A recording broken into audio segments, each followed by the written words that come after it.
Chapter 122 Immortal Dawn Sect's Deity Realm Visits. Chapter 122 Immortal Dawn Sect's Deity Realm Visits. Wang Donglin did not know where he was. There was only an endless dark and deep void in front of him. The fear that came from his life instinct almost caused his spirit to collapse. Fortunately, the golden light that enveloped him seemed to have a calming power that gradually eased the fear in his heart, but it was still inevitable that he would panic. However, at this moment, he could already see what was going on around him. There were countless stars in the endless distance. They gathered together like a silver river in the dark and deep void. Wang Donglin had never seen such a bright, beautiful, and complete galaxy. But before he could take a closer look, the golden light brought him in another direction. Soon, he saw an incomparably huge aquablue ball. Other than the aquablue color, there were also what seemed to be earthen yellow or green plates. They were all floating on a large area of the aquablue color. What is this? The earth and the ocean? Wang Donglin felt his scalp tingle as he looked at everything in front of him in disbelief. All the knowledge he had accumulated over the decades was overturned at this moment. Please keep reading 0NMYB0X novel. C0M. Then, he was brought along by the golden light to adjust his direction and look to the other side. During this process, he saw the edge of the huge ball flickering with colorful light. It was incomparably gorgeous. When he completely turned to the other side, he saw the moon floating in the distant void. At this distance, he could also discover that the moon was also a ball. And all of this, be it the moon, the huge aquablue ball, or the distant galaxy, was insignificant compared to this entire deep void. How vast and boundless is this void? Wang Donglin was already speechless. He stared blankly into the distance, his heart shocked to the extreme. At the same time, a doubt arose in his heart. Is this place worthy of being called as a lower world by the heavenly void world? Although the territory of the heavenly void world was also very large, it seemed to be insignificant compared to this vast void. What's this? At this moment, Wang Donglin suddenly realized that the golden light that enveloped him had been dyed with a layer of purple-black. He only looked at the purplish-black color for a moment before he felt a buzzing in his head. It was as if something had exploded in his head, causing his mind to go blank and his entire body to turn sluggish. At the same time, Kui Heng, who was still in the atmosphere, suddenly frowned. He raised his hand and grabbed out lightly. Wang Donglin, who was outside, quickly fell down and returned to him in the blink of an eye. The golden light dissipated. But the purple-black color was still there. It twisted slightly and turned into a palm-sized purple-black worm. It floated in the air and suddenly dashed towards Kui Heng.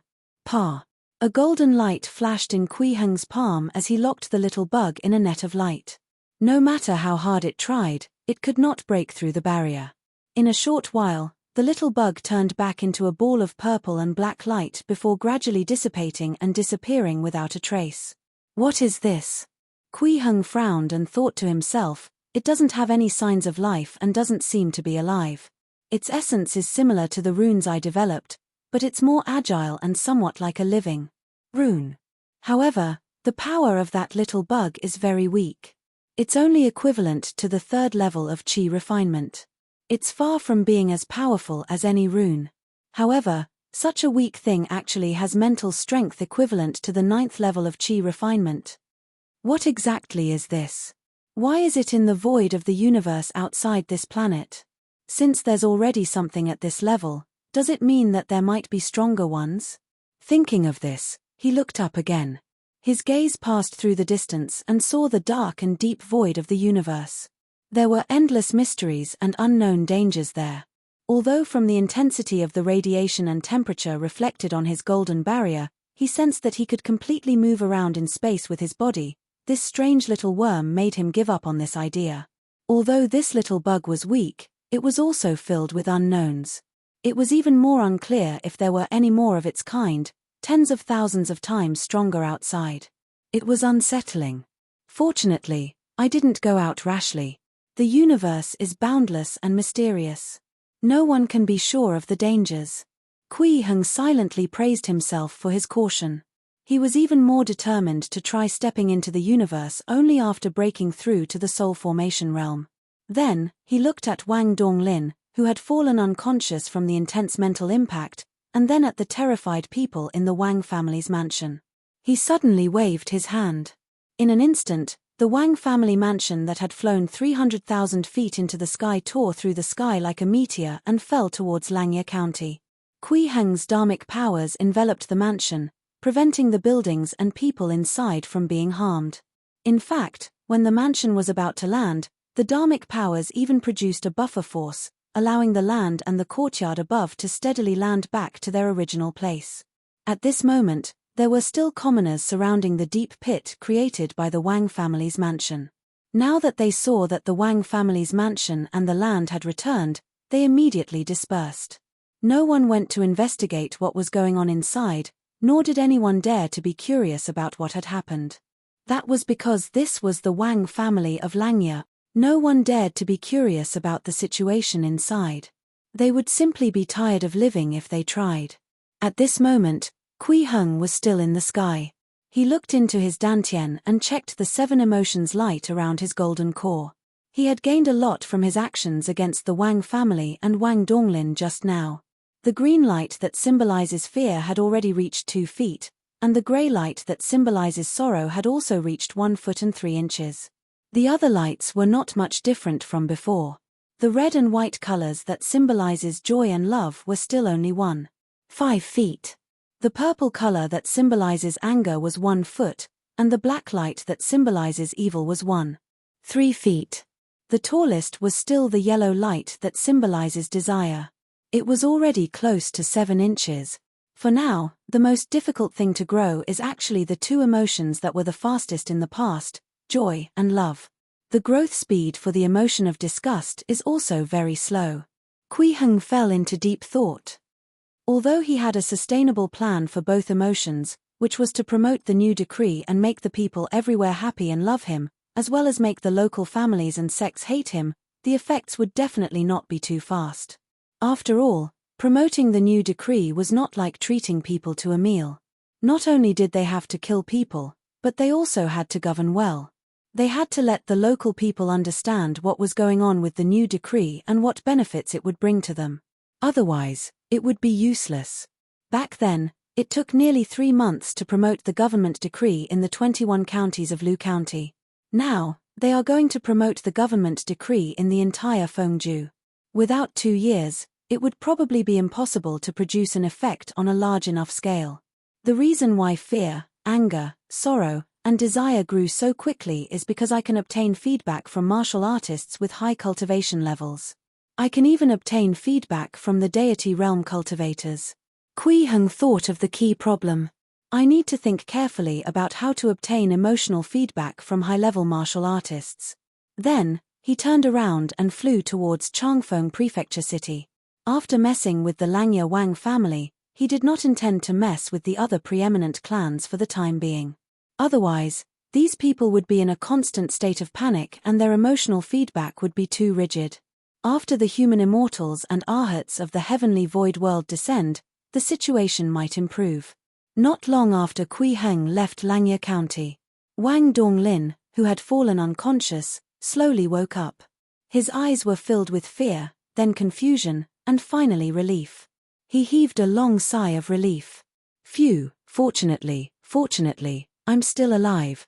Wang Donglin felt like he had just survived a calamity. The experience just now was too terrifying, and he did not dare to recall it ever again. His first reaction after waking up was to wait for his elder brother or elders to descend and report Kui Heng so that they could kill him and avenge him. But as soon as this thought appeared, he slapped himself. Pa, are you tired of living? Wang Donglin scolded himself fiercely and completely suppressed that thought. From the strength Kui Heng displayed, he was at least a heaven monarch, or even an existence of an even higher level. He actually wanted to ask his elders to kill such an existence just now. He was simply tired of living. Furthermore, he wanted to take the entire family with him. However, that person is Hongwu and Hengxia's master. In other words, he has a grudge against more than half of the large factions in the heavenly void world. Furthermore, He has such powerful strength. At the thought of this, Wang Donglin felt his scalp tingle and he couldn't help but shiver. Perhaps, no, it should be certain. This upcoming 100-year tribulation would definitely be even more terrifying than the Great Calamity. But what does that have to do with a mere deity realm expert like me? Wang Donglin shook his head. He made up his mind not to become enemies with Kui Heng. He even began to think about how he could join Kui Heng. Since his heavenly king Hongwu's master, should I look for the Great Harmony Collection to take a look? Fengju was to the north of the border fortress. The weather in Changfeng Prefecture was cold. Now that the autumn wind had just passed, in less than a month, it had actually started snowing for the first time in the 31st year of Zhenyang. Heavy snow fell, covering the entire Changfeng Prefecture city in silver. Kui Heng walked out of the state overseer office and looked at the heavy snow outside. He could not help but feel a little emotional. The last time he saw snow was 300 years ago. At that time, he was still on Earth. At this moment, 10 days had passed since Kui Heng returned from Langya County. Regarding the collection of the 7 emotions of all life, he had already temporarily decided on a plan. He naturally had to continue promoting the new political decree. This was a guaranteed method to collect emotions. In addition to this, he also had to set a specific collection target for each of the 7 emotions light. Thus, he sped up the speed of collecting the 7 emotions. And according to the practicality, he had to do this one by one. Among them, the first target was the white light that symbolizes love. Kui Heng planned to make a trip to the Immortal Dawn sect. He also announced to the disciples of the Immortal Dawn sect that he was perfected Hengxia's master.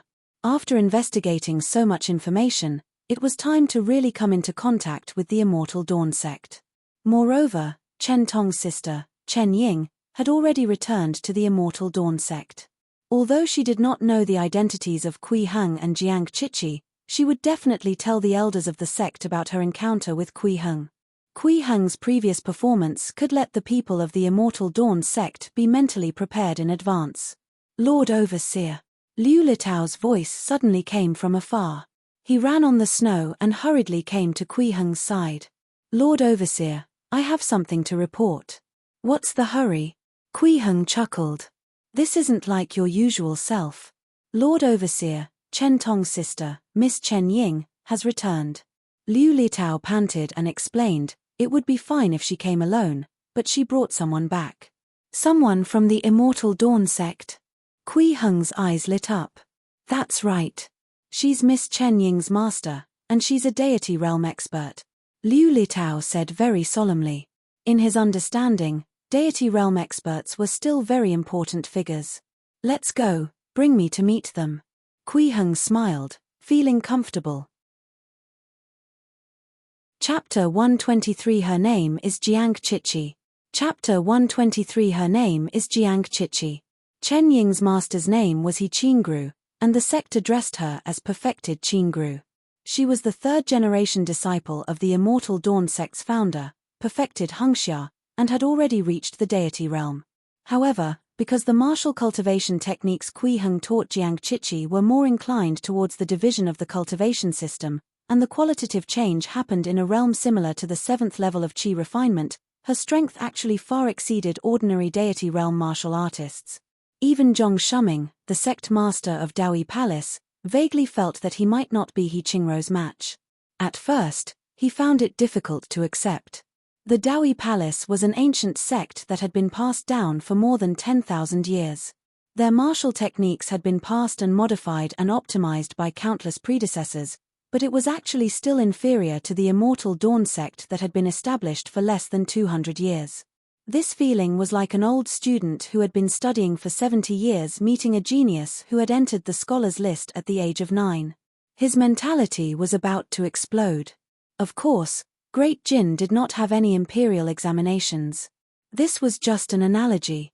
However, when he thought about how the founder of the Immortal Dawn sect was actually Kui Heng's disciple, he felt relieved. It was not strange for the inheritance of a heaven monarch to be stronger. Please keep reading 0NMYB0X novel. C0M. Actually, He Qingru was also a little surprised when she saw Zhong Shuming. She knew this Dawi Palace's sect master. After the Immortal Dawn sect sealed the mountain, Dawi Palace was truly the #1 sect in the world. Although Chen Ying had already told her about Kui Heng's situation and that Zhong Shuming was following Kui Heng, she still felt a little different after seeing it for herself. Could it be that this Fengju state overseer was really as master had guessed? Otherwise, why would the sect master of Dawi Palace follow him willingly? At this moment, He Qingru was waiting in the reception hall of the state overseer's office. She was a beautiful woman who looked to be in her 30s. She had a beautiful face and exquisite facial features. Her black hair was tied together by a white jade lotus flower crown. She wore a loose light green daoist robe and had an extraordinary aura. Unlike Chen Ying, who had already come to the mortal world a few times, she had never left the mountain after being brought to Tsangqing by her master since she was young. She had heard everything about the situation outside the mountain from her master and disciple. This was the first time she had gone down the mountain herself. And it was for such an important matter. The Immortal Dawn sect placed great importance on meeting Kui Heng this time. After all, according to Chen Ying's description, Kui Heng had already cultivated the Immortal Dawn sword art to an extremely high level. He had even triggered the phenomenon of the purple cloud sword, causing purple qi to come from the east. This meant that Kui Heng must have an extremely close relationship with the Immortal Dawn sect. Otherwise, it would be impossible to do those things. He might even have some extremely unusual connections with the Immortal Dawn sect. However, the Immortal Dawn sect was also very vigilant and did not rashly send their higher-ups over to meet him.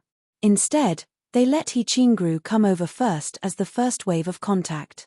As Chen Ying's master, it was only natural for her to follow Chen Ying back. She could use this opportunity to see what kind of person Kui Heng was. It would be best if she could directly ask about the other party's relationship with the Immortal Dawn sect. This was the first time He Qingru had been entrusted with such an important matter. She was both expectant and nervous. After arriving at the guest hall of the state overseer's office, she sat upright and ready at all times. She kept simulating the scene of her meeting with Kui Heng in her mind and silently recited what she was about to say. She was far less casual than her disciple, Chen Ying. "Master, you look so nervous." Chen Ying was very lively. Seeing that Kui Heng did not come over after a long time, she jumped down from the chair she was sitting on and came to He Qingru's side. "Your body is tense." As she spoke, she gently poked He Qingru's shoulder.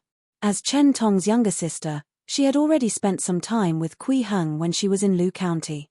She knew that Kui Heng was usually very nice. Moreover, as the Purple Cloud Sword Master, she followed the information left behind by her ancestor and trusted Kui Heng unconditionally. Naturally, she did not feel nervous. Ying. He Qingru glared at Chen Ying and wanted to warn her. It was an extremely important matter for her to come to Changfeng Prefecture to see State Overseer Kui. How could they be so casual? However, she had always been gentle and was worried that she would hurt Chen Ying. She opened her mouth and only sighed softly. "Ying, when I came, your Grandmaster specially reminded me. State Overseer Kui might be extremely important to our Immortal Dawn sect. He might even be our only hope to find the Ancestral Master. You have to show some respect." "Yes, I got it." Chen Ying nodded and sat down again, shaking her legs gently as she waited. Although she was still not very nervous, she knew how to act according to the situation. She would follow her master's wishes. Only then would she be liked. Actually, Chen Ying was still a little puzzled. Why did State Overseer Kui suddenly change his mind and let her inform the elders of the sect about him? Moreover, according to Master, after Grandmaster heard the name Kui Heng, she was even more shocked than when she heard that someone had cultivated the Immortal Dawn sword art to the peak and could even trigger the Immortal Sword phenomenon. Moreover, after that, Grandmaster immediately made the decision to let her master go down the mountain to meet State Overseer Kui. I wonder what relationship State Overseer Kui has with our sect. Chen Ying kept thinking in her heart and guessed one answer after another. Every answer made sense, but she also felt that every answer was a little unrealistic. Just like that, while the master and disciple waited nervously and doubtfully, Kui Heng arrived. "Master, Fengzhou's overseer is here." You can just call him Lord Overseer. Chen Ying used her true qi to send a voice transmission to remind her master, who didn't know much about worldly affairs. He Qingru nodded slightly and stood up calmly. Her movements were smooth and her breathing was steady. She did not look flustered at all. She smiled and looked at Kui Heng. She bowed slightly and said, He Qingru of the Immortal Dawn sect greets Overseer Kui of Fengju. As a deity realm expert, she still had the foundation to control her bearings. Naturally, she would not appear nervous in front of Kui Heng. However, Chen Ying was dumbfounded. She thought to herself, as expected of master, she can adjust her emotions so quickly. So it's perfected Qingru. Please take a seat. Kui Heng smiled and returned the greeting. At the same time, he sized up this beautiful female Daoist. He thought to himself that the female Taoists who had reached the peak of the martial realm seemed to be all beautiful and had peerless auras. Then, Kui Heng also sat in the main seat. He looked at He Qingru and said with a smile, It's said that the Immortal Dawn sect has been sealed off for a long time and there are no traces of immortals left in the human world. I wonder what brings you here. When my disciple returned to the mountain earlier, she told me some things about you. He Qingru's eyes flickered, as if she was considering her words. I heard that you can trigger the phenomenon of my sect's immortal sword, and you're quite accomplished in the Immortal Dawn sword art. You even have a deep relationship with my sect. That's right. Kui Heng nodded slightly and said with a smile, If perfected one wants to ask anything, why don't you just say it? I've always liked to be straightforward. Let's get straight to the point. He Qingru was slightly stunned when she heard this, as if her words were stuck. This did not match the lines she had prepared in advance. Kui Heng's straightforward words left her at a loss for words. Shouldn't they exchange a few pleasantries before getting to the point? Fortunately, He Qingru was a powerful martial cultivator, comparable to a deity realm expert. She hurriedly organized her words and nodded. In that case, please don't blame me. Can you show me the Immortal Dawn sword art? But as soon as she said it, she regretted it. How could she tell the other party to show the Immortal Dawn sword art so directly? This was too rude. Kui Heng didn't care about this. He didn't even feel like she was impolite. He nodded and said, Sure. The Immortal Dawn sect was an inheritance left behind by Jiang Chichi. In theory, the disciples of the Immortal Dawn sect could be considered his descendants. He Qingru was considered a grand disciple of his, several generations down. In terms of age, he was more than 200 years older than He Qingru. He was enough to be her grandfather. Who would care about the attitude of a junior who was hundreds of years younger than him? He Qingru did not expect Kui Heng to be so easy to talk to. She immediately felt extremely glad. She thought that she would mess things up after being so rude just now. Clang. At this moment, a sword cry suddenly sounded in the hall. Kui Heng raised a finger and began to display the Immortal Dawn sword art. Streaks of green sword light flew out from his fingertips, turning into layers of colorful lights that danced in the air, as if the colorful lights were spreading out. The guest hall instantly became like a paradise. Sword light flying clouds. It's really the complete sword light flying cloud. It's even more perfect than the sect masters. He Qingru exclaimed in her heart. She looked at Kui Heng's fingertips in extreme surprise, her eyes filled with shock and fascination. As someone who had cultivated the Immortal Dawn sword art for decades, her understanding of sword light flying clouds was much higher than Chen Ying's.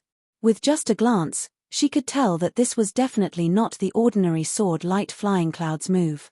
It was extremely complete and perfect, a level that even the current sect master was far inferior to.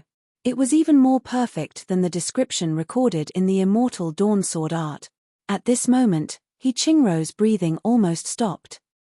Before she left the mountain, Grandmaster had told her a guess she had about Kui Heng.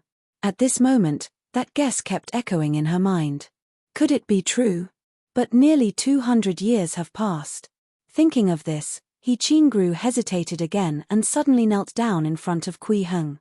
At the same time, she pulled Chen Ying to kneel beside her. Chen Ying did not understand and was filled with confusion. Master, what are you doing? He Qingru took a deep breath and asked with a solemn expression, May I ask if you know the name of my Immortal Dawn sect's founder, perfected Wuxia? Kui Heng fell silent when he heard this, as if he was sighing. Then, he dispersed the sword light on his fingertips and looked at He Qingru and Chen Ying, who were kneeling in front of him, and sighed. Her name is Jiang Chichi.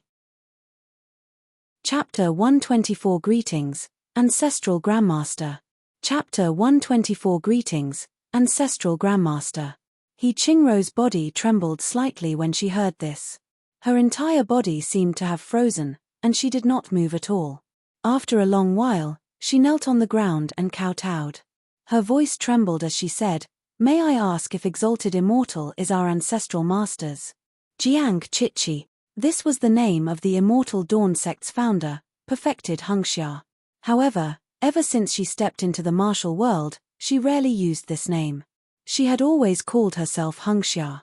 To this day, even in the Immortal Dawn sect, other than the few remaining personal disciples of the ancestors, the first-generation disciple of the Immortal Dawn sect, and the second-generation disciple, perfected Zhu Qing, the sect master, and He Qingru's master, Liu Yiyun, no one knew this name. He Qingru was only informed by her master, Liu Yiyun, before she left the mountain.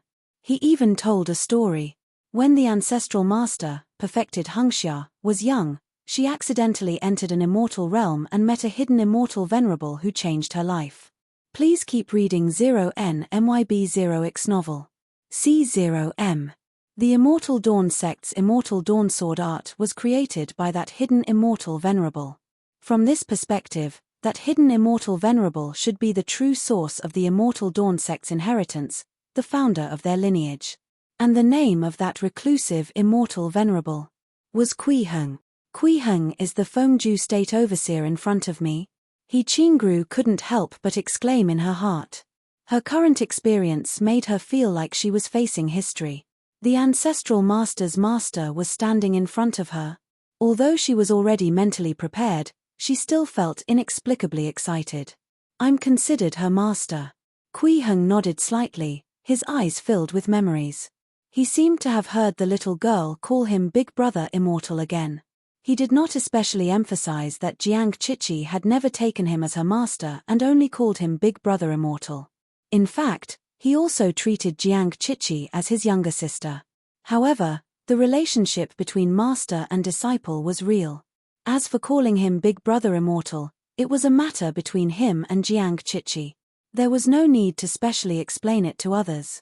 So you're really, He Qingru was extremely excited.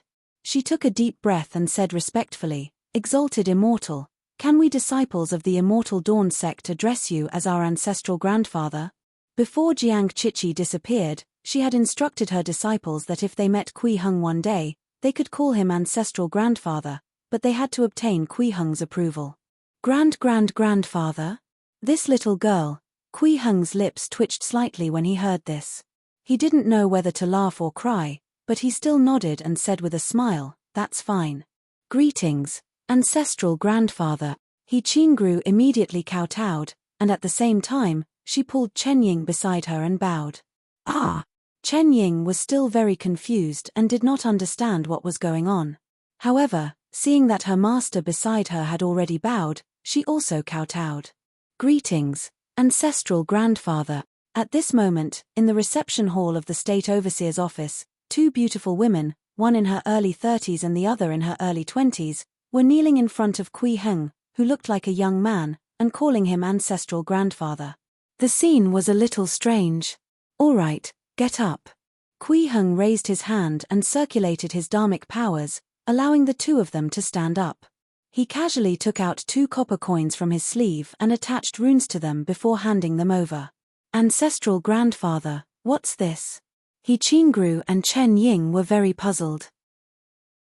They looked at the copper coins in their hands and did not understand what Kui Heng was doing. "Consider it a greeting gift." Kui Heng smiled and said, "I don't have anything good on hand, so I'll give you 2 copper coins. These coins are quite magical. After throwing it out, it should be able to kill a Deva realm expert." Actually, these were just some modest words. He was afraid of scaring his 2 grand disciples. The runes attached to the copper coins essentially contained the power of a golden core powerhouse. Once the runes were activated, it was enough to instantly kill a peak Foundation establishment cultivator.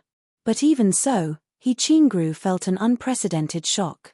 Thank you, ancestral grandfather. He Qingru pulled Chen Ying to thank Kuiheng again. Just a copper coin could kill a deva. Ancestral grandfather was too powerful. If ancestral grandfather had also been at Sungqing Mountain during the war 100 years ago, the Immortal Dawn sect would definitely not be in this state. However, ancestral grandfather is back now. Those who besieged the Immortal Dawn sect and Patriarch Hengxia back then would definitely have to pay the price. There's no need to always bow like this. Kuiheng waved his hand and got the two of them to stand up.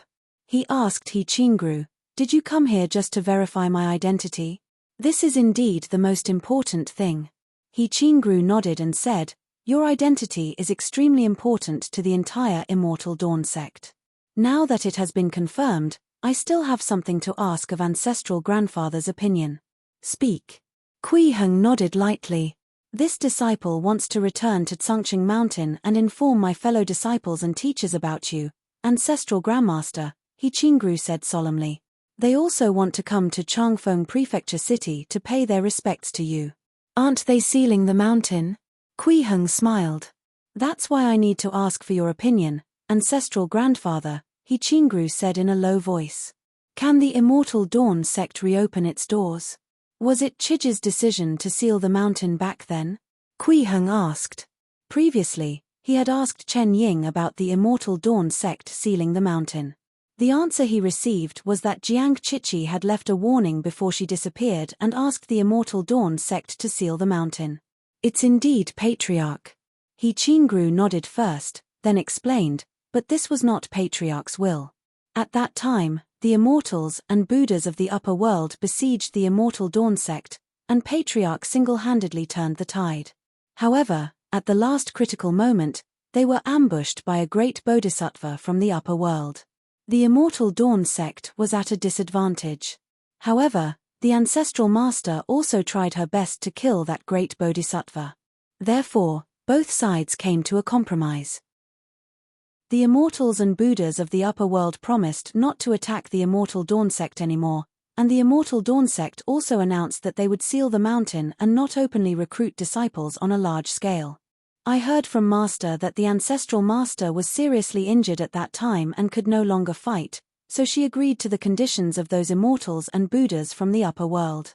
The Immortal Dawn sect closed its doors and sealed the mountain because they had no choice but to protect themselves. So that's how it is. Kuiheng's eyes narrowed slightly, and killing intent appeared. He could imagine how helpless Jiang Chichi was back then. She was only one person, fighting against the Baolin Buddhist Hall, 2 immortal sects, and the 3 preeminent families and 12 aristocratic families of the upper world. "Let's reopen the mountain then," Kuiheng said in a low voice. "Thank you, ancestral grandfather." He Qingru finally heaved a sigh of relief. If Kuiheng was really Ancestral Master Hengxia's master, then she must ask Ancestral Grandfather to allow the Immortal Dawn sect to reopen. This was the mission entrusted to her by her master, Liu Yiyun. To the current Immortal Dawn sect, this mountain could no longer be sealed. 100 years ago, the Immortal Dawn sect was like the sun in the midday sky. However, after a huge battle, their ancestor disappeared and their sect sealed off the mountain. It could be said that they had fallen from the clouds to dust. Not to mention the glory of the past, they could not even walk freely in the mortal world. Naturally, there were very few new disciples. To many ordinary disciples, it was already extremely difficult for them to last for 20 years in the sect. Not to mention sealing the mountain for 100 years. In particular, in recent decades, the third-generation disciples who had not cultivated to the deity realm had already died of old age one after another. There were even second-generation disciples who had died of old age. Gradually, the number of people on the mountain decreased.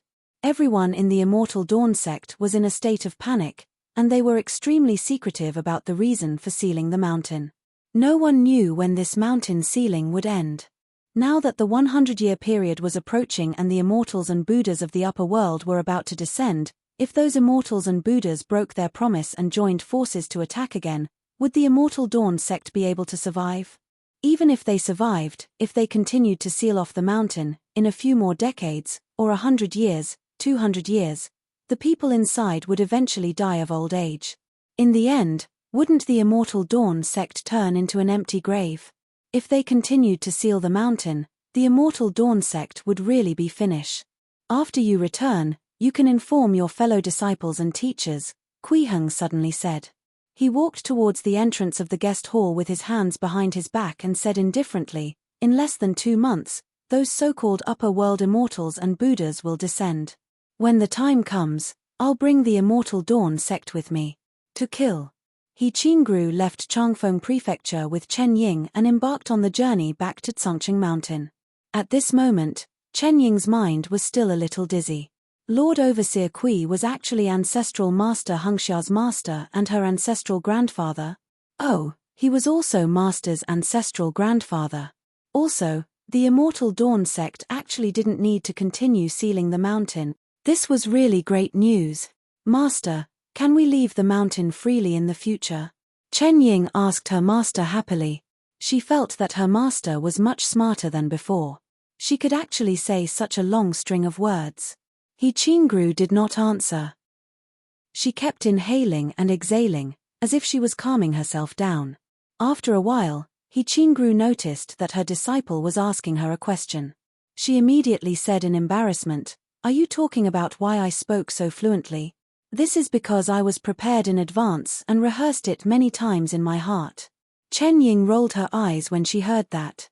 Her master was indeed still that cute master. The speed of a deity realm cultivator was already not something ordinary martial artists could compare to.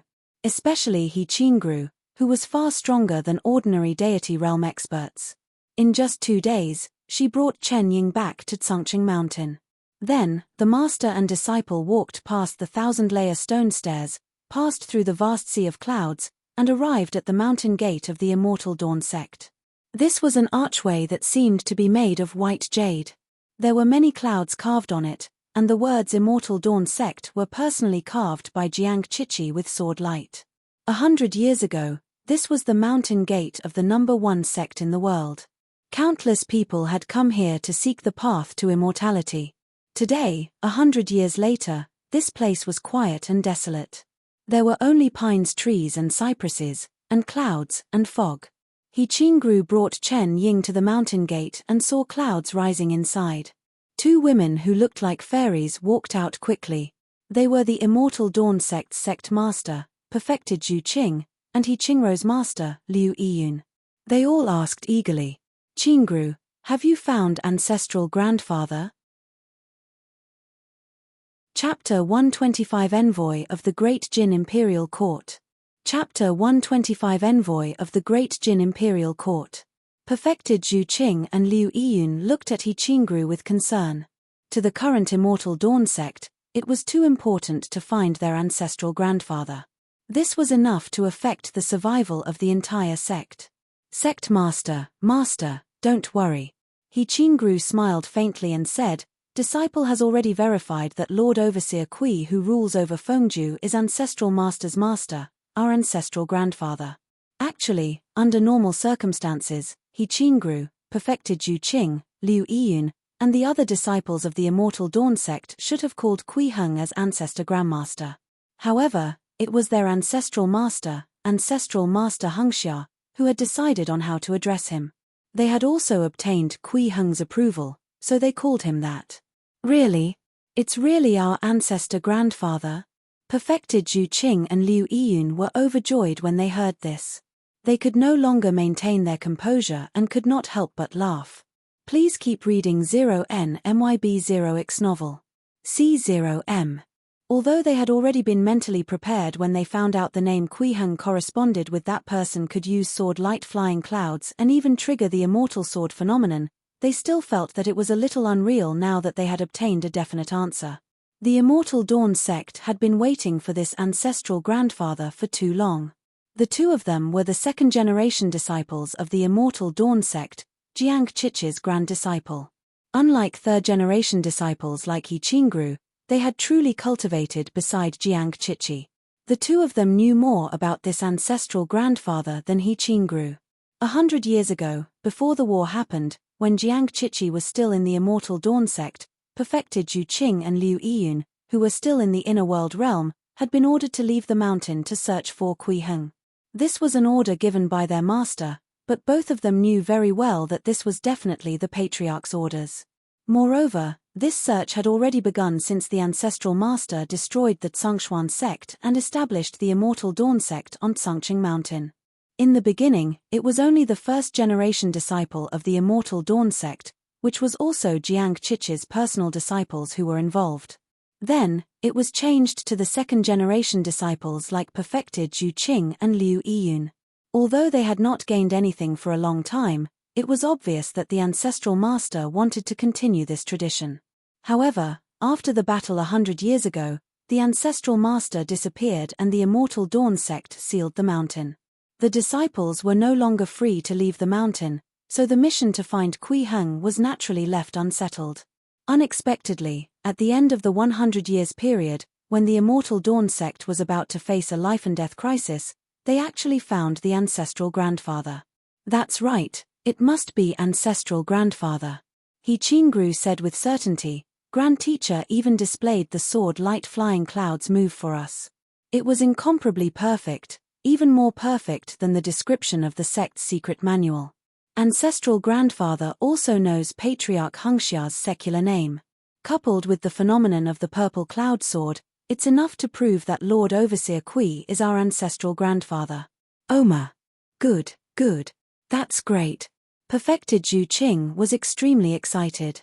A smile bloomed on her beautiful face as she nodded and said, "Come, let's return to the mountain first. Let's talk in the ancestral hall." "Yes, sect master." He Qingru hurriedly bowed and followed. "Yingying, come along too." Liu Yiyun called out to Chen Ying, who was at a loss. "Ah!" Chen Ying's eyes lit up when she heard that. She immediately nodded and said, "All right. Thank you, Grandmaster." The ancestral hall was originally called the Hengxia Palace. It was where the ancestral master, perfected Hengxia, met with her disciples. Later on, when the ancestral master went missing, that place was changed to the ancestral hall. It was still used to discuss important matters. None of the fourth-generation disciples had ever entered the ancestral hall yet. She should be the first. Due to the sealing of the mountain, there were not many people in the Immortal Dawn sect left. Many palaces that were considered lively in the past had now become deserted. Perfected Zhu Qing and Liu Yiyun brought He Qingru and Chen Ying back into the sect. Along the way, they only encountered 3 or 4 disciples. Moreover, they were all third-generation disciples of the same generation as He Qingru. When they saw perfected Zhu Qing and Liu Yiyun's excited expressions, they were a little curious and could not help but discuss softly. "Sect Master and Master Liu look very happy. Is there something joyous? What other good news can there be? Now that the 100-year deadline is approaching, we don't even know if we can survive this time." "Don't talk nonsense. 100 years ago, our ancestral master made a treaty with the immortals and Buddhas of the upper world. Could it be that there's a treasure at the foot of the mountain? I saw junior sister He rushing down the mountain previously, but she returned in just a few days. I hope it's good news." Sigh. These disciples were generally not very optimistic and had negative attitudes. Actually, this was not surprising. In the recent decades, there had been many disciples of the first generation who had yet to cultivate to the deity realm, or even second-generation disciples who had passed away. However, due to the sealing of the mountain, only a dozen new disciples had been recruited in the past 100 years. The old were gone, but too few newcomers came in. This caused the number of people in the Immortal Dawn sect to decrease. Many disciples felt even more depressed. They could not see any hope for the future. Currently, there were less than 40 disciples in the entire Immortal Dawn sect. Half of them were third-generation disciples. Most of them were disciples of the Immortal Dawn sect before they sealed the mountain. There were also a small number of them who were taken in after the mountain was sealed. For example, He Qingru. Many of the older third-generation disciples were already over 100 years old. If they could not reach the deity realm, in a few decades, this group of third-generation disciples would also die of old age. At that time, some of the second-generation disciples who had reached the deity realm would also be about to die. At that time, the entire Tsangqing mountain would become the grave of the Immortal Dawn sect. In such an environment, who could maintain a positive mood all the time? In all aspects, removing the seal on the mountain was already a top priority for the current Immortal Dawn sect. The furnishings in the ancestral hall were very simple. A long table and a few chairs, plus a few desks, candlesticks, and other things were everything here. There wasn't much decoration. After the four of them arrived, Perfected Zhu Qing and Liu Yiyun were not in a hurry to ask about Kui Heng. Instead, they asked the disciples outside to invite the other two sword masters over. Jiang Chichi had left behind 5 immortal swords before she disappeared. Every sword owner who had obtained the recognition of the immortal sword could be said to be the absolute core of the Immortal Dawn sect. Soon, 2 young women arrived at the ancestral hall. One of them carried a long sword on her back, and the other had a long sword hanging at her waist. They were the sword masters of the swords Autumn Cloud and Setting Sunday. They were both disciples of He Qingrou's generation. Perfected Zhu Qing was the sword master of Red Sun, while Liu Yiyun was the White Rainbow Sword master. Greetings, Sect Master, Master Liu. Sword Master Autumn Cloud and Sword Master Setting Sun bowed respectfully. At the same time, they saw He Qingrou and Chen Ying and could not help but feel puzzled. Could something big have happened? Did the immortals and Buddhas of the upper world descend again? Thinking of this, the two of them immediately tensed up, ready to fight at any moment. There's no need to be nervous.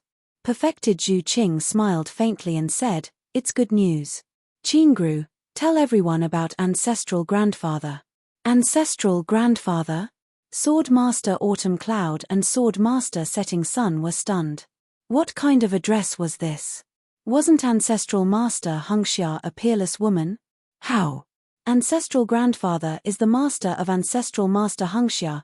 He Qingrou recounted what Chen Ying had seen and heard in Lu County and her experience in Changfeng Prefecture. This naturally included Kui Heng's promise to allow the Immortal Dawn sect to unseal the mountain, as well as his promise to bring the Immortal Dawn sect along to kill when the immortals and Buddhas of the upper world descend. Perfected Zhu Qing and Liu Yiyun didn't know about this before. Now that they heard these two things, they immediately became excited. Reopening the mountain gate, the Immortal Dawn sect would be saved. Moreover, with Ancestral Grandfather around, there was no need to worry about those immortals and Buddhas descending from the upper world. The Autumn Cloud Sword Master and the Setting Sun Sword Master cried tears of joy. They had deep feelings for the Immortal Dawn sect, but for so many years, they could only watch helplessly as the Immortal Dawn sect declined day by day. Now, the Immortal Dawn sect finally had the possibility of reviving. "I'll report this matter to Master and Martial Aunt Zheng." Perfected Zhu Qing made a decision and said in a low voice, "Yiyun, tell the disciples of the Immortal Dawn sect that the sect is about to reopen." There were only about 40 people in the current Immortal Dawn sect. There was no need to spend a lot of effort to spread the news about the reopening of the sect. The Master and Martial Aunt Zheng she mentioned were the only 2 first-generation disciples of the Immortal Dawn sect, which was also Jiang Chichi's personal disciples. "Yes, all right." Liu Yiyun nodded. "Qingrou, you and Yingying will organize everyone to get ready later." Perfected Zhu Qing arranged a mission for He Qingrou and Chen Ying. "When Master and Martial Aunt Yu Zheng and I come over, we'll go to Changfeng Prefecture to pay our respects to Ancestral Grandfather." "Yes," He Qingrou and Chen Ying said in unison. They were especially excited. It had been too long since the Immortal Dawn sect had such a lively atmosphere. This feeling was really good. And all of this was because they had found Ancestral Grandfather. The Immortal Dawn sect was no longer without a backbone. While the Immortal Dawn sect was preparing to come to Changfeng Prefecture to visit Kui Heng, an urgent letter was sent to Kui Heng's office. Liu Litao had personally sent it over. "Lord Overseer, it's a letter from Chen Tong. It was sent over urgently. It's probably something that requires your immediate attention," Liu Litao said. Oh. Kui Heng took the letter and opened it. I remember that he should be promoting a new decree with Wuxia in Yunshu County.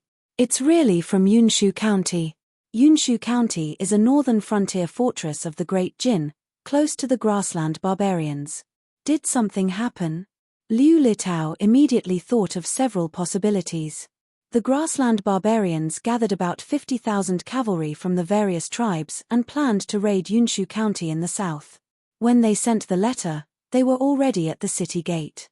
Kui Heng slapped the letter on the table and sneered, "These barbarians are really bold." Going south to plunder was equivalent to killing the people of Fengju. It was considered destroying the plans for the new policies he wanted to implement. This would also add obstacles to his cultivation of collecting the 7 emotions of all living beings. Those barbarians are indeed hateful. Liu Litao nodded and said, "The barbarians from the grasslands don't do any farming. They live on nomadism and like to kill. Every year in late autumn, they will go south to plunder and slaughter the people. They deserve to die." Yes, Chen Tong asked me to increase the number of troops he can recruit and lead 30,000 troops to attack the barbarians in the north. Kui Heng pondered for a moment before nodding and saying, "This matter is feasible and approved. If this battle falls into a disadvantageous position, I'll personally take action." "Yes, Lord Overseer. I'll write a letter to reply now." Liu Litao bowed respectfully, then said, "I still have something to report. The Great Jin Imperial Court has sent an envoy to meet you." Chapter 126 To be a ruler of a fallen country, 1. Chapter 126 To be a ruler of a fallen country, 1. An envoy from the Great Jin Imperial Court? Kui Heng was stunned. Ever since he left the beginner's space, although he had been using the political environment to collect the 7 emotions of life, he had never interacted with the royal family. After all, since 100 years ago, the Great Jin's fortune had been declining day by day. Even now, the Imperial Court's government decree could not even leave the central continent. The letter of appointment of a local governor was only a token of goodwill. This Imperial Court could be said to only exist in name. Even if the Great Jin had stolen Hong Fugue's fruits of war 261 years ago, Kui Heng could not be bothered to destroy them. That was because even if he left them alone, the Great Jin might not be able to survive for another 10 years. Emperor Zhenyang, Wei Yi, was already 49 years old, but he did not even have a son. The loyal generals were even all killed by him. Please keep reading 0NMYB0X novel. C0M. The Wang family of Langya, who had always supported the Great Jin, could barely take care of themselves. It could be said that as long as Emperor Zhenyang died, the Great Jin Imperial Court would definitely collapse. There was almost no possibility of centralizing power again. The various governors would also make another emperor appear quickly, even if it was only in name. However, Emperor Zhenyang was still alive and he was still the emperor. Thus, his emissaries were treated with hospitality in any state capital. In order to maintain the appearance of obedience, the local governors would also build a good relationship with the envoy and even show a humble attitude. It was not that they were afraid of the emperor. They were mainly worried that if they did not appear humble in front of the envoy, they subdued by the neighboring states. The neighboring states could use this as an excuse to form an alliance to attack and claim the territory. On the surface, it was to protect the emperor's authority, but in reality, it was to snatch territory and divide the land and population. Of course, the respect and humility on the surface were only on the surface.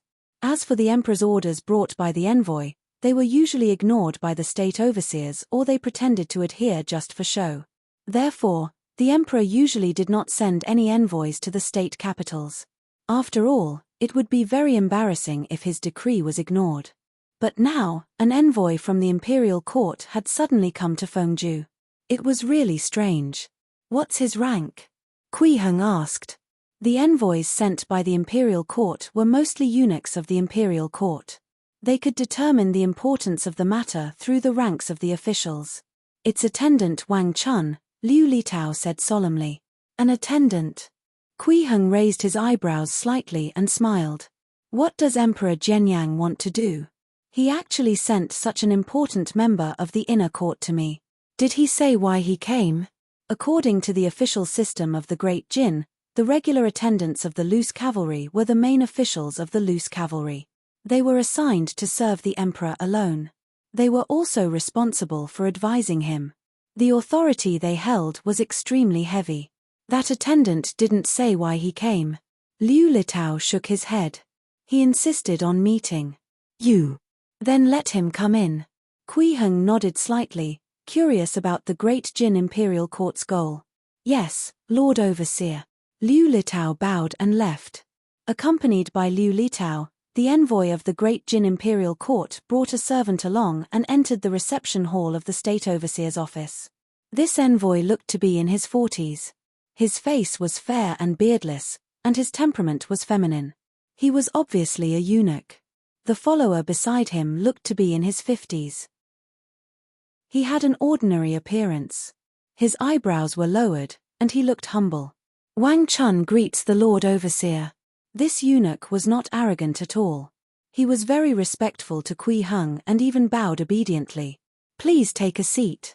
Kui Heng nodded lightly and smiled. What brings you to Fengju? At the same time, he glanced at Wang Chun's attendant. This follower was obviously not an ordinary person. Although his attitude was respectful and humble on the surface, there was still a noble aura in his bones. It was obvious that he was someone of high status. This regards an important matter of the country. Wang Chun stopped talking after saying this. He first glanced at Liu Litao beside him, then looked at Kui Heng, wanting to say something but hesitated. Sir Liu is my deputy and will be the deputy governor in a few days. Attendant Wang, feel free to speak your mind. Kui Heng shook his head gently. He certainly could not dismiss his deputy because of a eunuch. As Wu Yin was still in the position of deputy governor, Liu Litao was temporarily a normal official. His position was second only to the deputy governor. When Wu Yin resigned in the future, he would be able to become the deputy governor of Fengju. Liu Litao was deeply moved when he heard this. His desire to follow Kui Heng to the death intensified. In that case, Wang Chun fell silent when he heard this. In the end, he made up his mind. He stood up and said to the follower beside him, Minister Chu, I'll leave this matter to you to say. Minister Chu? Liu Litao looked at the attendant in shock. So it's the current Prime Minister.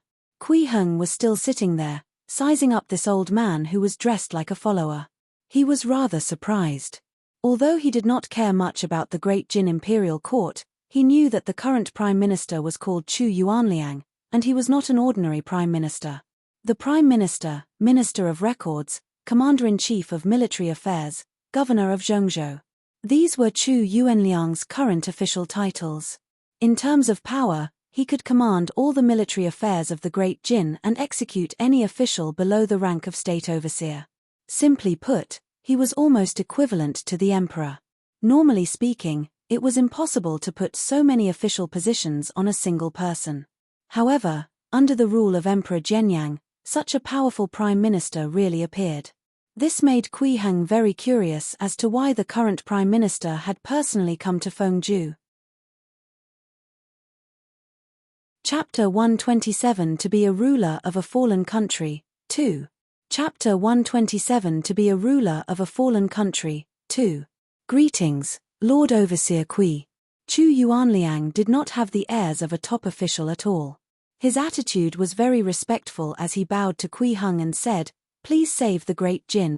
As soon as these words were spoken, the atmosphere instantly fell silent. Kui Heng's expression was strange, and Liu Litao was also stunned.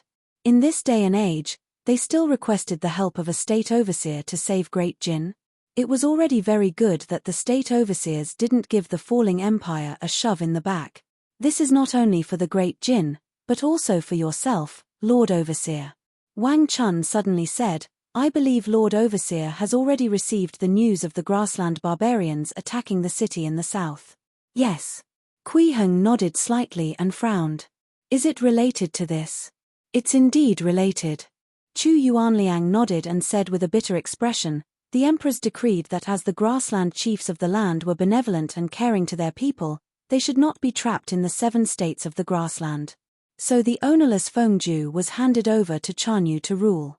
With this decree, Fengju already belongs to the grassland barbarians. They are actually taking back their land by attacking Yunshu County. Kuiheng almost thought that he had heard wrongly. Please keep reading 0NMYB0X novel. C0M. Has the emperor gone mad? Liu Litao's eyes widened as he looked at Chu Yuanliang in disbelief. Did water enter the head of the emperor, Wei Yi? In the past, the grassland barbarians had taken away 2 states from Great Jin's land. Wasn't that enough? Now, he was actually taking the initiative to give up his land. It was simply unheard of. It was completely ludicrous. Central continent, Great Jin Imperial City. At this moment, the royal court was in chaos.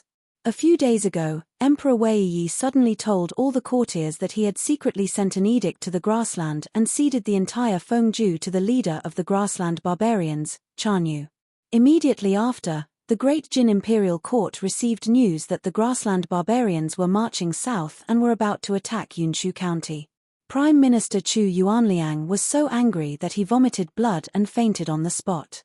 He had yet to return to the imperial court.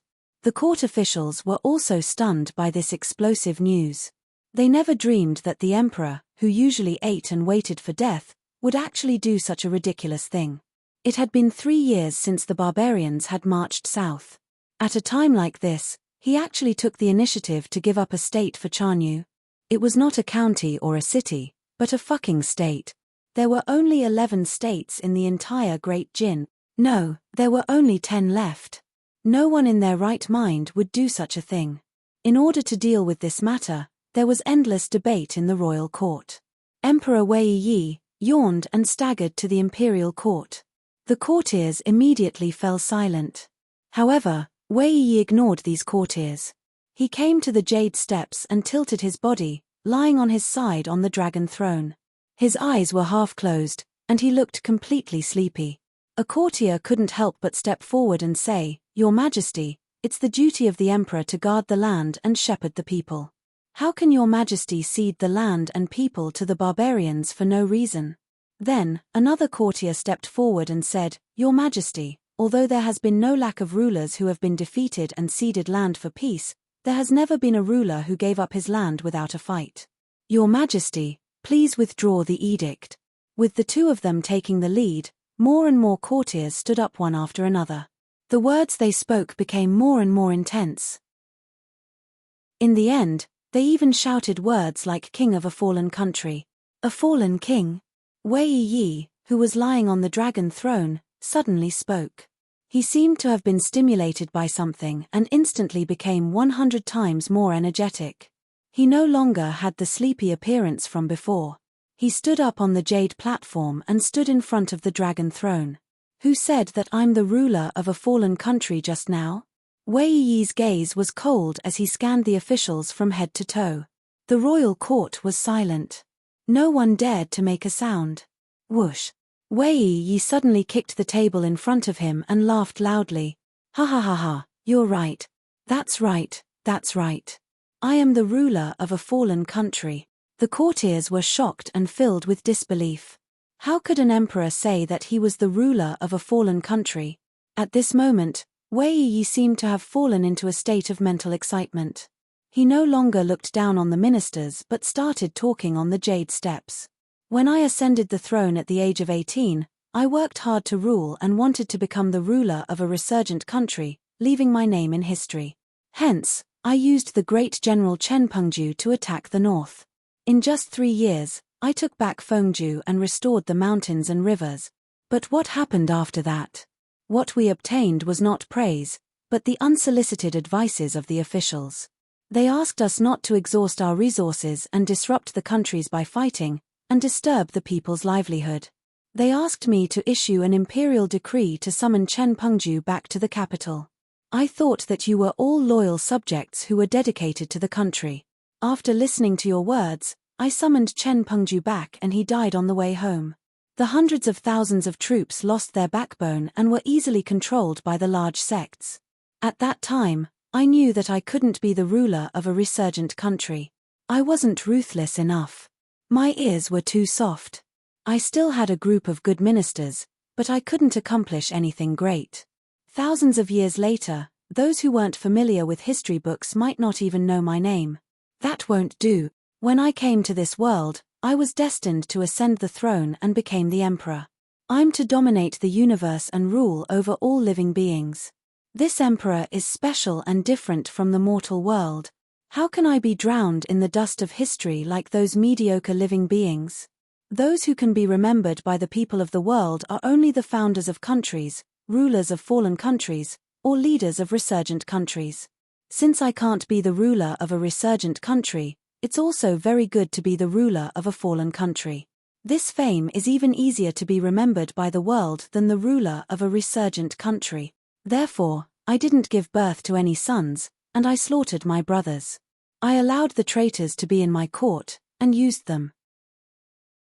I specialized in killing loyal officials, and I ignored government affairs. I even allowed the local governors to rule an area by themselves. Good. This is really good. Now that the destruction of the country is obvious, and the imperial court only exists in name, why hasn't anyone come to attack the imperial city yet? I'm still waiting to burn down the imperial palace and perish in the flames of the fallen country, shaking the world so that countless people will remember me in their heart. The 100 years period is about to pass, and the immortals and Buddhas of the upper world are about to descend. At that time, it won't be so easy for me to destroy the country. I don't have time. If no one comes to destroy Great Jin, I'll destroy Great Jin myself. This emperor will also tell you something else. The decree was not the only thing I sent to the grassland. There's also the Hongwu divine sword that killed all the deity realm experts 300 years ago. This Great Jin will definitely perish. Ha ha ha ha. The emperor's laughter echoed in the imperial court. The officials were shocked and dumbfounded. No one dared to say a word. He was crazy. The emperor was really crazy. Not only did he cede Fengju, but he even sent the Hongwu divine sword to the grassland. That was a divine sword that could kill immortals and Buddhas from the upper world. What should they do now? In the end, Chu Yuanliang did not obtain Kui Heng's promise on the spot. He could only leave in a hurry with Wang Chun. As the prime minister, he could not leave the capital for too long, or else there would be chaos. In the state overseer's office, Kui Heng asked Liu Litao to call Zhong Shuming and Wu Yin over. He explained the current situation and asked, "How trustworthy do you think Chu Yuanliang's words are?" Zhong Shuming pondered for a moment and said, "Chu Yuanliang is the most powerful person in the current dynasty. Since he came to ask for help personally, this matter should be true." 12e. Liu Litao also said, "Chu Yuanliang and Wang Chun came together probably to make you believe in the authenticity of this matter." Wu Yin nodded and said, "I think so too." Yes. Kui Heng nodded lightly and said, "It's indeed most likely true, but the so-called emperor is too unbelievable. It's most likely not as simple as ceding Fengju." At this point, he said to Liu Litao, "There's no need to write a reply to Chen Tong. I'll personally make a trip to Yunshu County." "Yes, Your Excellency." Liu Litao nodded. 20 miles away from Yunshu County in Fengju, a camp was set up. The soldiers were at the city gates. Their swords were drawn. Meanwhile, in the Yunju army tent at the back, it was a peaceful scene. Huyan Chanyu was in the prime of his life. Seeing Emperor Wei Yi's gift, he naturally did not hesitate to swallow it. He was determined to take down Fengju City before the upper world's immortals descended. At this moment, he was wiping an ordinary-looking refined iron sword with the Emperor's edict. He looked towards the south and said with a smile, "Perhaps next winter, my race will be able to enter the Central Plains. I also have to thank His Majesty for the gift he gave me. When we conquer Yunshu County, I'll definitely slaughter the entire city for him as thanks." Chapter 128 Chanyu, The Advantage is Mine. Chapter 128 Chanyu, The Advantage is Mine. Just as he was stroking his sword and imagining the future, a burly man in armor walked into the main tent and knelt on the ground. He said respectfully, "Great Chanyu, when are we going to attack?" This person was the vanguard general of the grassland barbarians, and his name was Chao Wushu. How far are the foot soldiers from the cavalry camp? Huyen Chanyu put away his sword and asked. There's less than 30 miles left. 250,000 warriors will be able to join forces with the vanguard soon. Chao Wushu was still kneeling on the ground as he reported the situation at the front line. The materials needed for the siege equipment have been prepared. We can make the equipment for the initial siege in 2 days at the latest. Very good. Huyen Chanyu nodded and said with a smile, we don't have to be anxious. After we gather our troops, we can just steadily make siege weapons. There should be less than 10,000 soldiers in Yunshu County City. They definitely won't dare to leave the city and disturb our warriors. Yes, great Chanyu. Chao Wushu immediately kowtowed. In 5 days, we should be able to consume all the materials and create most of the siege weapons. As long as we rest for another day, we can launch an attack. Alright, then we'll begin the siege in 6 days. Huyen Chanyu was in a very good mood. He stood up, pointed his sword, and smiled. No matter what, 300,000 against 10,000, the advantage is mine. Please keep reading 0NMYB0X novel. C0M. In Yunshu County. As a governor of 6 counties as appointed by the state overseer, Wuxia had already taken over all the military affairs here. Chen Tong, on the other hand, was preparing for war alongside him. The grassland barbarians' cavalry could not be underestimated. Moreover, according to the latest news from the sentries, the 50,000 barbarian cavalry were only the vanguard. There were still more than 200,000 foot soldiers behind. Who knew where the grassland barbarians got the resources to raise so many soldiers? Wuxia believed that he could defeat 10,000 cavalry alone, but it was unknown if he could defeat 50,000 cavalry. Although he had the heavenly dragon's mighty bodhisattva fist dragon runes on him and he had the power to crush deity realm experts, his martial cultivation was only at the peak of the inner world realm after all. He could not continuously replenish the power of the dragon runes. If he fought for too long, the power would be exhausted. If he really had to fight against an army, he had to rely on the soldiers here. Above the city walls, a cold wind howled. Chen Tong looked into the distance and saw a vast expanse. This was an extremely suitable location for cavalry to charge. Although the enemy's cavalry could not be used to attack the city, they could be used to provide cover for the 200,000 foot soldiers behind, giving the rear enough time to prepare their siege weapons. When the barbarians transported the siege equipment over, the siege would begin. Currently, there are only 8,000 standing soldiers in Yunshu County. This was because when King Yang caused trouble previously, a large number of soldiers had been transferred away and had yet to return. 8,000 soldiers, defending against hundreds of thousands. The outcome would definitely be extremely tragic. Therefore, Chen Tong submitted a letter to Kui Hang, requesting for the right to recruit soldiers in Yunshu County. Only by recruiting enough soldiers would they have a chance to defend Yunshu County. Otherwise, everything was just empty talk. County Governor, how do you plan to fight this battle? Chen Tong asked Wuxia. If Lord Overseer's reply can arrive before these barbarians attack the city, I'll naturally listen to his arrangements. Wuxia's thoughts were simple and extreme. He looked into the distance and said in a low voice, if the reply doesn't arrive, I'll leave the city and kill a path through the army. Indeed, that's the only way. Chen Tong nodded and turned to look into the city. He could clearly hear the sounds of the army training not far away. Governor Meng has begun to train the soldiers. Shall we go over and take a look? Let's go. Wuxia nodded. The governor of Yunshu County was called Meng Zhong. He was already 57 years old, but his physique was still very strong. He personally trained the soldiers and shouted loudly, "Boys!" Meng Zhong stood in front of the 8,000 soldiers in his armor and shouted, "The barbarians have arrived at the city wall. They want to break through our walls, rob our food, kill our sons, and snatch our wives and daughters. What should we do? Kill them all. Kill them. Kill those barbarians." The 8,000 soldiers were furious and roared with flushed faces. They were basically local citizens of Yunshu County. Their parents, families, wives, and children were all here. If the barbarians breached the city, the consequences would be unimaginable. 28 years ago, Yunshu County was still in the hands of the grassland barbarians.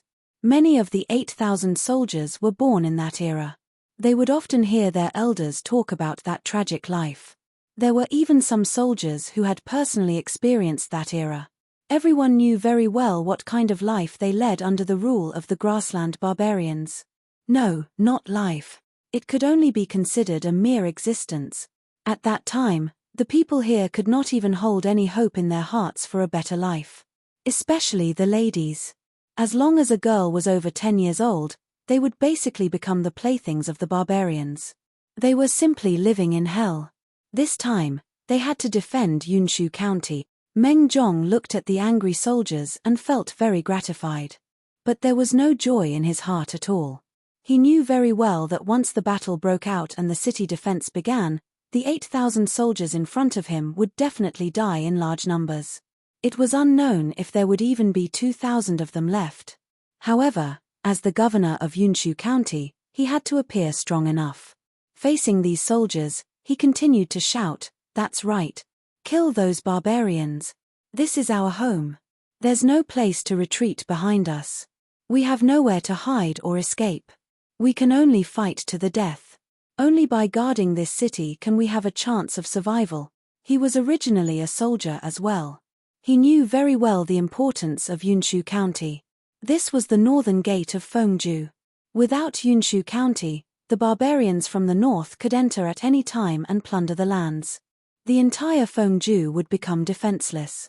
28 years ago, Meng Zhong followed the northern garrison general, Chen Pengju, to attack the barbarians in the north and reclaim Yunshu County that had fallen into the hands of the barbarians. Only then did they completely restore the entire Fengju. Before that, although Fengju was considered the territory of the Great Jin in name, it had long become the backyard of the barbarians in the north. They could enter and leave as they pleased and trample through the entire territory. Moreover, Yunshu County had a ranch used to raise horses that could block massive armies. Only with Yunshu County can Fengju be considered the Great Jin's Fengju. Without Yunshu County, Fengju was just a little girl who could be violated by the barbarians at any time. Yunshu County could not be lost again. At this moment, Hui Shi and Chen Tong walked over, but they did not disturb Meng Zhong's training. Instead, they waited quietly at the side. After Meng Zhong finished his round of training, he came to the two of them and cupped his hands. He asked, "My lords, how's the situation outside the city?" Initially, he was a little dissatisfied with these two officers from Changfeng Prefecture. However, after getting along with them, he realized that both of them were dedicated to the common people, so he became harmonious with them. In particular, Meng Zhong realized that Hui Shi's eyebrows were extremely similar to Chen Pengju's. This made him feel much closer to Hui Shi. There was basically no conflict. Hui Shi said in a low voice, "There are often barbarian sentries patrolling outside the city. They should be checking on the situation of our city defense. Occasionally, they'll shoot arrows at the city walls or send letters in to stir up trouble." Chen Tong nodded and said solemnly, "In the past 2 days, most of the rumors fabricated by them is that the Emperor of the Great Jin has already issued an edict to cede Fengju to their commander, Chanyu. Although this matter is extremely unbelievable, it has already spread throughout the army and the commoners. Governor Meng, please pay more attention and don't let the soldiers and commoners be bewitched. Only a fool would give up a state's land to the nomadic barbarians for no reason." No one in Yunshu County believed it. The person who spread this news deserves to be killed. Meng Zhong's expression was extremely gloomy. Such a psychological attack was not something that those barbarians would do. Could it be that someone was secretly guiding them? However, in the face of such means, he could only curse. It was difficult to take effective measures. He quickly calmed down and asked, "Commander Chen, has Lord Overseer's reply arrived?" "Not yet." Chen Tong shook his head. "But, according to the timing, Lord Overseer's reply should be on its way by now." "That's good." Meng Zhong nodded at first, then thought for a moment and couldn't help but say, "Commander Chen, there's something I can't help but want to say. Now that the situation in Yunshu County is urgent and we lack soldiers, We should start recruiting troops as soon as possible. Only then will we have a stronger chance of defending the city and not rely on these 8,000-foot soldiers. That's right. We don't have the authority to recruit troops ourselves. According to the procedures, we need to gain permission from the state overseer first. But now that the troops are at the city gates, we don't have that much time. His meaning was very simple. A general should not accept the orders of an emperor. They should not care about the process now and should just start the recruitment directly. No. If it were any other state overseer, you wouldn't be wrong to do this. Chen Tong shook his head and said, but it's different under Lord Overseer Kui. As long as we can get a reply from him, we'll definitely win this battle.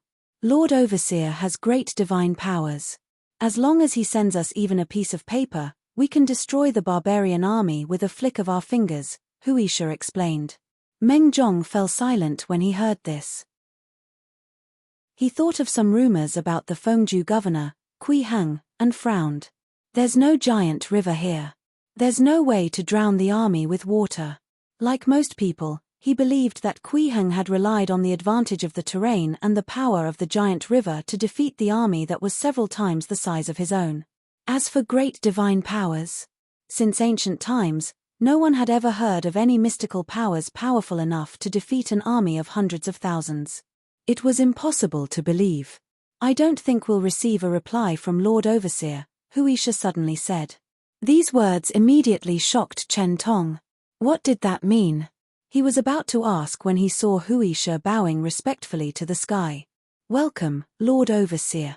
Wuxia bowed to the sky respectfully. The dragon runes on his back had sensed a familiar aura. This meant that Kui Heng had come and had no intention of hiding his whereabouts. Chen Tong hurriedly looked up. He saw a figure slowly floating over from the horizon. Hence, he hurriedly bowed as well and exclaimed, Welcome, Lord Overseer. Flying here? Meng Zhong looked at Kui Heng in shock. To most people, such a method of riding the clouds was already considered the means of an immortal. Many citizens and soldiers in the city also saw Kui Heng descend from the sky on a cloud. Their hearts were instantly filled with endless joy. When the barbarians were about to attack the city, an immortal suddenly appeared. This was simply like a light appearing in the dark night. The originally anxious citizens immediately felt much safer. At this moment, no matter what they were doing, they all knelt on the ground and kowtowed to Kui Heng. Streaks of red and white light that only Kui Heng could see slowly floated into the sky. Chapter 129 8,000 Soldiers, 8,000 Grandmasters. Chapter 129 8,000 Soldiers, 8,000 Grandmasters. He rode the clouds and flew. In the eyes of most people, this was the means of an immortal. If it wasn't an immortal, what was it? Therefore, Kui Heng's arrival on an auspicious cloud immediately caused a commotion in the entire Yunshu County. Almost every citizen knelt on the ground and bowed to the sky. After collecting the light of joy and love from these people, Kui Heng landed in front of Wuxia, Chen Tong, and Meng Zhong. However, he did not speak to the three of them first. Instead, he looked at the 8,000 soldiers not far away and nodded lightly. All right, they're all good men. These soldiers were indeed good men. Yunshu County bordered the grassland. Almost all the men practiced martial arts, and their physiques were very strong. Although the martial arts they practiced were not any profound martial techniques and could only be cultivated to the internal nurturing level at most, and they could not even reach the qi-sensing realm, it was enough to strengthen the body and strengthen their essence, qi, and spirit. Please keep reading 0NMYB0X novel. C0M. Lord Overseer, Yunshu County is filled with good men. Chen Tong came over and bowed. If we can recruit tens of thousands of soldiers and train them a little, we will definitely be able to defend this city. Ha, Chen Tong. Lord Overseer himself is already here. Do we still need you to defend the city? Wuxia was a straightforward person, and always spoke his mind. After bowing, he said, Lord Overseer, are you here because there's something special about the grassland barbarians? Both of them could tell that since Kui Heng had come to Yunshu County City himself, he would definitely use his divine power to guard the city. This battle was already guaranteed. However, if it was just an ordinary battle, they should only receive a letter to allow them to conduct recruitment. There was no need to come personally. Unless there was something abnormal about the grassland barbarians. The situation has indeed changed. Kui Heng nodded slightly and looked at Meng Zhong beside him. He smiled and said, "Is this the governor of Yunshu County? Your humble servant, Meng Zhong, greets you, Lord Overseer." Meng Zhong bowed respectfully to Kui Heng and could not help but ask, "May I ask if you are an immortal?" Kui Heng's appearance just now was too shocking. Even this experienced old guard found it unbelievable. He felt that his understanding had been overturned. A human could actually ride on the clouds and fly in the sky.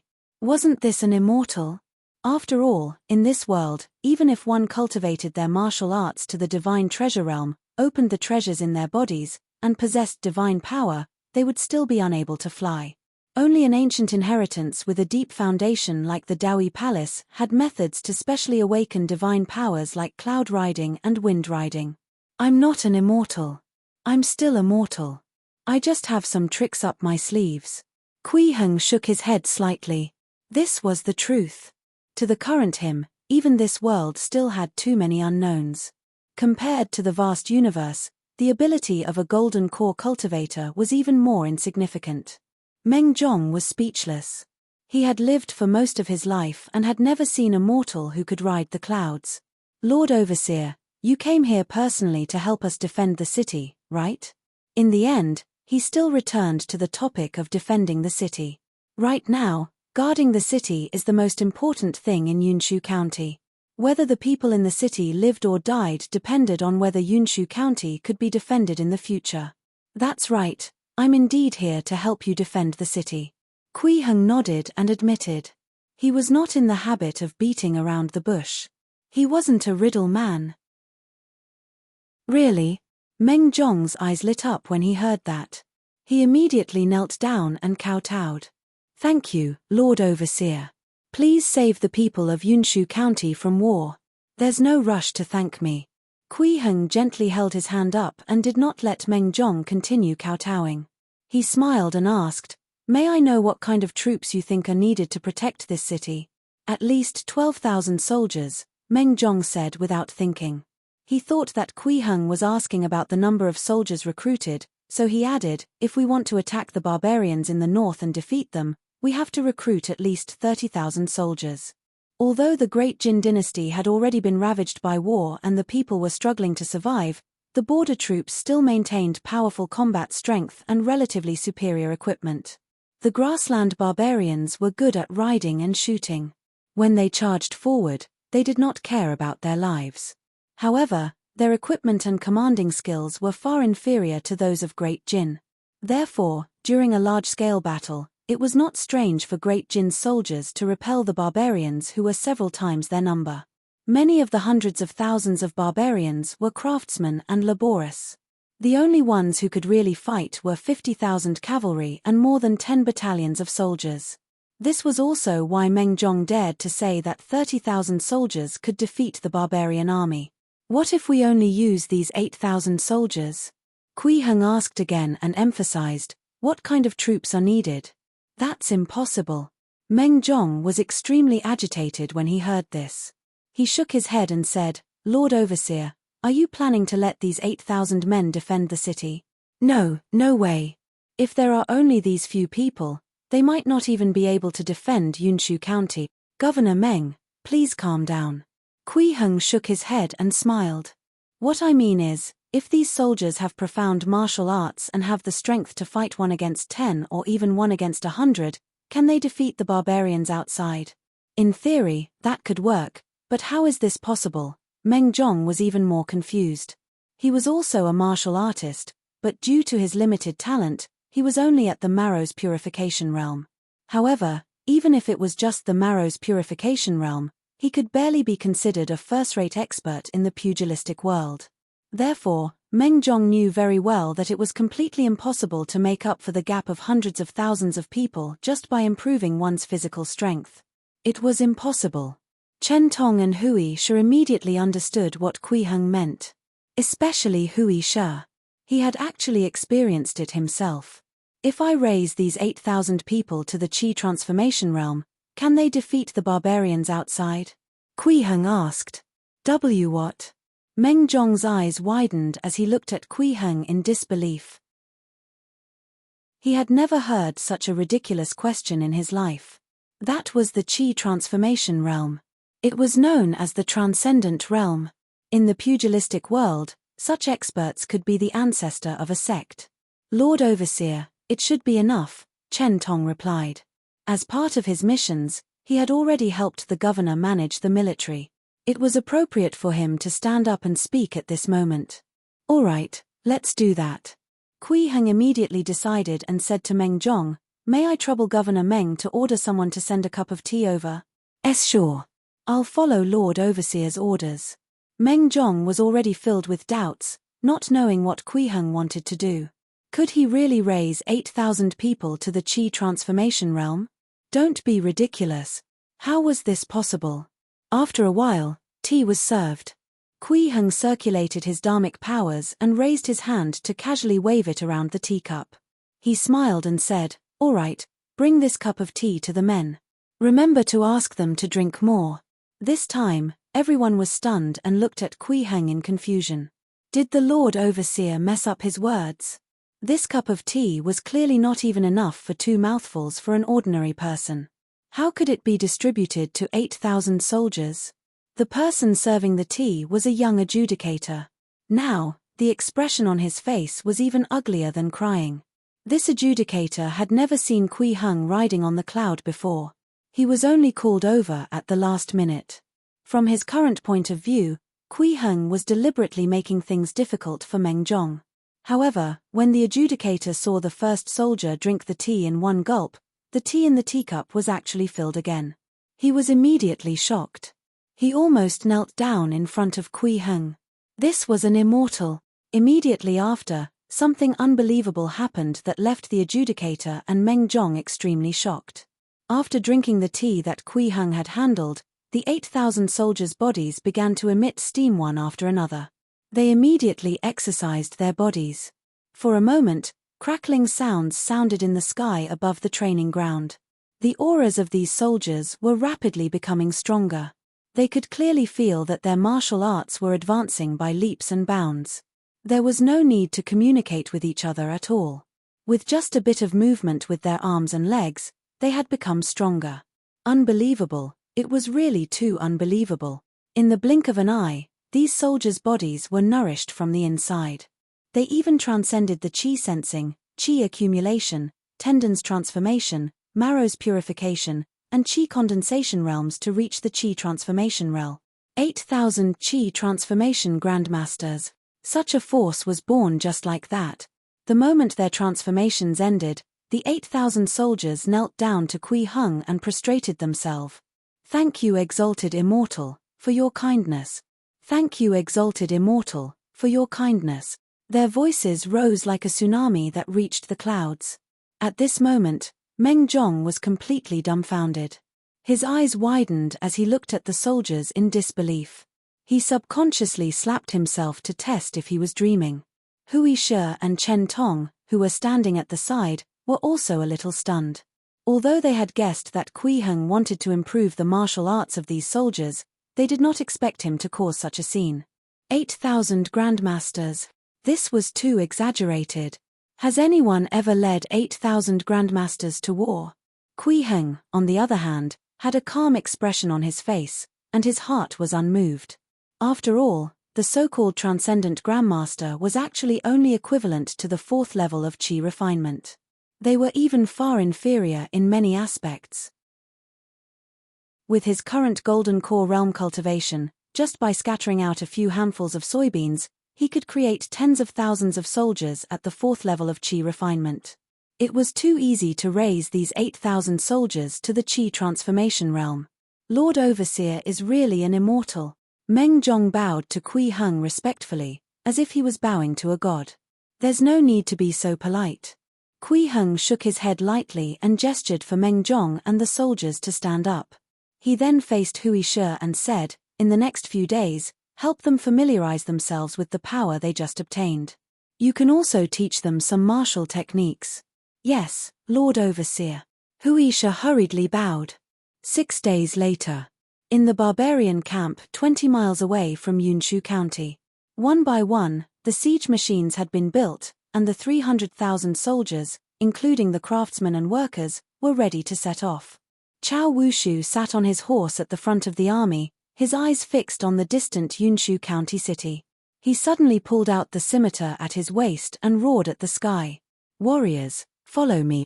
After we capture Yunshu Pass, we will have food for the winter, delicious wine and meat, and beautiful women. Charge.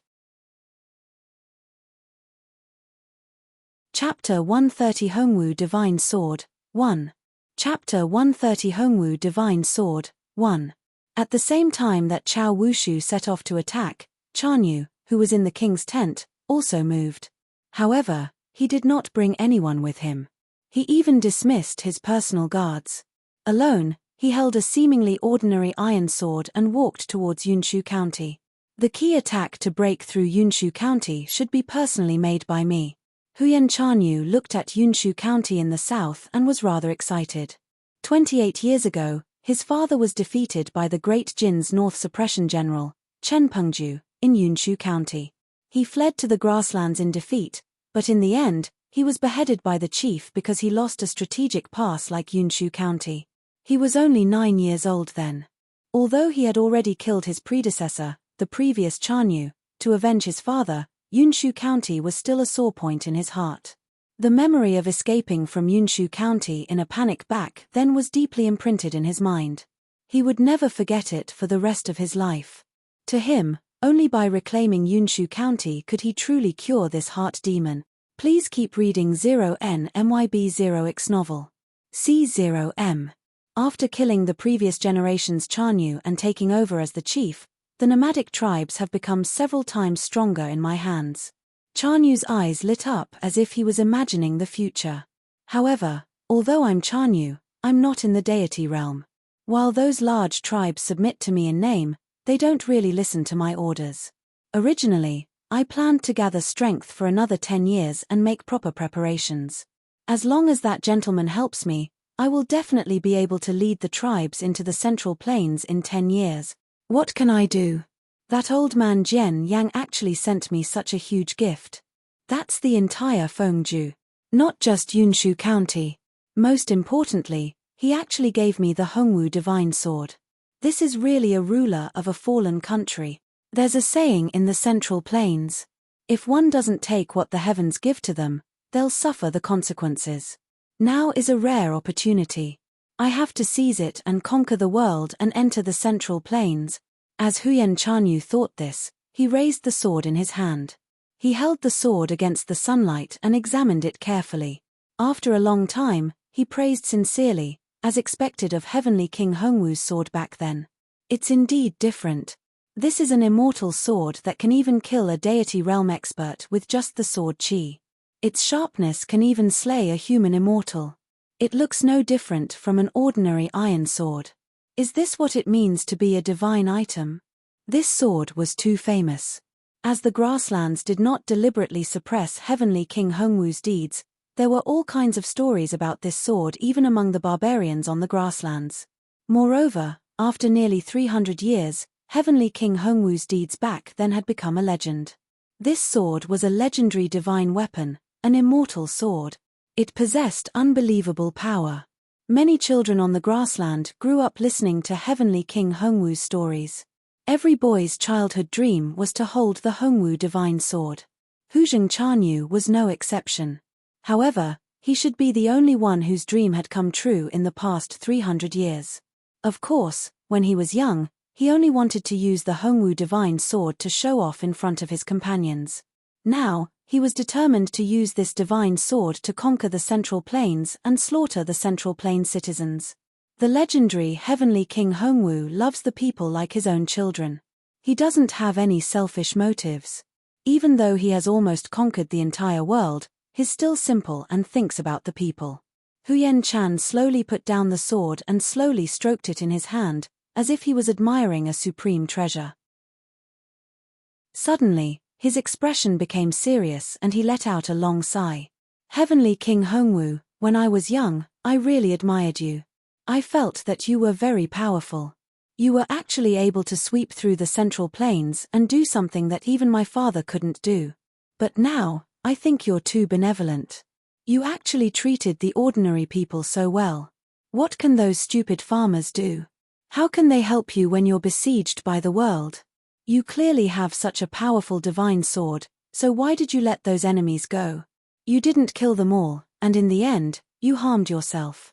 If you can't even handle these things well, then the name Heavenly King Hongwu is nothing much. Now that I've obtained your sword and your strength, I will never repeat your mistakes. I will take your sword and kill all those who resist me and disobey me. Starting with Yunshu County, Chao Wushu led the troops on horseback. Looking at the hundreds of thousands of troops behind him, he felt a sense of pride.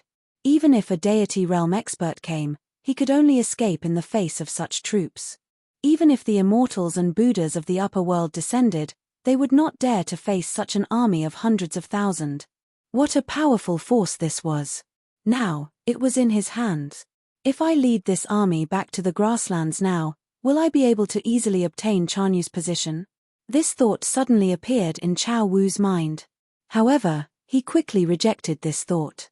He was only Huyen Chanyu's nephew, but the subordinates under him were all his trusted aides. The reason why he could obtain such great authority was purely because of the trust of Chanyu. If he betrayed him, their first enemy would be himself. Great power has made me arrogant and gone to my head. Chao Wushu shook his head and looked back at the Yunshu County city in front of him. I must use slaughter to wash away the fog of power that my heart has suffered. He became even more determined to massacre the city. At the same time, he was planning how to attack the city, where to start, how many troops to send, and how to attack. Chapter 131 Hongwu Divine Sword, 2. Chapter 131 Hongwu Divine Sword, 2. All of this had to be considered carefully. However, when Chao Wushu led the army to the front of Yunshu County City, he was stunned on the spot. That was because the city gate was actually open.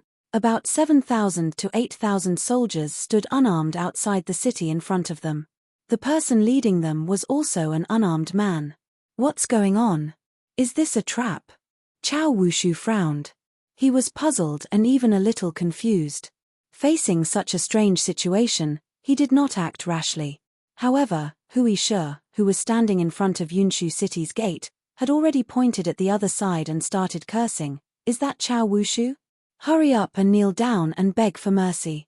If you kill yourself now to apologize, this grandpa can still leave your corpse intact. He was quite excited now. This was because he was bringing 8,000 grandmasters out of the city to fight. Please keep reading 0NMYB0X novel. C0M.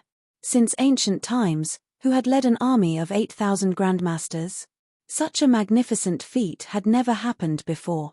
Hui Shi could not wait to lead his troops and charge over and kill everyone.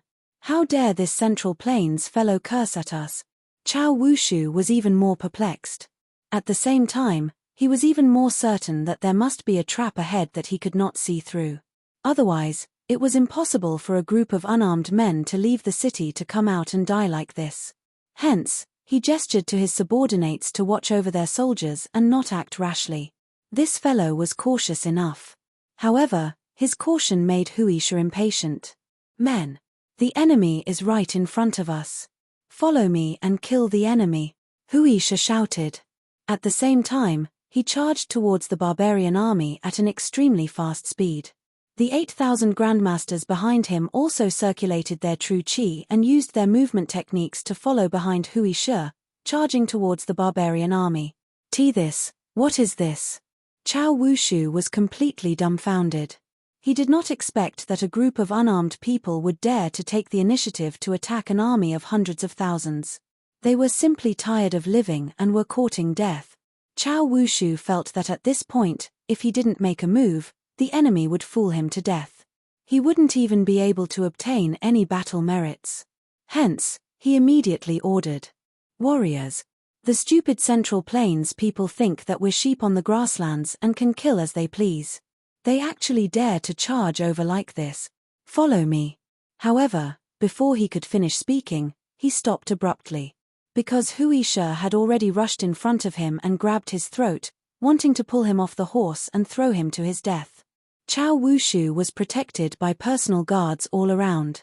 A top-notch barbarian expert attacked and hit Wuxia's arm, loosening the force of the pulling force. That person then immediately dragged Cao Wushu back into the army. Kill. Kill them all.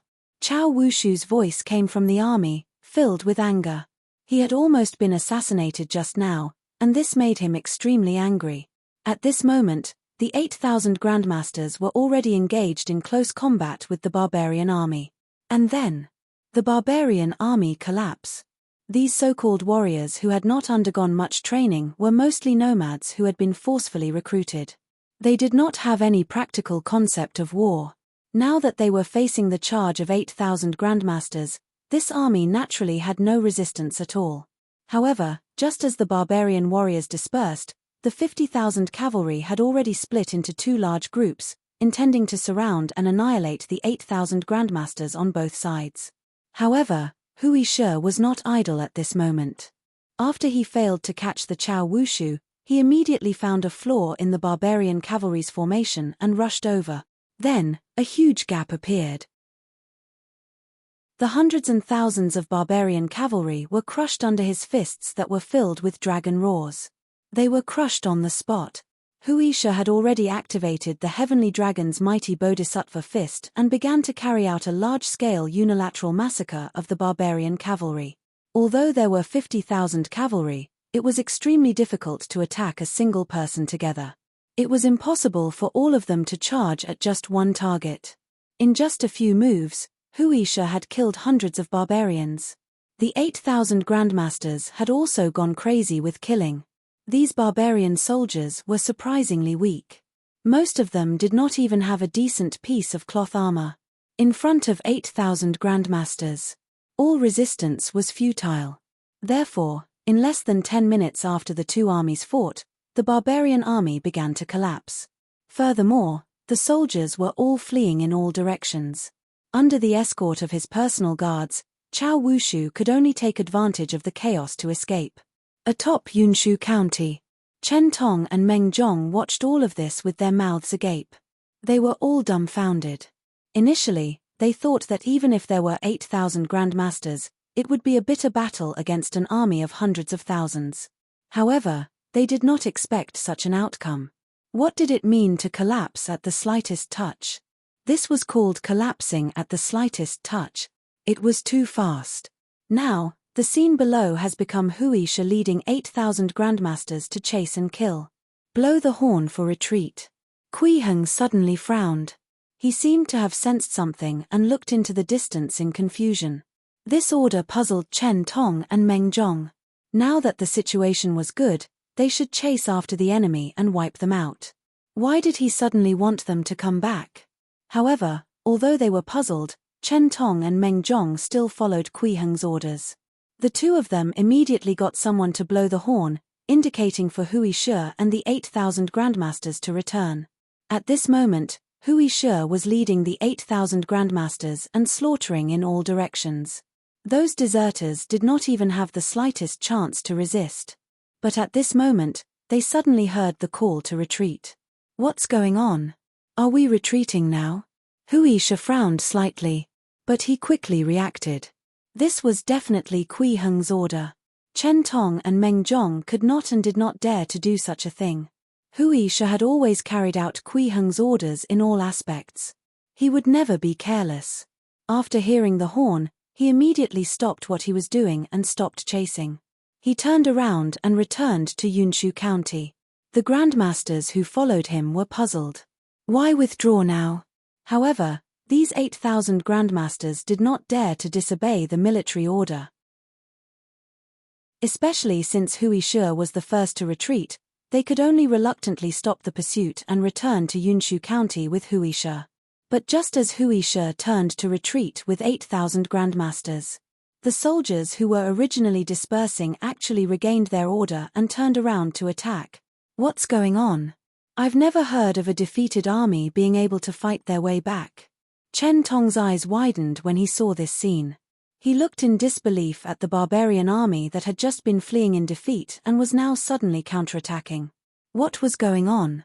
Or did these barbarians see something during their escape? Actually, he was right. These barbarians who had already been defeated ran and bumped into Huyen Chanyu, who was walking over. Huyen Chanyu did not say much. He only raised the iron sword in his hand and told all the barbarians who were escaping that this was Heavenly King Hongwu's sword, a divine sword that could kill immortals and Buddhas. The chaotic escape stopped. Moreover, under the lead of Huyen Chanyu, they actually counterattacked again. At this moment, Hui Shi was leading the 8,000 grandmasters back to the city. Huyen Chanyu looked at Hui Shi and the 8,000 grandmasters in front of him, then at the tall Yunshu County wall in the distance. He sneered, "Tremble in the face of Heavenly King Hongwu's power." At the same time, he slowly pulled out the iron sword from its sheath. Immediately, a sword cry resounded through the world. The rainbow-like sword left the scabbard and became even more dazzling. Ha ha ha, the closer the Hongwu divine sword gets to Yunshu County, the brighter it becomes. It must be showing that I can successfully take down this city. Huyen Chanyu laughed in satisfaction. Then, he raised the Hongwu divine sword. Bathing in the bright sunlight, he was about to slash at Hui Shi and the others who were returning to the city. This sword, Kui Heng recognized it at a glance and was instantly furious. How dare you? Chapter 132 Divine Sword Returning Home, Strange Skulls. Chapter 132 Divine Sword Returning Home, Strange Skulls. How powerful was the Hongwu divine sword? In the myths that circulated on the grassland, legends say that it contained supreme immortal power. Facing the sword chi from the divine sword, even the immortals and Buddhas in the sky would die. Just the aftershock of the sword chi could instantly kill a deity realm expert. After obtaining this divine sword, Huyen Chanyu could not wait to test the power of this divine sword. With a single slash, a 100-foot tall and 30-foot thick brick wall collapsed. The city walls of Yunshu County were about the same level. If not for the fact that he had the intention to train his troops in preparation for going south, he only needed to come to the city wall of Yunshu County and wave the Hongwu divine sword to easily break through this impregnable pass. It was effortless. However, he never expected that the mighty army that he thought would win the battle and sweep through the south would actually collapse at the first blow when attacking Yunshu County City and flee in a sorry state. Please keep reading 0NMYB0X novel. C0M. This was too ridiculous. This was nearly 300,000 troops. It was more than enough to break through a city. How could they be beaten back so easily? There were clearly not even 10,000 people on the other side. Facing such a situation, Huyen Chanyu no longer hesitated. He decided to use the Hongwu divine sword to directly attack this obstacle in front of him. The moment the Hongwu divine sword was unsheathed, boundless sword Gi soared into the sky, causing Hui Shi and the 8,000 grandmasters who were returning to the city to feel a wave of panic. They subconsciously turned their heads to look behind them at the place where Huyen Chanyu was. A divine sword was held in the palm of the barbarian leader. It was raised high and about to slash down. The sunlight shone from behind and reflected on the divine sword. It made the sword appear incomparably bright and dazzling. It seemed to have the power to kill all living beings. Hui Shi and the others immediately paled in fright. Just one look at it made their blood run cold. If this sword really slashed down, how powerful would it be? It was invincible. Retreat. Retreat quickly. Hui Shi circulated his true chi and shouted with all his might. The 8,000 grandmasters also felt the terrifying aura of the divine sword. For a moment, their souls left their bodies. The joy from charging forward recklessly just now was gone. They felt a chill run up their spine. The true chi in their bodies circulated crazily as they brought out their fastest speed. They had to enter the city as soon as possible, otherwise, they would definitely die. You're too slow. Huyen Chan laughed loudly as he brought down the sword in his hand. He immediately waved the divine sword and slashed down, wanting to kill Hui Shi and the 8,000 grandmasters. Just then, clang! A sword cry suddenly sounded, but there was no killing intent. Instead, It was filled with joy. This strange scene immediately attracted everyone's attention. What was wrong with the Hongwu divine sword? The first person to sense the abnormality was Huyen Chanyu. He realized that the divine sword in his hand could not be controlled anymore. This Hongwu divine sword with supreme immortal power had stopped moving. It was as if it was frozen in the air. No matter how hard he tried, he could not swing it at all. What's going on? Cold sweat broke out on Huyen Chanyu's forehead. This Hongwu divine sword was his greatest reliance. If anything happened at this time, he would be finished. They had mobilized hundreds of thousands of troops to march south, but in the end, they returned in defeat. Even if some soldiers managed to survive during the retreat, they would definitely be killed by the leaders of the other tribes when they returned to the grassland. Move. Move for me. Huyen Chanyu was extremely anxious. He tried his best to swing the Hongwu divine sword, but it was useless. The Hongwu divine sword remained motionless. Come back. At this moment, Kui Heng's voice suddenly came from the city wall. His voice was very gentle, as if he was calling out to a child who had been playing outside until late at night. Hundreds of thousands of people inside and outside the city heard him. Huyen Chanyu naturally heard it too. Moreover, he felt that the Hongwu divine sword in his hand seemed to have been summoned by something. It instantly broke free from his palm and flew into the sky. It flew straight for the city walls of Yunshu County. Buzz! Buzz! The Hongwu divine sword let out a series of trembling sounds in the sky. At the same time, an extremely strong emotion suddenly spread from it. This was an emotion filled with joy and grievance. It felt like a child who had gone missing for many years had finally found his parents. Kui Heng stood on the city wall of Yunshu County and extended his right hand towards the Hongwu divine sword. He spread his fingers. Hence, under everyone's incredulous gazes, the Hongwu divine sword that was originally in Huyen Chanyu's hand suddenly broke free from its master and flew into his palm. Clang! Clang! The Hongwu divine sword trembled gently in Kui Heng's palm, revealing some intimate emotions. It was as if a child who had just returned home was wheedling to his parents. I see. Kui Heng gently stroked the sword and felt the changes in it. He had some understanding in his heart. This was indeed the sword he had given Hong Fugue back then. But not entirely. 300 years ago, Kui Heng had once attached the dharmic powers of the 7th level of Qi refinement to a refined iron sword and gave it to Hong Fugue, who was about to leave the beginner's space.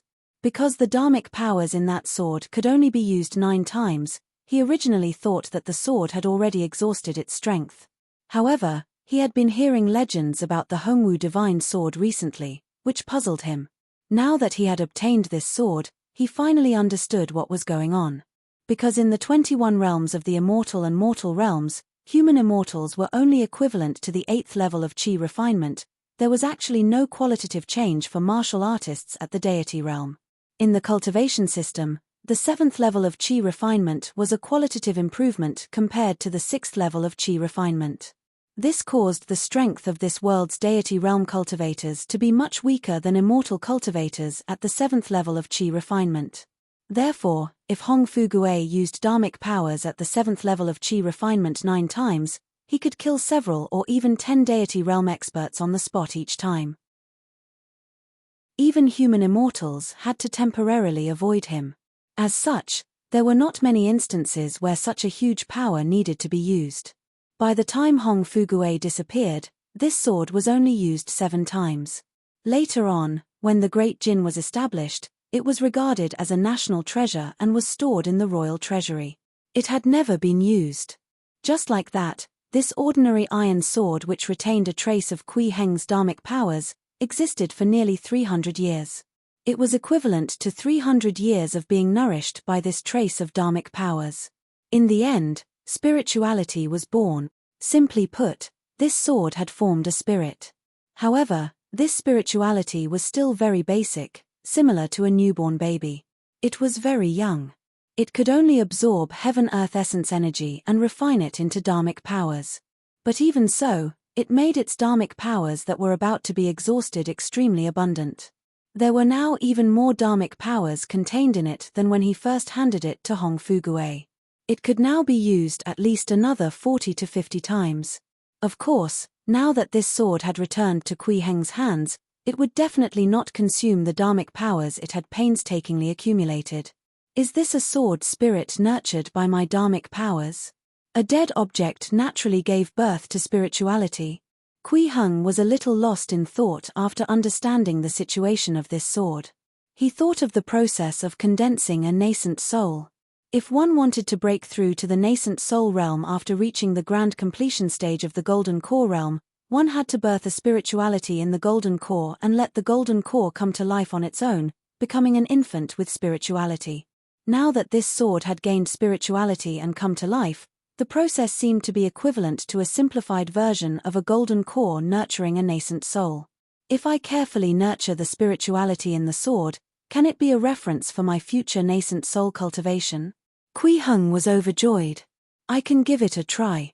Although he would still nurture the young spirituality in the sword due to his lingering emotions for it, it would naturally be better if it could help his cultivation. At this moment, Kui Heng was overjoyed.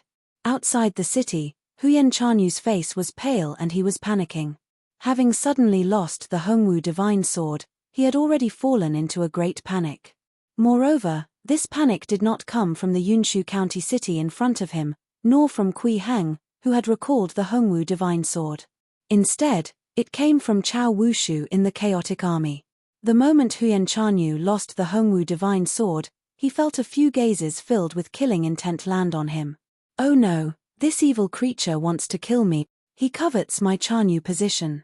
I don't have any personal guards with me now, but he has 2 deity realm guards by his side. Damn it. Faced with this situation, Huyen Chan did not even think about turning around and escaping. He quickly changed directions and tried to blend into the chaos. However, Chao Wushu and the 2 deity realm guards beside him had long locked onto him. No matter how Huyen Chanyu hid, it was impossible for him to escape the eyes of the 2 deity realm experts. Soon, he was caught up by them. Seeing that his life was at stake, Huyen Chanyu finally could no longer endure. He suddenly took out a skull bracelet from his pocket and threw it into the sky. "Sir, save me." Before he could finish his sentence, the skull bracelet suddenly emitted a strong purple-black smoke and quickly expanded. Soon, it turned from a bracelet to a necklace. The skulls on it also became extremely clear. These were clearly real human skulls. Purple-black flames burned in the eye sockets of the skulls, and purple-black blood tears kept flowing out of them. Ours. They looked incomparably evil. "Help me, Huyen Chanyu shouted in horror. "Ha ha, sure, ha ha ha." One of the skulls suddenly laughed sinisterly. Then, the skull flew down from the necklace, opened its mouth, and bit off the heads of the 2 deity realm expert. "Ha ha ha ha. Ah ha ha." An even more sinister laughter came from the necklace of skulls. The dozens of skulls opened their mouths and let out a hair-raising laughter. At the same time, a purple-black flame burned on the skull that was at the middle of the necklace. It burned to the clouds in the sky almost instantly, turning the sky within a few kilometers purple-black. Day turned into night. On the city wall of Yunshu County, Chen Tong and Meng Zhong looked at the world-shaking phenomenon in shock and asked in unison, "Lord Overseer, what should we do now?" They had never seen such an evil thing before. This purple-black aura, Kui Heng was still calm. He stared at the purple-black flame that burned the clouds. "It looks a little familiar." Chapter 133 Suspected Exotic Object. Chapter 133 Suspected Exotic Object. Why did this purple-black flame look familiar to Kui Heng? It was the power of nature. It was extremely similar to the purple-black worm that he had seen when he threw Wang Donglin out of the atmosphere to investigate the environment of space back in Langya County. It was a power similar to runes, but more agile, like runes that had come to life. Moreover, it looked very weak on the surface, but it contained extremely powerful spiritual energy. Now, the purple-black flames burning on the skeleton necklace that Huyen Chan threw out had something of this nature. These skulls wrapped in purple-black flames were clearly only at the 3rd level of Qi refinement, but they had spiritual energy at the 9th level of Qi refinement. Just now, these skulls seemed to have bitten off the heads of 2 deity realm experts, but in fact, they had used their powerful spiritual will to suppress the minds of these 2 deity realm experts, preventing their bodies from moving or circulating their divine power to resist. It was essentially a suppression on the level of mental will.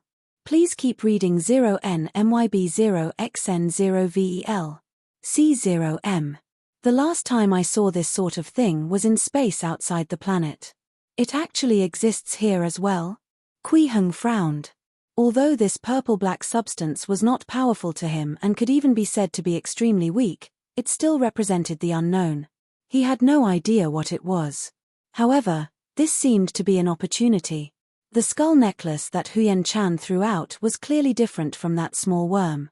It should have an independent consciousness and could communicate. This meant that he might be able to get something out of these skulls.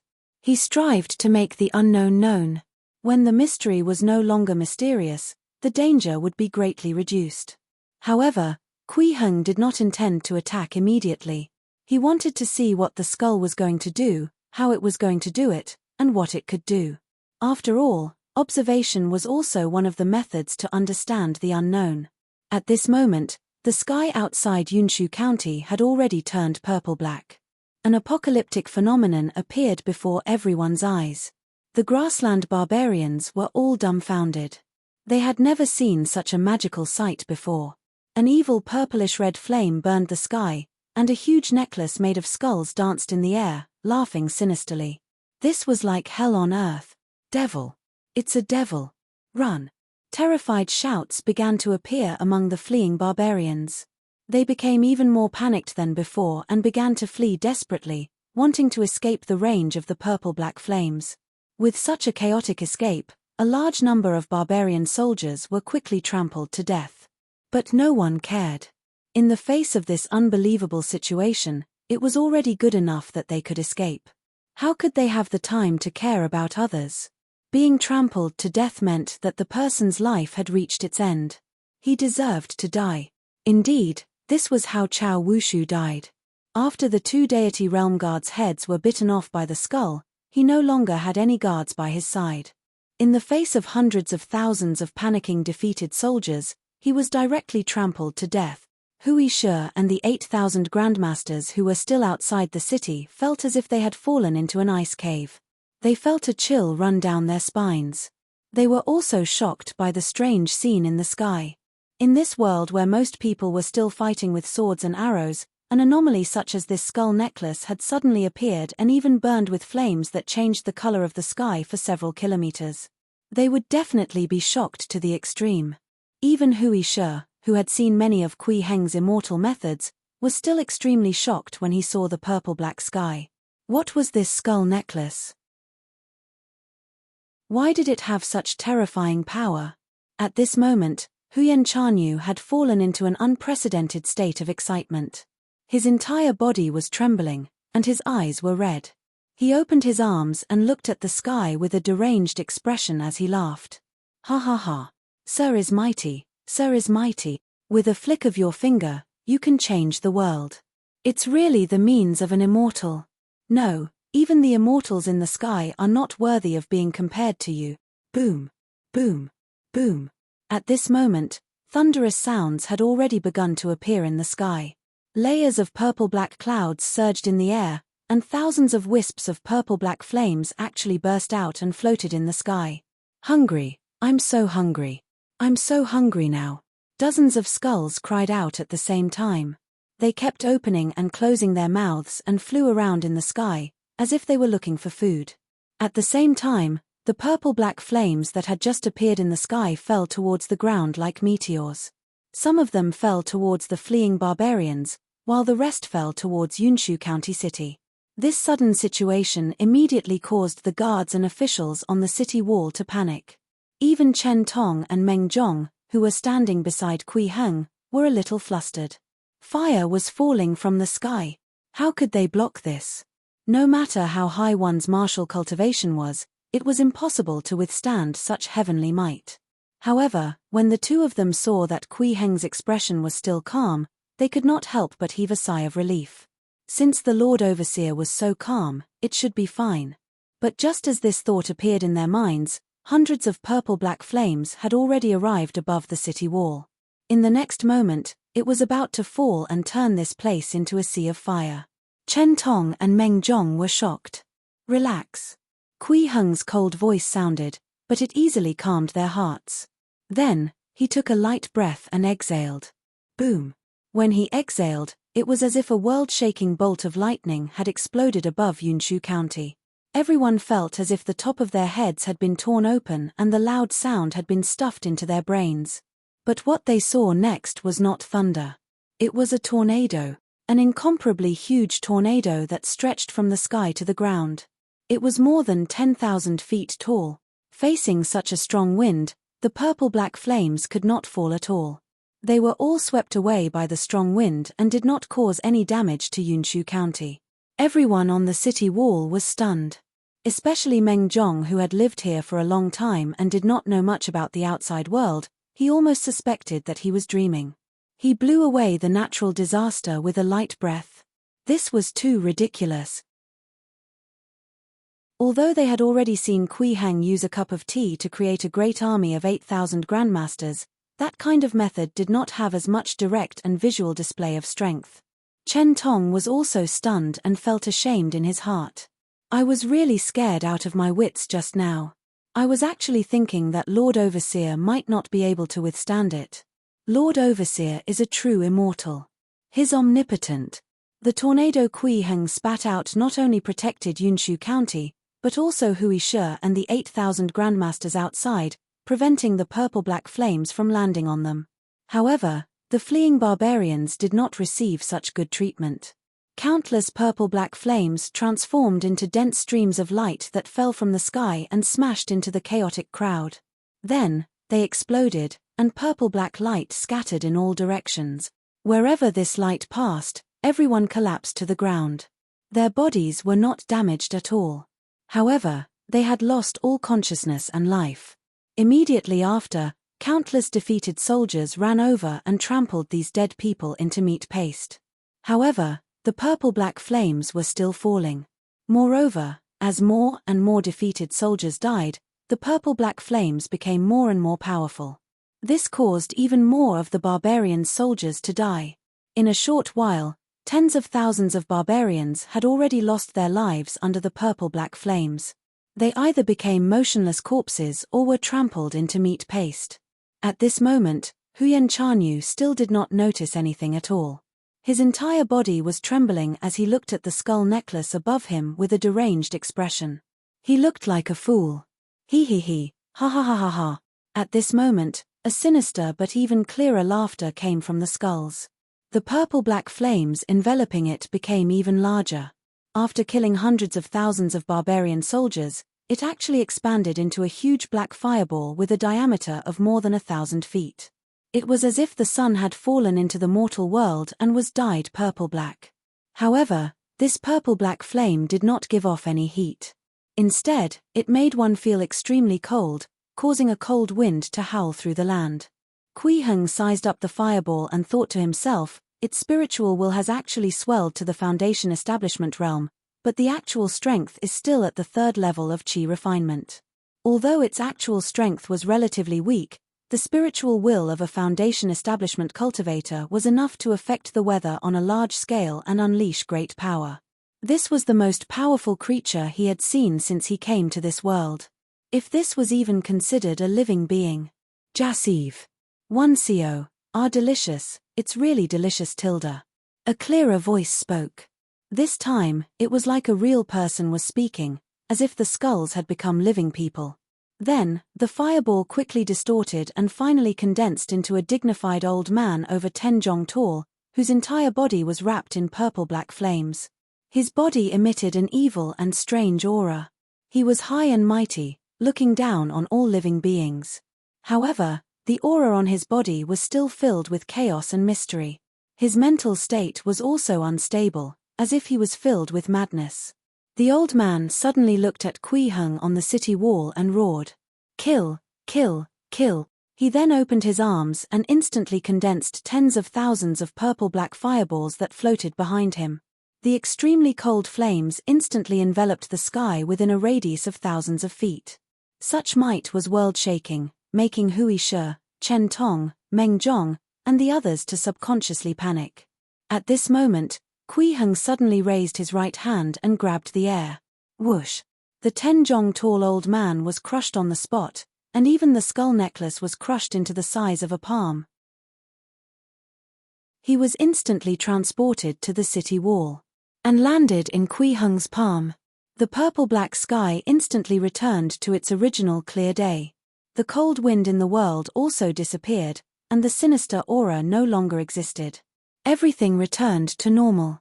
On the city wall, Chen Tong and Meng Zhong looked at Kui Heng with their mouths agape.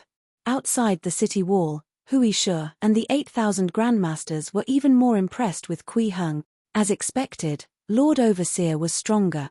Lord Overseer was invincible. At this moment, Kui Heng was looking at the old man who had been crushed into a small person. A layer of golden light had already risen on his palm. No matter how this little thing struggled, it could not escape from his palm. What exactly is this thing? Chapter 134 Heavenly Fire Descends, Great Bodhisattva Baolin. Chapter 134 Heavenly Fire Descends, Great Bodhisattva Baolin.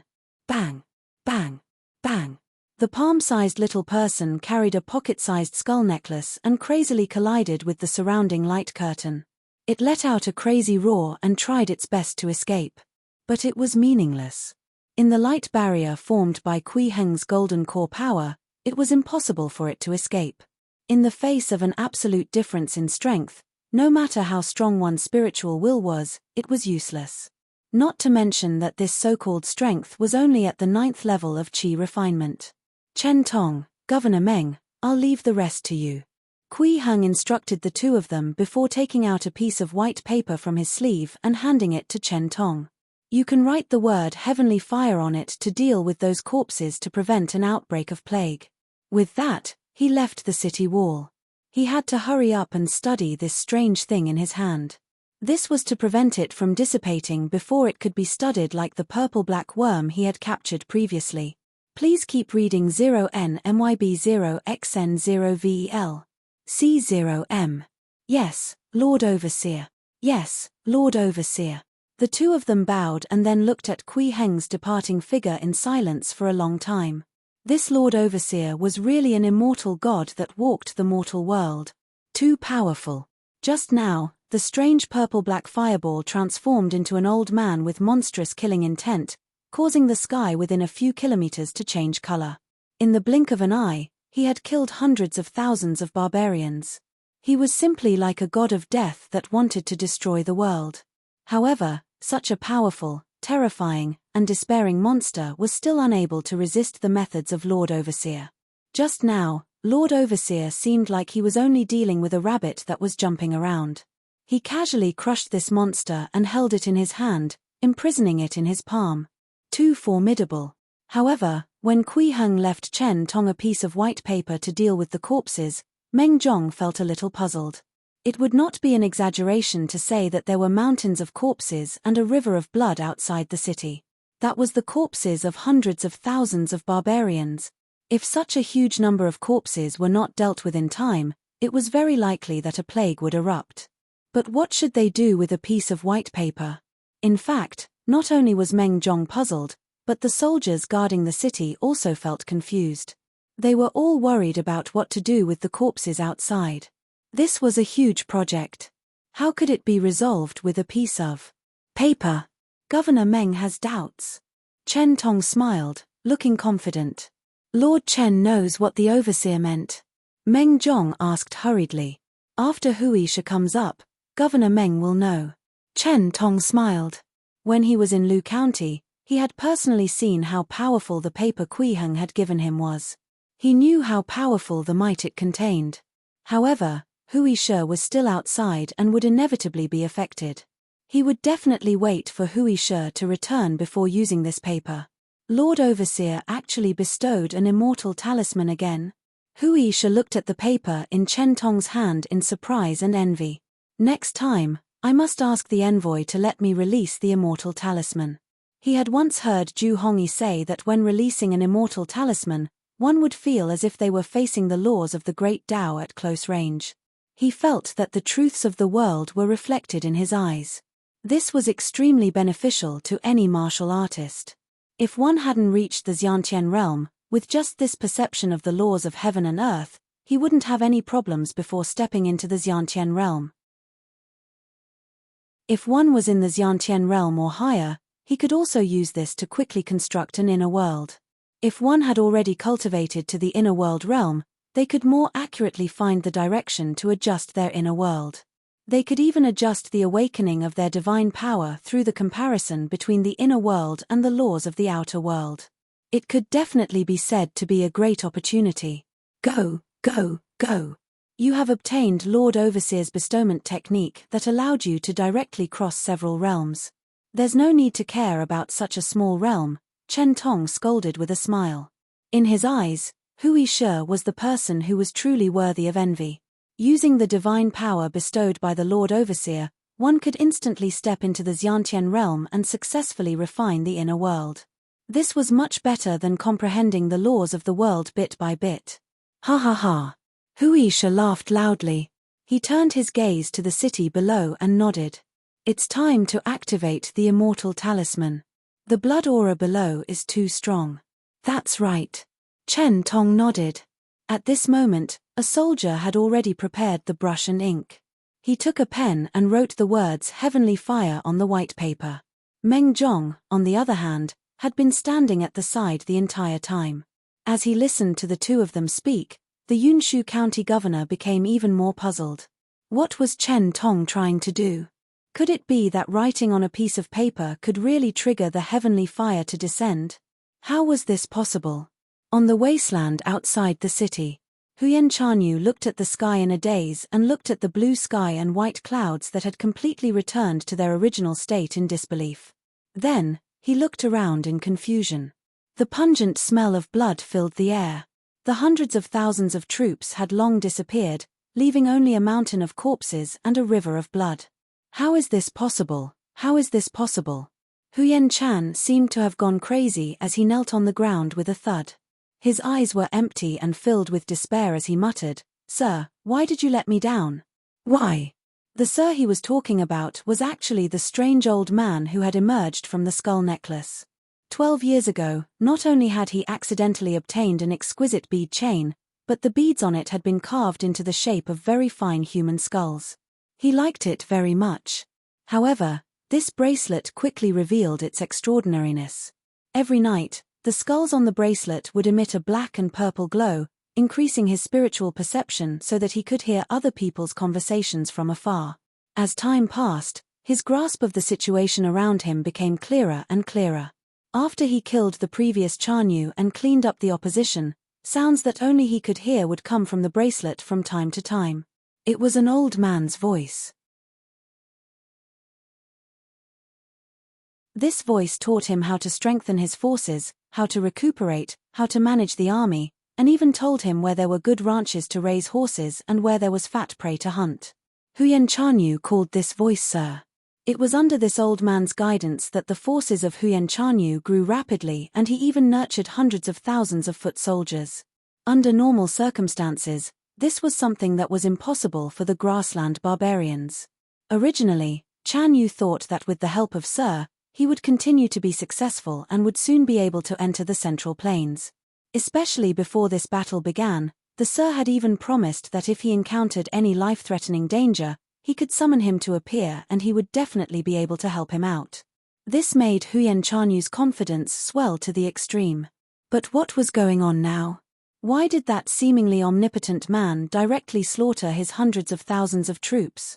Why did Sir look so crazy after appearing? He didn't look as wise as before at all. Why was such a powerful person crushed by the person on the city wall? Why is this? Huyen Chanyu knelt on the ground and roared at the sky. Suddenly, he saw a dazzling red light in the sky. No, it should be flames. This was a huge fireball condensed from crimson flames. Its diameter was at least 1,000 zhong. At the same time, the sky within a radius of dozens of kilometers was dyed red. Even in the county cities and villages far away from Yunshu County City, as long as one looked up, they could see that the sky in the north was fiery red. A raging fire burned in the sky, and a huge fireball slowly descended. It felt like a sun had descended from the sky, wanting to burn everything in the mortal world to ashes. Before the fireball landed, the surrounding air seemed to have been ignited. It instantly became extremely hot and even distorted. It was as if the end of the world had arrived. What is this? Huyen Chanyu looked at the sky in horror. This was a scene he had never seen before. At the same time, on the city wall of Yunshu County, Governor Meng Zhong was completely stunned. He stared fixedly at the sky and the huge fireball. He was dumbfounded.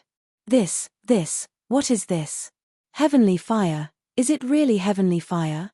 Just now, Chen Tong had burned the white paper with the words heavenly fire. Then, this huge fireball appeared in the sky. What was the power of an immortal god? This was the power of an immortal god. I didn't expect it to be so powerful. Chen Tong also felt an unprecedented shock. Even though he was standing on the city wall and was far away, he could still feel the hot air blowing from outside. This is nothing. It's not the strongest flame of the Lord Overseer. Huisha was much calmer. This was because he still remembered that when he was in Juhe County, he accidentally saw a small flame burning on Kui Heng's fingertip. Although it was only an extremely small flame, and in terms of size, it was nothing compared to the huge fireball in front of him, the power contained in it was probably many times stronger than this fireball. The fireball in front of him looked very huge, but in the end, it was just pure flames. And that small flame seemed to be a real sun. Boom!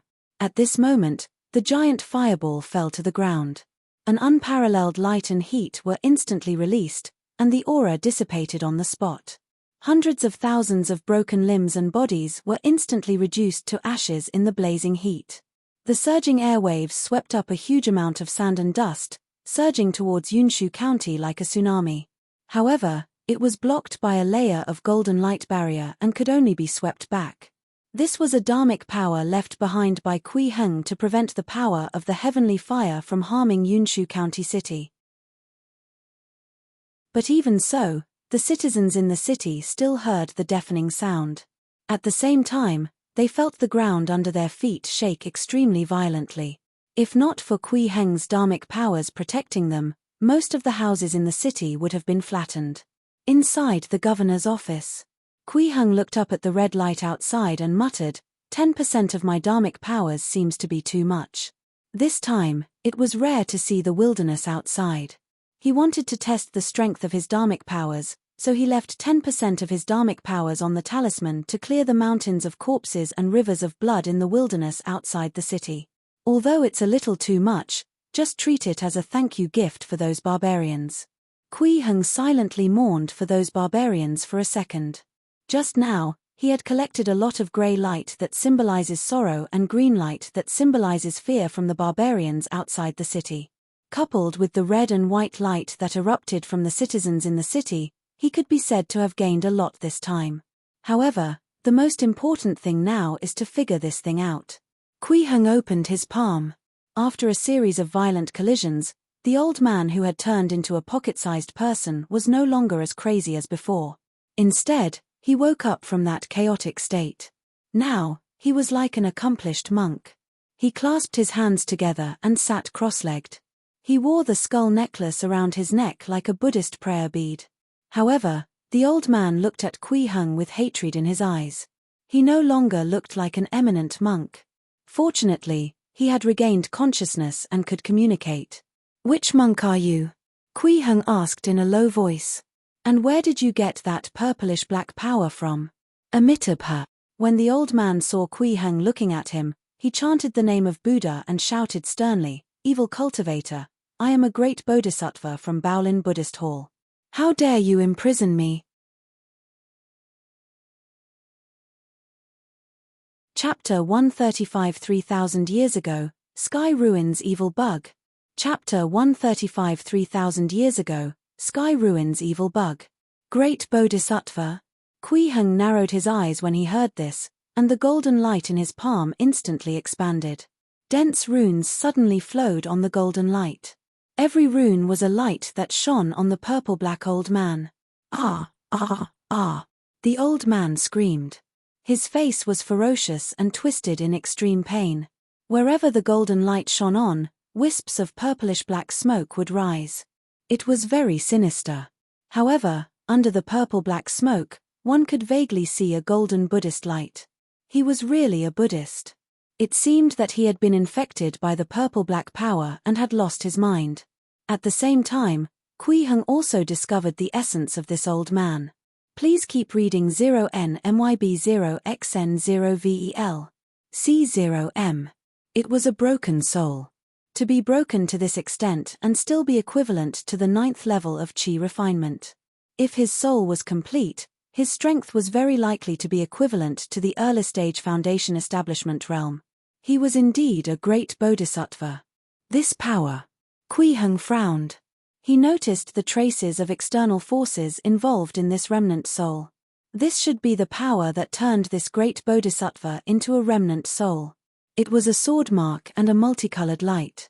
This was clearly the damage caused by the immortal dawn sword art, and the only person who could beat a great bodhisattva into a remnant soul with the immortal dawn sword art was probably Jiang Chichi.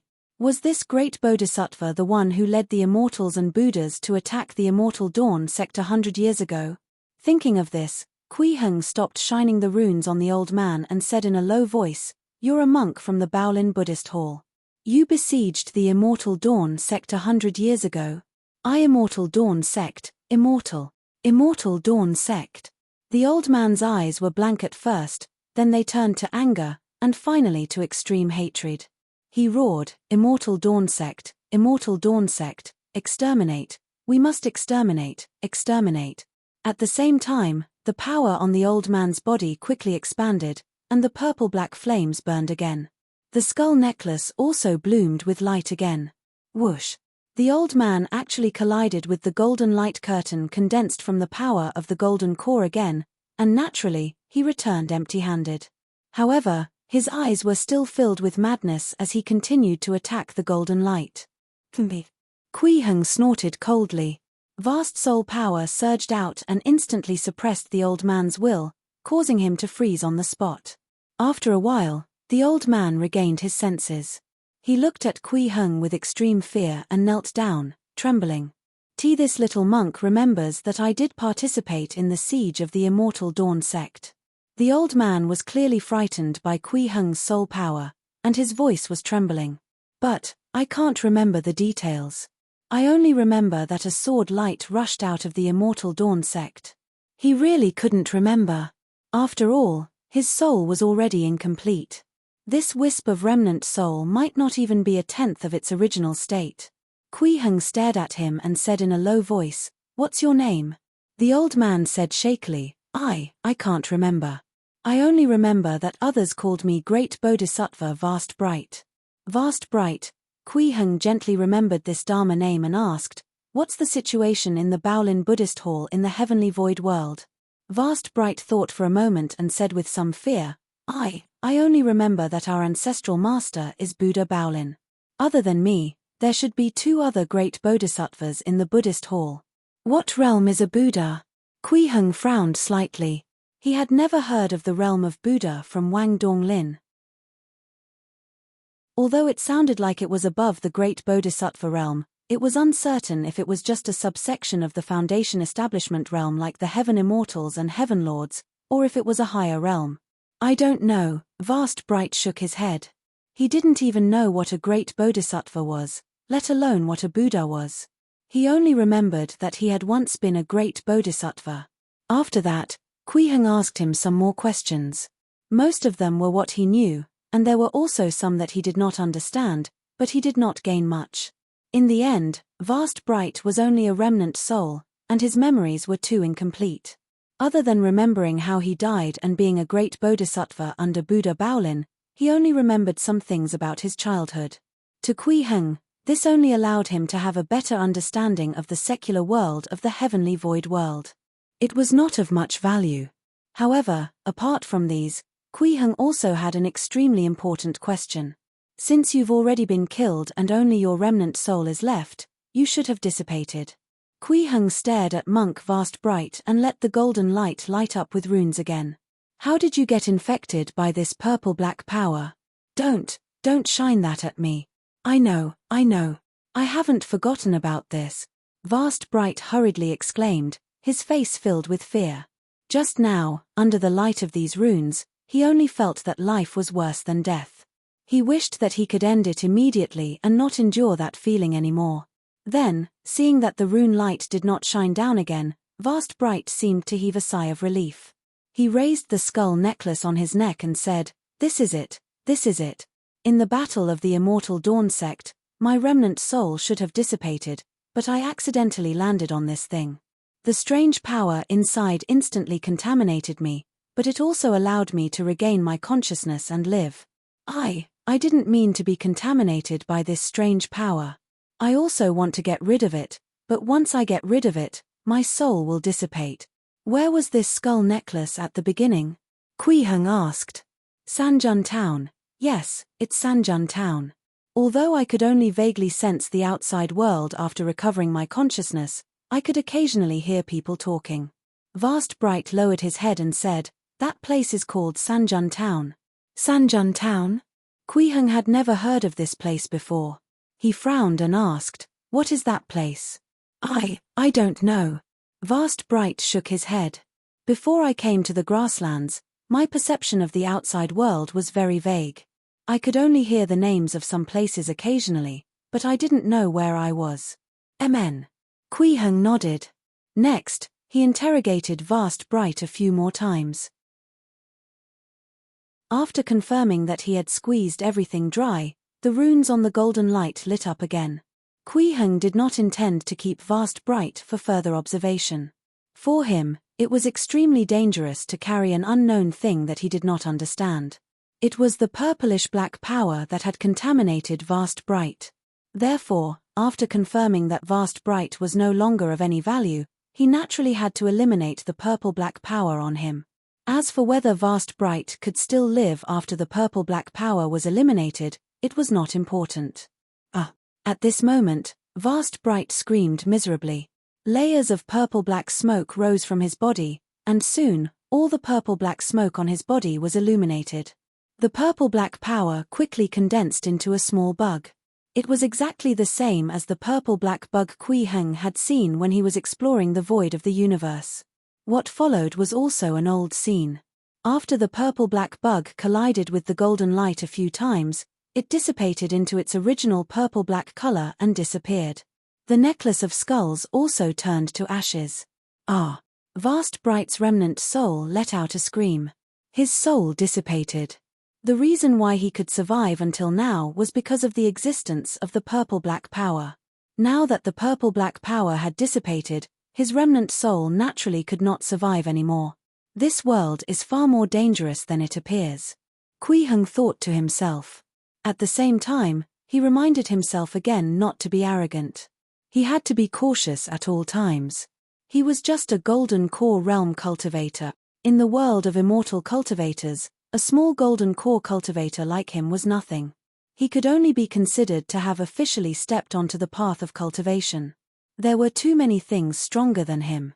It was only in this world that he seemed very powerful. He could not think that he was really strong just because of this. The unknown purple-black power he encountered just now was a clear example. Although this power was very weak, its essence was filled with the unknown. No one could be sure if there was a golden core or even nascent soul-level power. What if they met one day? If he didn't even know what this was, he would definitely fall into a passive state. It was better to investigate thoroughly. Sanjun Town. Kui Heng muttered to himself. He felt that he could ask the people from the Immortal Dawn sect. After all, Vast Bright was killed by Jiang Chichi in the Immortal Dawn sect at that time, so his remnant soul couldn't have drifted far. Moreover, since this strange purple-black power not only appeared in outer space but also on this planet, he should be able to ask Zhong Shuming for information. The Daoi Palace was a large sect that had existed for 10,000 years. It was very likely that there were related clues. Thinking of this, Kui Heng stood up and said goodbye to Hui Shi, Chen Tong, and Meng Zhong before flying away from Yunshu County. The matter here had already been resolved, so there was no need for him to continue staying here. Kui Heng's flight speed was extremely fast, and the 1,000-kilometer journey passed in the blink of an eye. After returning to Changfeng Prefecture City, he went straight to find Zhong Shuming. Zhong Shuming was a little surprised by Kui Heng's sudden visit. He gestured for Zhu Hongyi to pour tea and asked curiously, "Didn't Lord Overseer go to Yunshu County? The matter over there has been settled." Kui Heng sat down and went straight to the point. "Perfected Zhong, have you heard of this kind of power?" He described the situation he encountered in Yunshu County City and also talked about the purple-black bug he encountered when he was investigating the situation in the void. "Sky Ruins Evil Butte," Zhong Shuming exclaimed as soon as Kui Heng finished speaking. He could not sit still anymore. He stood up and walked around in panic. The Sky Ruins Evil Bug actually appeared again. "Perfected Zhong, do you know what this is?" Kui Heng also stood up. "Yes." Zhong Shuming nodded and said solemnly, "This is an extremely evil thing. 3,000 years ago, it appeared in this world with the descent of the heavenly void world.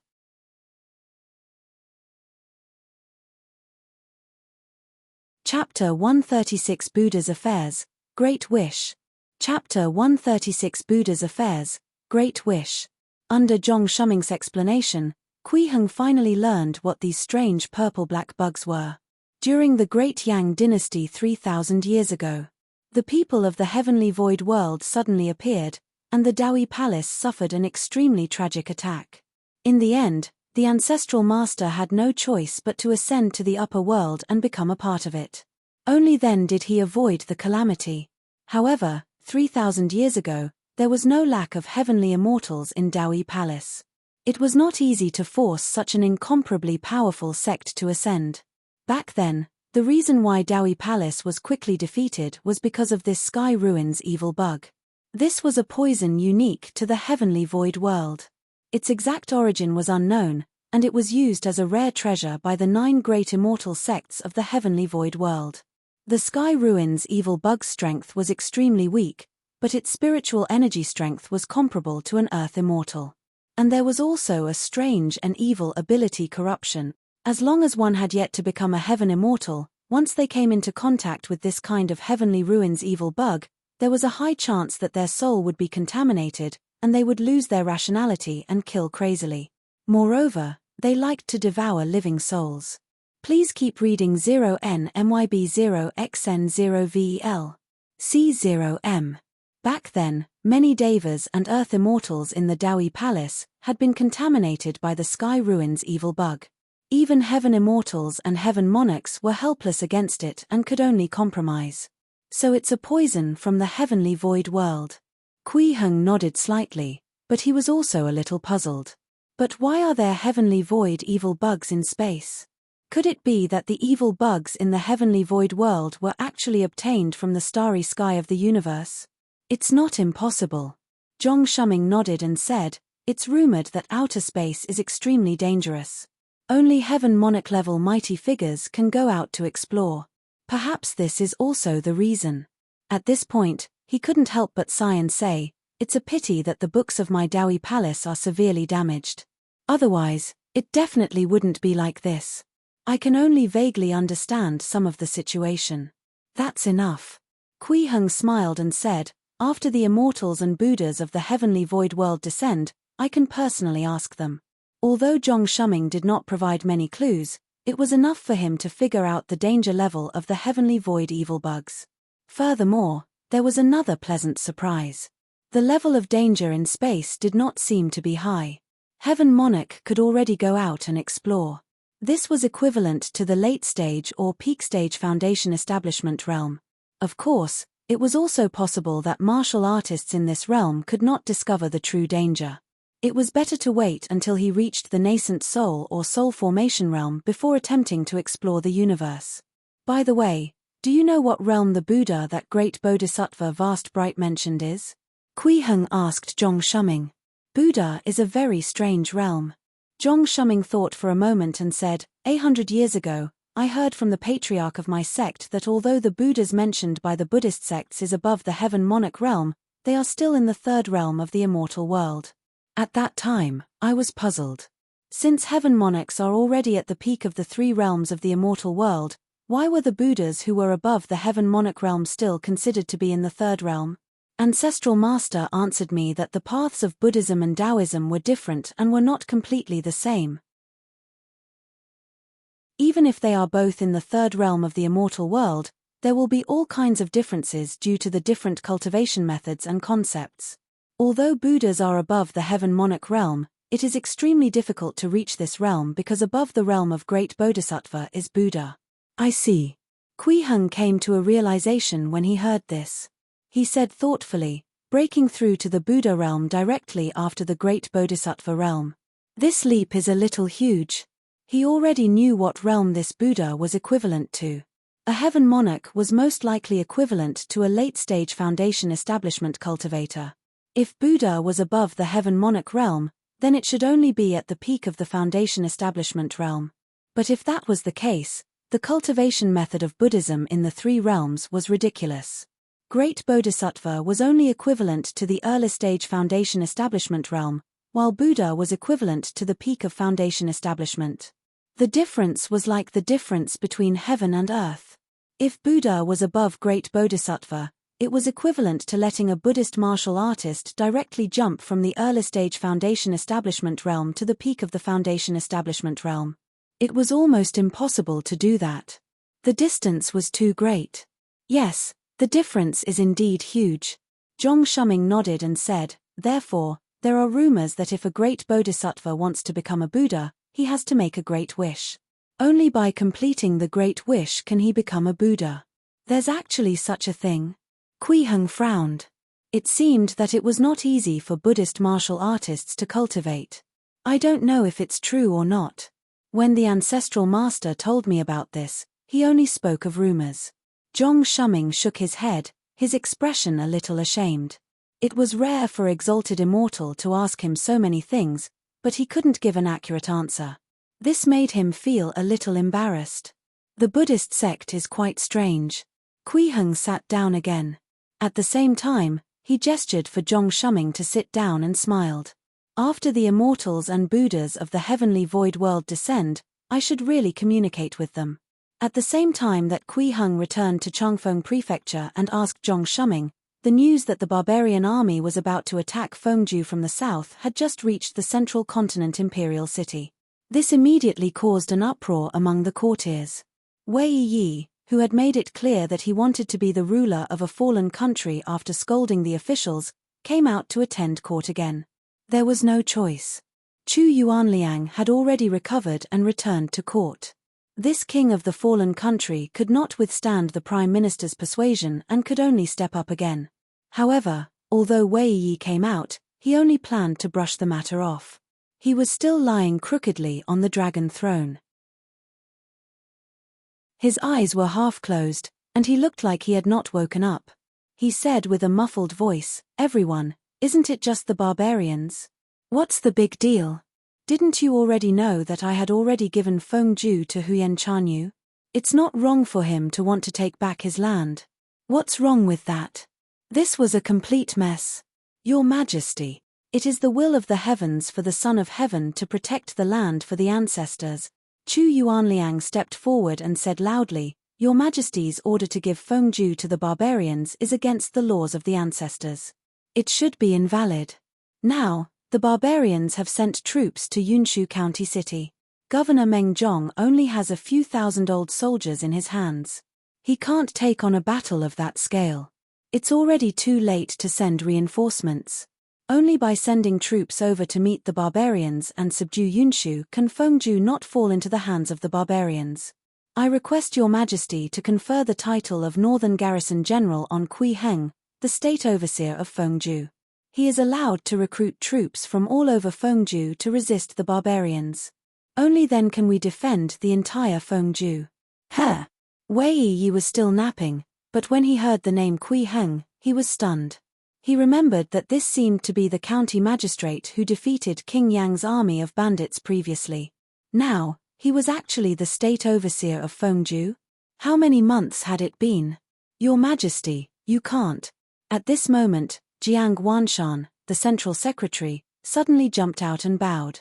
I'm the Grand Marshal and know about military affairs. The state overseer is already a marquis with land. If is appointed as a great general, he can raise a flag and rebel in the future. The country will be overturned in an instant. Oh! Wei Yi's eyes widened when he heard that. He suddenly became energetic and clapped his hands as he laughed. There's actually such a good thing. Then, he looked at Chu Yuanliang and nodded. Prime Minister, I'll permit this matter. The royal court fell silent. Jiang Wanshan was even more stunned, his face filled with disbelief. Now, everyone understood that this emperor above the jade steps had not just said those words out of anger when he said that he wanted to be the ruler of a fallen country. He really wanted to be the ruler of a fallen country. Actually, the so-called edict to cede Fengju to Huyen Chanyu had only given the other party a reason to march south. The final ownership of the territory could only be determined after the war.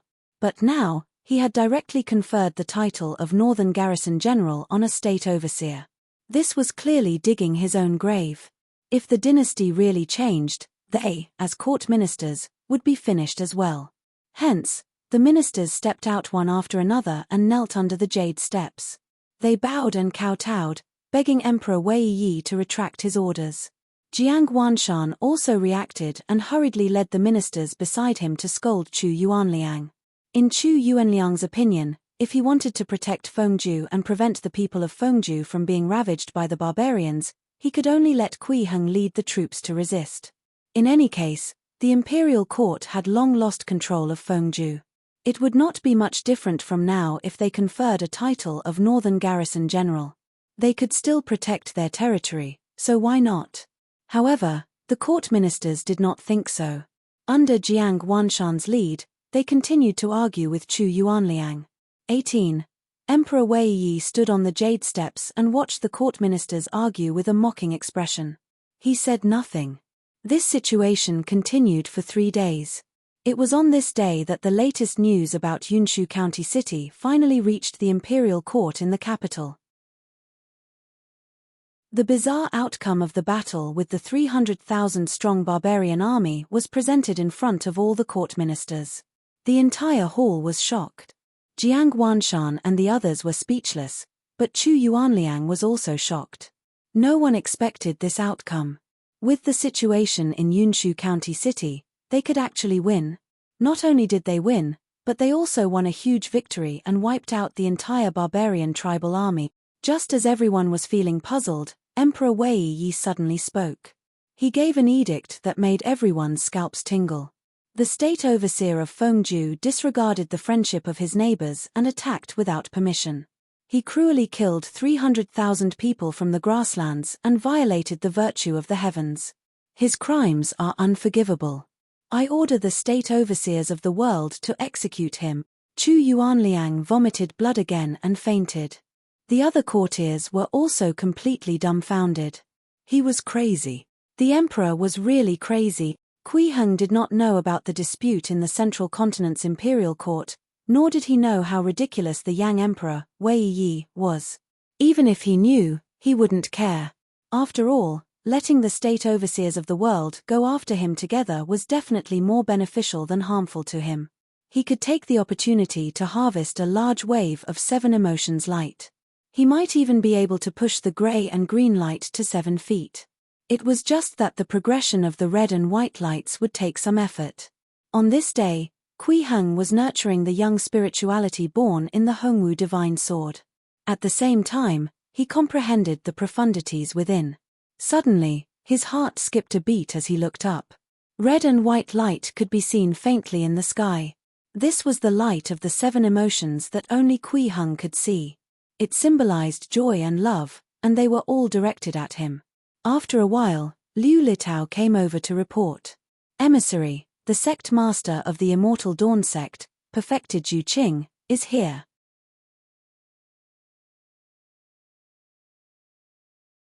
Chapter 137 Similar Temperament. Chapter 137 Similar Temperament. Not many people from the Immortal Dawn sect came to visit Kui Heng this time. There were only 9 of them. He Qingru and Chen Ying were naturally there.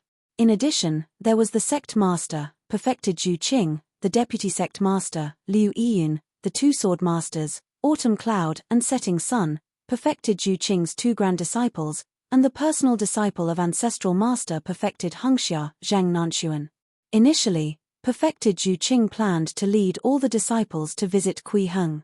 She felt that this was the only way to express the Immortal Dawn sect's respect for the ancestral master's master. However, this plan was dissuaded by Zhang Nanxuan. If all the disciples of the sect left the sect, what if external enemies took advantage of the situation? The Tsangqing Mountain Immortal Dawn sect was the foundation of the ancestral master and had stood for nearly 100 years. It was also an inheritance handed to them. They could not be careless. Hence, most of the disciples were left to guard the sect. Please keep reading 0NMYB0XN0VEL. C0M. Of course, the 9 people who came to visit Kui Heng were still the absolute core of the Immortal Dawn sect. After all, the person they were meeting this time was their true ancestral master. At this moment, the Immortal Dawn sect had already arrived at the small town outside Changfeng Prefecture. They did not enter the city to visit Kui Heng. That would be too rude. Perfected Zhu Qing and He Qingru would go to pay their respects together. After obtaining Kui Heng's permission, the others would enter the city. Before that, everyone settled down in an inn. Zhang Nanxuan leaned against the window and looked at the pedestrians below in a daze. She was a beautiful woman who looked to be in her 30s. Her face was a little pale, and her temperament was weak. Her figure was thin, and she was not wearing a daoist robe. Instead, she was wearing a simple light green dress, elegant and natural. This was the first time she had gone down the mountain in nearly 100 years. 100 years ago, she was still the world-renowned perfected Nanxuan. As perfected Hengxia's first disciple, she inherited her master's ideals. She traveled the martial world, punished evil, and supported the righteous path to help those who needed help. That was the happiest time of her life. Zheng Nanxuan originally thought that she could continue like that. She would follow her master always, and practice the legacy of her master, eventually passing it down to her own disciples. Until the day she passed away. Please keep reading on Wuxia World. EU. But after the battle 100 years ago, everything changed. All the disciples she had carefully taught died in battle. She was also seriously injured and her origin was damaged, causing her lifespan to decrease greatly. Even her master, whom she regarded as her lifelong goal, disappeared after that battle. Immediately after, the Immortal Dawn sect sealed the mountain. Everything had changed. Ever since then, Zheng Nanxuan had never come down from Tsangqing Mountain again. She locked herself in the cave abode at the back of the mountain, and refused to see anyone. She just sat there in dead seclusion, asleep. It was only more than 10 years ago that a little girl called Chen Ying accidentally entered the forbidden area at the back of the mountain and woke her up. This little girl looked very similar to one of her dead disciples. Chen Ying was lively and cheerful, and her words were sweet. Finally, Zheng Nanxuan's dead heart lit up with some vitality. However, she still did not move out of the cave abode at the back of the mountain. She only occasionally met perfected Zhu Qing, the current sect master, to ask about the current situation of the Immortal Dawn sect. Just a few days ago, perfected Zhu Qing suddenly told her some news. Chen Ying had found the true ancestral master of the Immortal Dawn sect. Perfected Hengxia's master was a hidden immortal venerable called Kui Heng. This triggered Zheng Nanxuan's memories that had been sealed for a long time. That was when she had just acknowledged Jiang Chichi as her master. At that time, perfected Hengxia was not famous yet. This was only a young girl named Jiang Chichi from Hedong County in Fengju. She was only 10 years old at the time. Jiang Chichi was also only 19 years old. Zheng Nanxuan had once curiously asked, where did master learn such a powerful sword technique? The answer was that she had learned it from a big brother immortal. Occasionally, Jiang Chichi would tell her something about Big Brother Immortal. It was a tone filled with admiration and longing. However, After Jiang Qiqi stepped into the pugilistic world as perfected Wuxia, she had never told her any more stories about that big brother immortal. As time passed, she forgot about it. Gradually, she only remembered that her master should have a very, very powerful master. His name was Kui Heng. That was her ancestral master, the true ancestral master of the Immortal Dawn sect. He was a reclusive immortal venerable. Although in her impression, her master had never said that he was her master. Later, Zheng Nanxuan accidentally discovered. Although her master had not mentioned Big Brother Immortal to anyone for a long time, she had actually been secretly searching for clues. But she did not gain anything. Even until the arrival of that battle, they could not find him. Now that so many years have passed, had they really found the Big Brother Immortal that master mentioned? What kind of person is he? Zheng Nanxuan looked through the window of the prefecture city and muttered, he made master hide him in her heart and never forget him for 100 years. Thud. Thud. At this moment, there was a soft knock on the door. Marshal Grandaunt, we're going into the city. Chen Ying's voice came from outside. She said with a smile, we're going to pay our respects to ancestral grandfather. Perfected Zhu Qing had organized another discussion about how to address Kui Heng before coming to Changfeng Prefecture. In the end, after some discussion, they decided to only address Kui Heng as ancestral grandfather. Other times, such as when the fellow disciples talked to each other, they could just call him ancestral master. This did not violate the decision of the ancestral master, perfected Wuxia, and it could also facilitate communication between the fellow disciples. It was the best of both worlds. All right, I'm coming. Zheng Nanxuan stopped her complicated thoughts and nodded in response. She closed the window that was looking outside. They walked on the bustling streets of Changfeng Prefecture City. Zheng Nanxuan gradually felt like she had found her past self. 100 years ago, when she was with her master, she would often shop in such prosperous cities. Unfortunately, she probably wouldn't be able to experience such a feeling for long. She had been severely injured in that battle back then and her lifespan had greatly decreased. To this day, she does not have much lifespan left. Although she looked healthy on the surface, she was already on the verge of death. However, being able to take a look at her big brother immortal on behalf of master before I die can be considered as helping master. Zheng Nanxuan thought to herself. In the state overseer's office, Kui Heng saw 3 familiar figures. Chen Ying, He Qingru, and perfected Zhu Qing. He did not know the others. However, one of the figures instantly attracted his attention. Zheng Nanxuan. This is? Kui Heng asked perfected Zhu Qing. He felt that this person's temperament was quite similar to Jiang Qiqi's. She was the one who looked the most like Jiang Qiqi among the 9 people from the Immortal Dawn sect. Perfected Zhu Qing hurriedly invited Zheng Nanxuan, Martial Aunt Zheng. Greetings, ancestral grandmaster. Zheng Nanxuan bowed respectfully to Kui Heng. Your Qiqi's first disciple? Kui Heng was a little surprised and enlightened when he heard this. He smiled and praised, the aura is restrained, and the sword light is hidden without leaking. Looks like you've already understood the true meaning of the Immortal Dawn sword art. But as he spoke, he could not continue. His brows furrowed. Kui Heng noticed the abnormality in Zheng Nanxuan's body and said in a low voice, what's going on? Your source energy has been severely exhausted. Your cultivation is actually at the end of its lifespan. Soul. Zheng Nanxuan's Immortal Dawn sword art had already been cultivated to the 8th level of qi refinement. Even if her lifespan was not as long as a true immortal cultivator, she should be able to live for more than 300 years. But it had not even been 200 years. She was actually close to the end of her life. This was definitely not normal. The surrounding people from the Immortal Dawn sect clearly did not know about Zheng Nanxuan's situation. When they heard this, they were shocked. Martial Aunt Zheng, what's wrong with you? Martial Aunt. Martial Grandaunt. Although they knew that Zheng Nanxuan's physical condition was very bad, they did not expect it to be so serious. Her origin had been damaged and her lifespan was about to end. This was like a bolt from the blue. I'm fine.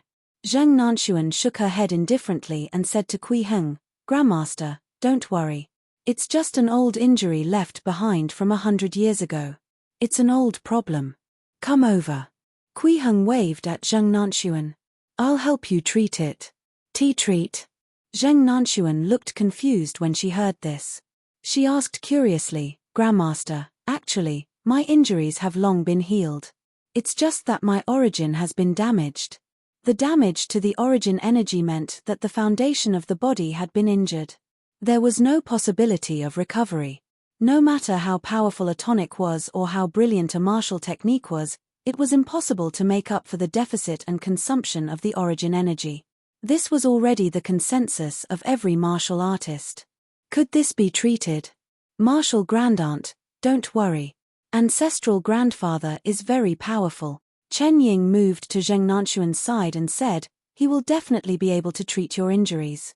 Perfected Zhu Qing, Liu Yiyun, and the others did not say anything. They all knew very well what it meant to have their origin damaged. Moreover, Zheng Nanxuan had already cultivated the immortal dawn sword art to an extremely high realm, comparable to a human immortal. It was almost impossible to repair the origin energy of a human immortal. If the origin is damaged, we can just patch it up and you'll be fine. Kui Heng nodded lightly. Thank you, Grandmaster. Zheng Nanxuan came to Kui Heng's side. Close your eyes and wait for a moment, Kui Heng said gently. At the same time, he raised his right hand and flicked his finger, allowing a wisp of dharmic powers to enter Zheng Nanxuan's body. This wisp of dharmic powers instantly spread to her limbs and bones, turning into endless vitality that quickly filled her extremely empty body. Zheng Nanxuan's originally pale face gradually regained its color. The white hair at her temples also turned black again, and her appearance became even younger, as if she had directly changed from her 30s to her 20s. In a short while, Zheng Nanxuan's entire body turned from an exhausted lamp to a raging fire. She slowly opened her eyes and felt her body in shock. She muttered, I've recovered.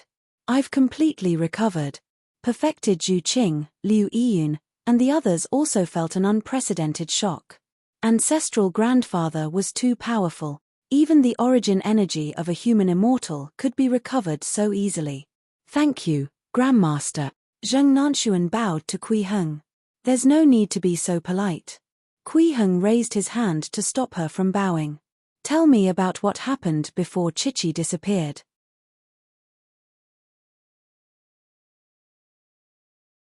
Chapter 138 Immortal Sword Phenomenon Fills the Sky, 6 Messages.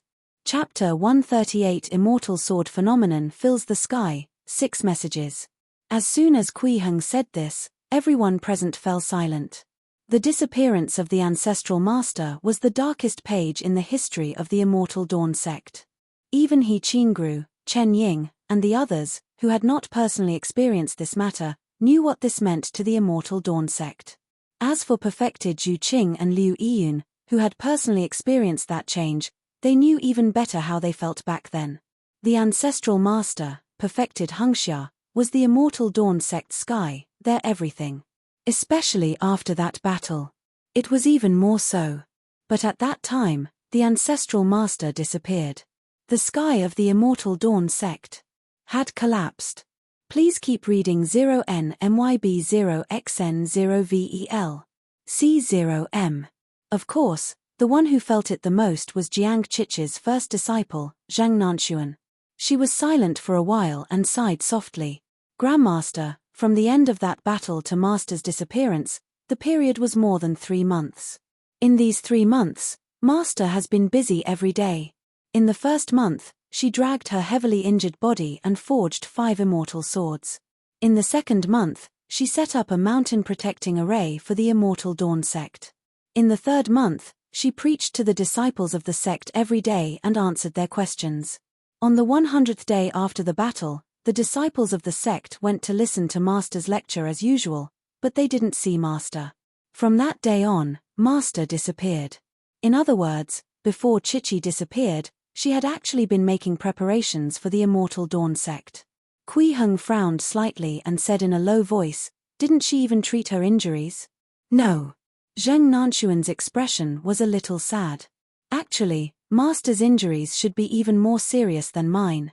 However, she relied on her profound cultivation to forcefully suppress her injuries, so that ordinary disciples couldn't see it. But she can't hide it from my perception. I tried to persuade Master, but Master promised me every time that she would treat her injuries well. However, the next day, she was still doing her best to help the Immortal Dawn sect prepare. It was as if she was fighting for time. I couldn't dissuade her. The injuries Chichi suffered back then were even more serious than yours. Kui Heng's tone became sinister, causing the temperature in the inner hall of the State Overseer's office to plummet. Zhang Nanshuan's injuries had already damaged her origin and greatly affected her lifespan. If Jiang Chichi's injuries were worse than this, it could be said that she was on the verge of death. Yes. Zhang Nanshuan nodded and said, the great bodhisattva who descended from the upper world was too powerful. Master tried her best to kill him and was also severely injured. Kui Heng fell silent when he heard this, and his gaze turned cold. Previously, when he came into contact with Monk Vast Bright's remnant soul, he discovered that although the Immortal Dawn sword marks on it were much stronger than the 9th level of Qi refinement, it had not truly reached the Foundation Establishment realm. This meant that Jiang Chichi was essentially fighting above her level. With a cultivation level below the Foundation Establishment realm, she killed a great bodhisattva equivalent to the early stage Foundation Establishment realm. This was indeed very likely to result in serious injuries. However, all of this was the fault of the Baolin Buddhist Hall. An early stage Foundation Establishment realm great bodhisattva was actually attacking shamelessly. Please keep reading on Wuxia World. EU. Kui Heng had already decided that when the 100-year period came, as long as the monks of the Baolin Buddhist Hall descended, he would kill anyone who came. Let this group of monks know what it meant to fight the older generation. Now was not the time to attack the Baolin Buddhist Hall. Otherwise, the monks of the heavenly void world would not dare to come over. After a while, Kui Heng adjusted his emotions slightly and continued to ask, before Chichi disappeared, didn't she tell you that she was leaving? From Jiang Chichi's actions, he could clearly sense that she knew that she did not have much time left, but she was worried about the Immortal Dawn sect. That was why she was so busy every day. Zhang Nanshuan sensed the change in Kui Heng's emotions and heaved a sigh of relief. The pressure Kui Heng gave her just now was too great, almost making her unable to breathe. Grandmaster, at that time, Master didn't tell us about her leaving. She shook her head and said, after that battle, Master became much quieter and rarely interacted with others. She often stood alone in the sea of clouds on Tsungching Mountain and looked into the distance. I once went to ask Master what was wrong. Was there something on her mind? However, she only told me that she was fine and told me to cultivate well. Master must have encountered some difficulties at that time.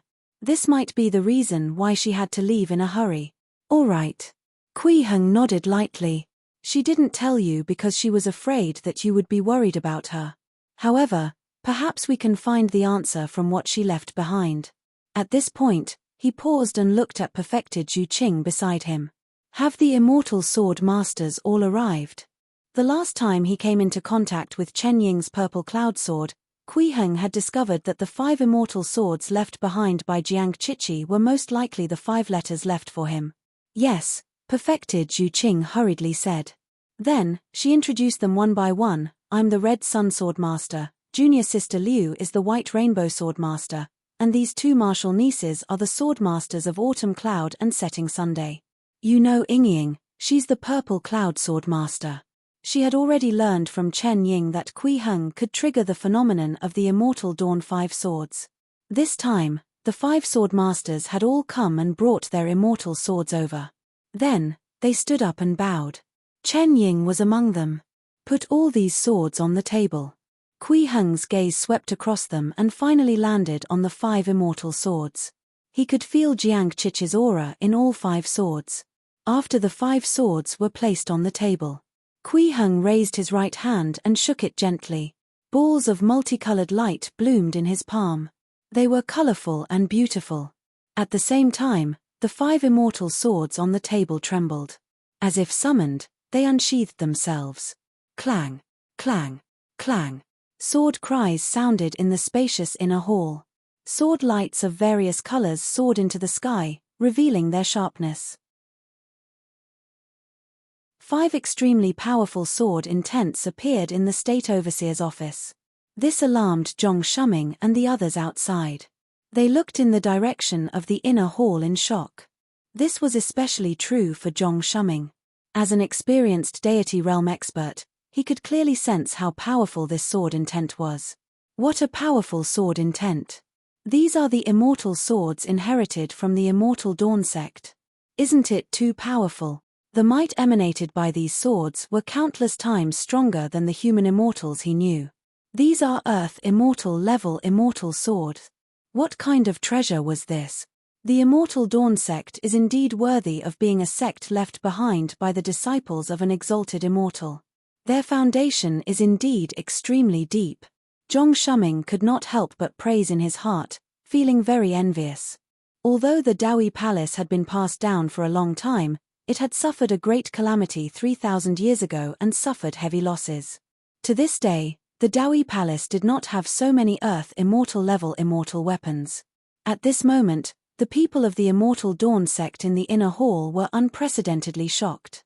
Under everyone's shocked gazes, the 5 immortal swords danced in Kui Heng's palm and gradually fused into the colorful light. They actually turned into pure multicolored light and could no longer be seen as swords. But this did not mean that the 5 immortal swords had disappeared. Everyone from the Immortal Dawn sect could clearly see that the phenomenon represented by the 5 immortal swords was blooming with different colors in this ball of light. There were purple clouds rising, a red sun shining, white rainbows flying, and autumn clouds floating. Layers of light and shadows overlapped, but they were incomparably harmonious and complemented each other. Boom! At the same time, there were sounds in the sky outside, and rays of light shone in. Clearly, the sky above Changfeng Prefecture City was already filled with phenomena. Countless citizens looked up at the sky, either in shock, confusion, reverence, and so on. What greeted their eyes was a scene they had never seen before in their lives. A ball of purple clouds suddenly floated over from the east, followed by balls of surging clouds. Purple clouds from the east. Above this steaming purple gas, a red sun suddenly rose. The light was blazing and illuminated the world. It was like a real sun, hanging high in the sky and competing with the sun. A red sun rising from the east. Immediately after, another silver-white stream of light pierced through the sky, crossing 30,000 feet of purple clouds and the red sun's light. It pierced through everything like a white rainbow and entered everyone's eyes with an extremely impactful momentum. White rainbow piercing sun. On the west side of the sky, a red sunset had lit up at some point. It was like a ball of raging fire, making the sky seem to be burning. It was beautiful. Setting sun, glow of dusk. 4 phenomena appeared in succession. Finally, waves of white clouds blew in from the bleak autumn wind. Some were stained with purple chi, some were bathed in sunlight, some were pierced through by white rainbows, and some turned into the glow of the sunset. Autumn clouds from the west. At this moment, the sky above Changfeng Prefecture City seemed to have become a paradise.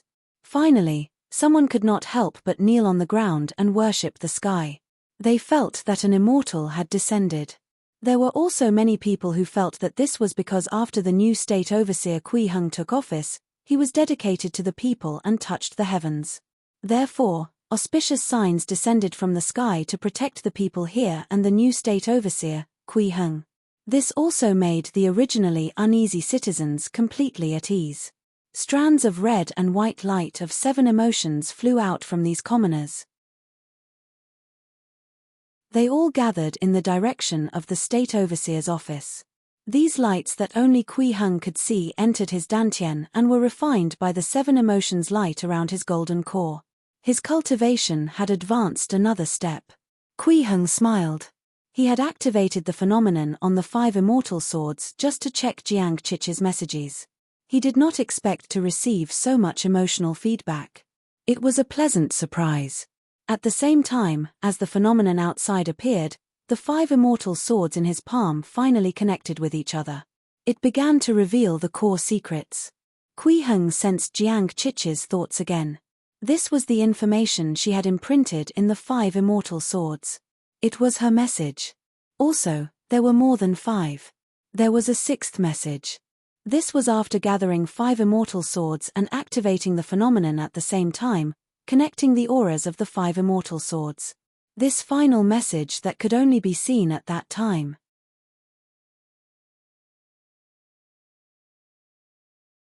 Chapter 139 State Overseers of the World, please kill them together. Chapter 139 State Overseers of the World, please kill them together. Kui Heng's eyes flickered. The thoughts contained in the 5 immortal swords appeared in his mind one after another. However, perhaps because Jiang Qiqi's soul was not strong enough at that time, the information left behind by these thoughts was already a little blurry. Big Brother Immortal. Be careful. Heavenly Void World. This was a message left behind by the purple cloud sword. Kui Heng had already read it before. Big Brother Immortal. If the Immortal Dawn sect is still around, please protect it. This was the information contained in the Red Sun sword. It was also the immortal sword in perfected Zhu Qing's hand. It could basically be considered as the exclusive sword of the Immortal Dawn sect's sect master. It was suitable to leave this message in this sword. Please keep reading 0NMYB0XN0VEL. C0M. Buddhism is poisonous. This was the information contained in the White Rainbow sword. It was very blurry. Kui Heng could only sense this bit of information. He was a little confused. Did the Buddhist sects possess extremely sinister methods, or were their bodies poisonous? There's great terror in the starry sky. This was the information imprinted in the Sunset sword. It was also a little blurry, but it clearly expressed the core meaning. The starry sky was very dangerous. Kui Heng was also puzzled about this. At that time, Jiang Qiqi should not have reached the Foundation establishment realm yet. Where did she learn about the starry sky? What was the great horror mentioned in the message? The heavenly void evil bug? Or something else? The core of the earth, it's suppressing a peerless demon. Big Brother Immortal, you have to be careful. This was the information from the Autumn Cloud Sword. It was the clearest message. However, the information contained in it was rather bizarre, causing Kui Heng to frown tightly. A peerless demon was suppressed in the core of the earth. Please keep reading on Wuxia World. EU. What was a peerless demon? Did the core of the planet refer to the core of this planet? One doubt after another surfaced in his mind.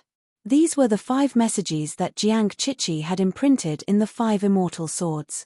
Other than that, there was also a message that could only be seen after gathering 5 immortal swords and activating the phenomenon at the same time, connecting the auras of the 5 swords. The 6th message. An extremely minute wisp of information flew out from each of the 5 immortal swords and combined together. The information inside appeared in front of Kui Heng. It was actually an image. In the middle of a mountain range stood a towering mountain. It was like a divine pillar that supported the heavens and the earth. It was solemn and boundless. Around the divine sky-supporting pillar, there were surging purple clouds, red sun rays, white rainbows, golden clouds in the evening, and clouds surging. These were the phenomena of the 5 immortal swords. It was obvious that when Jiang Qiqi forged the 5 immortal swords, she had already thought of drawing the image of this message. Above the layers of phenomena, at the top of the divine sky-supporting pillar was a magnificent palace. Its exact appearance was a little blurry, but the words on the plaque could still be seen clearly. Purple Extreme Palace. The scene suddenly shattered. The spiritual will that constructed the scene just now also dissipated. It could only be seen this time. Qiqi showed me this scene. What is the Purple Extreme Palace? Kui Heng frowned again, filled with confusion. He could not understand what this scene meant. He could only guess. Perhaps Jiang Qiqi's sudden disappearance was related to the Purple Extreme Palace? After all, the other 5 messages were actually reminding him which places were dangerous and what to be careful about. Only this 6th message might be related to Jiang Qiqi herself. Then, Kui Heng retracted his dharmic powers and let the 5 immortal swords return to their original state.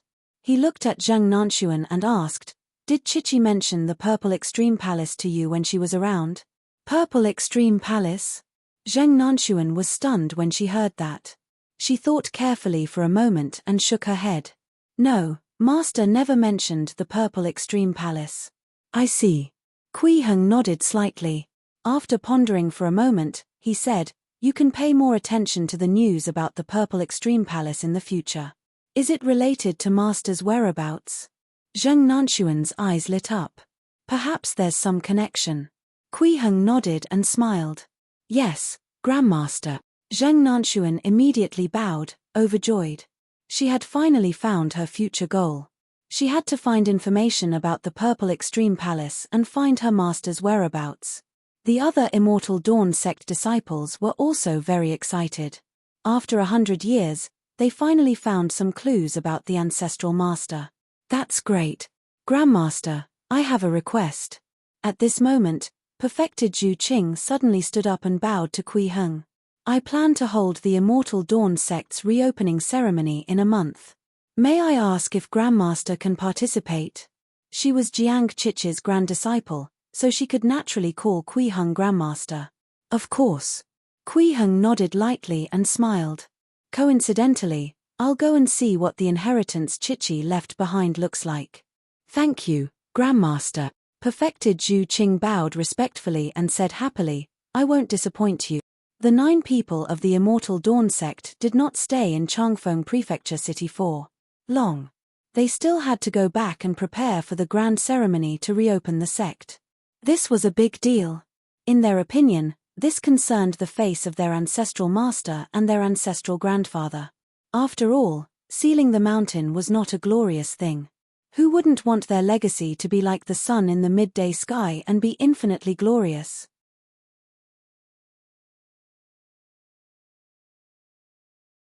Chapter 140 State Overseers of the World, Please Kill Them Together, 2.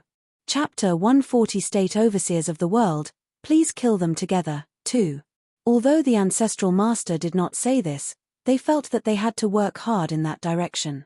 In the past, when there were no leaders, it was fine if they sealed the mountain in the face of a life and death crisis. But now that he had the backing of an immortal figure like the ancestral grandfather, there was naturally no reason to hide anymore. They had to develop it vigorously. They had to make the name of the Immortal Dawn sect resound throughout the world. Moreover, they had to complete the ceremony before the 100-year deadline. At that time, they would let those high and mighty immortals and Buddhas see that the Immortal Dawn sect was not without a backer. The immortals and Buddhas of the upper world were not the only ones who could find help. Please keep reading 0NMYB0XN0VEL. C0M. The Immortal Dawn sect also had people helping. Actually, Kui Heng did not care about this. Of course, he did not object to the juniors using this to obtain his approval. It was not a bad thing to work hard and develop. After the people from the Immortal Dawn sect left, he went to look for Zhong Shuming. Perfected Zhong, have you heard of the Purple Extreme Palace? Kui Heng asked directly. Purple Extreme Palace? Zhong Shuming pondered for a moment and shook his head. No, I've never seen any records of this. As he spoke, he seemed to have thought of something else. However, I don't have any relevant records on my side. There might be some on the other side. After all, the Dawi Palace here has already suffered a calamity. Clearly, he was referring to the Dawi Palace in the upper world. In other words, the Dawi Palace of the heavenly void world. The Dawi Palace on this side had suffered a great calamity 3,000 years ago. Many books had been destroyed and were severely damaged. The heavenly void world was different. Back then, many patriarchs of the Dawi Palace had ascended to the heavenly void world and rebuilt their sect there. They would definitely reorganize the books based on their knowledge. As those ancestral masters were extremely ancient existences, and most of them had read the complete books in Dawi Palace, the books of Dawi Palace in the heavenly void world should be very comprehensive. Yes, it's indeed a good direction. Kui Heng nodded in agreement. Then, he looked at Zhong Shuming with a faint smile. Perfected Zhong has some selfish motives for making this suggestion, right? The eyes of Lord Immortals are like torches. Zhong Shuming smiled bitterly and sighed. I'm a little worried about the Dawi Palace in the upper world. I didn't see the elders of the upper world when the angels descended this time. I'm worried that something has happened, so I want to go over and take a look. I should indeed make a trip to the heavenly void world. Kui Heng nodded slightly, but then he smiled and said, however, this matter can't be rushed. I'll go after I finish some things.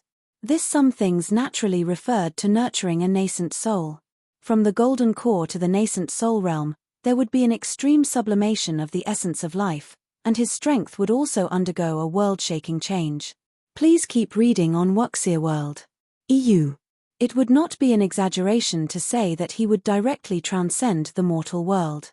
The stronger one was, the safer they would be in the heavenly void world. Actually, according to Kui Heng's original plan, he wanted to continue cultivating here. It would be best if he could cultivate until he transcended the tribulation and reached the Mahayana realm before attaining the Tao and becoming an immortal. But now, he learned from Jiang Chich's letter that there was a peerless demon king suppressed in the core of the earth here. It was clearly not a good place. It was better to go to the heavenly void world to investigate the situation. Comparing the two, he would stay on whichever side was suitable for him to cultivate. However, that was after he nurtured a nascent soul. The most important thing now was to think about how to collect as much of the 7 emotions as possible. Especially the red and white light that symbolizes joy and love. There was also the black light that symbolizes evil. Although implementing the new government decree could continuously collect these 3 types of light of 7 emotions, this would at most affect the forces with top inner world experts. There were not many of them, and the benefits were becoming more and more limited. Thinking up to this point, Kui Heng suddenly changed the topic and asked, Perfected Zhong, what do the 7 distinguished families or some other top factions with deity realm experts hate the most? The thing they hate the most?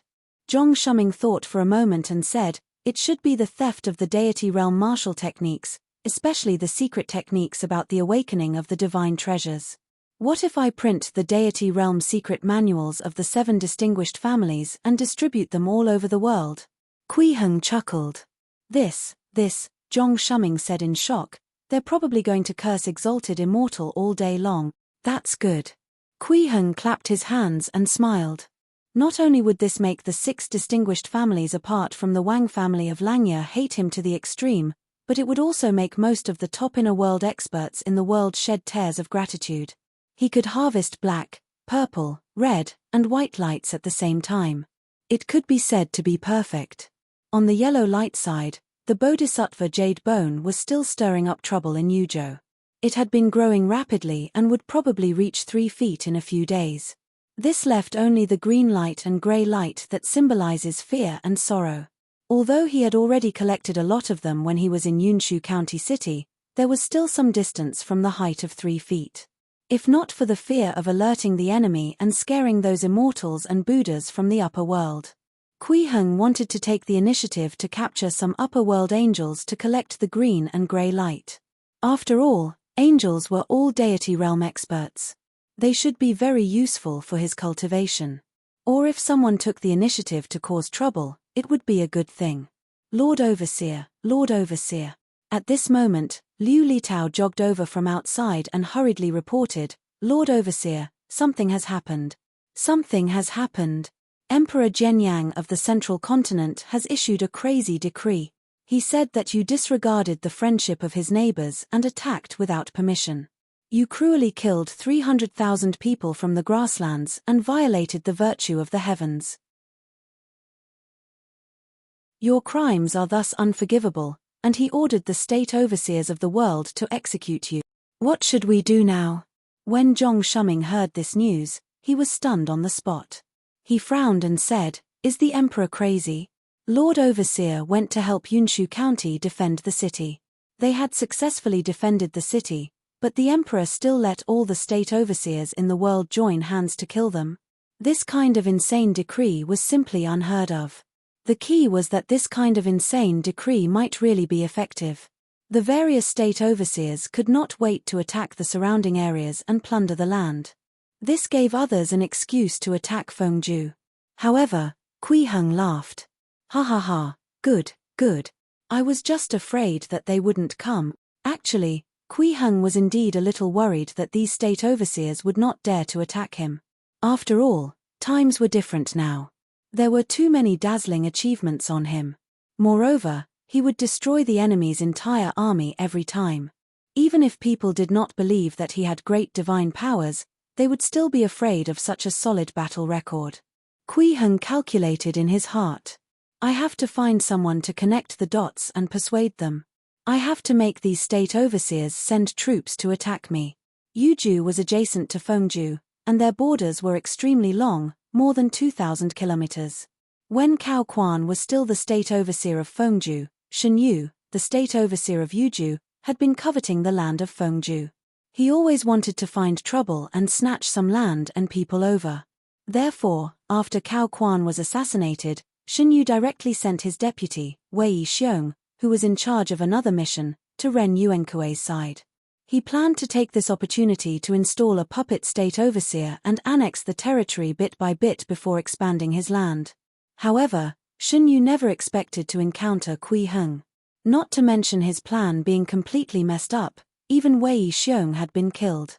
If not for the fact that he was a little afraid of Kui Heng's rumored terrifying battle results, he would have used Wei Xiong's death as an excuse to directly attack Fengju. But that battle record was too terrifying.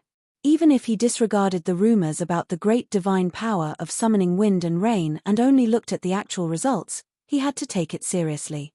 It was precisely because of this that Shen Yu did not attack Fengju. But now, he was a little swayed. A few days ago, the imperial court sent an edict. Originally, as the Yuju state overseer, Shen Yu could not be bothered with the imperial court's edict. However, this edict called for all the state overseers in the world to attack the Fengju state overseer together. Although the imperial court's decree was bullshit, it was still very useful to use the imperial court's name to expand his territory. Shen Yu was a little tempted. After all, Fengju had a great canal. As long as it was managed well, it would be a money tree. However, he was still a little afraid of Kui Heng's achievements. He hesitated. On this day, Shen Yu was in the inner hall of the state overseer's office, looking at the map on the wall in a daze. He kept thinking about whether to attack Fengju. Lord Overseer, I have something to report. At this moment, the magistrate who was Shen Yu's subordinate walked over. A deity realm expert who calls himself Wang Donglin has come to visit. He even said that he's from the Wang family of Langya.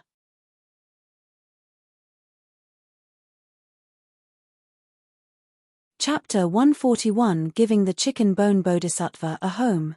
Chapter 141 Giving the Chicken Bone Bodhisattva a Home. Deity Realm, Langya Wang Clan? Shen Yu stood up when he heard this. He looked at the subordinate in front of him and asked in a low voice, Deputy Fang, did that person really say that? This subordinate was a historian from Yuju.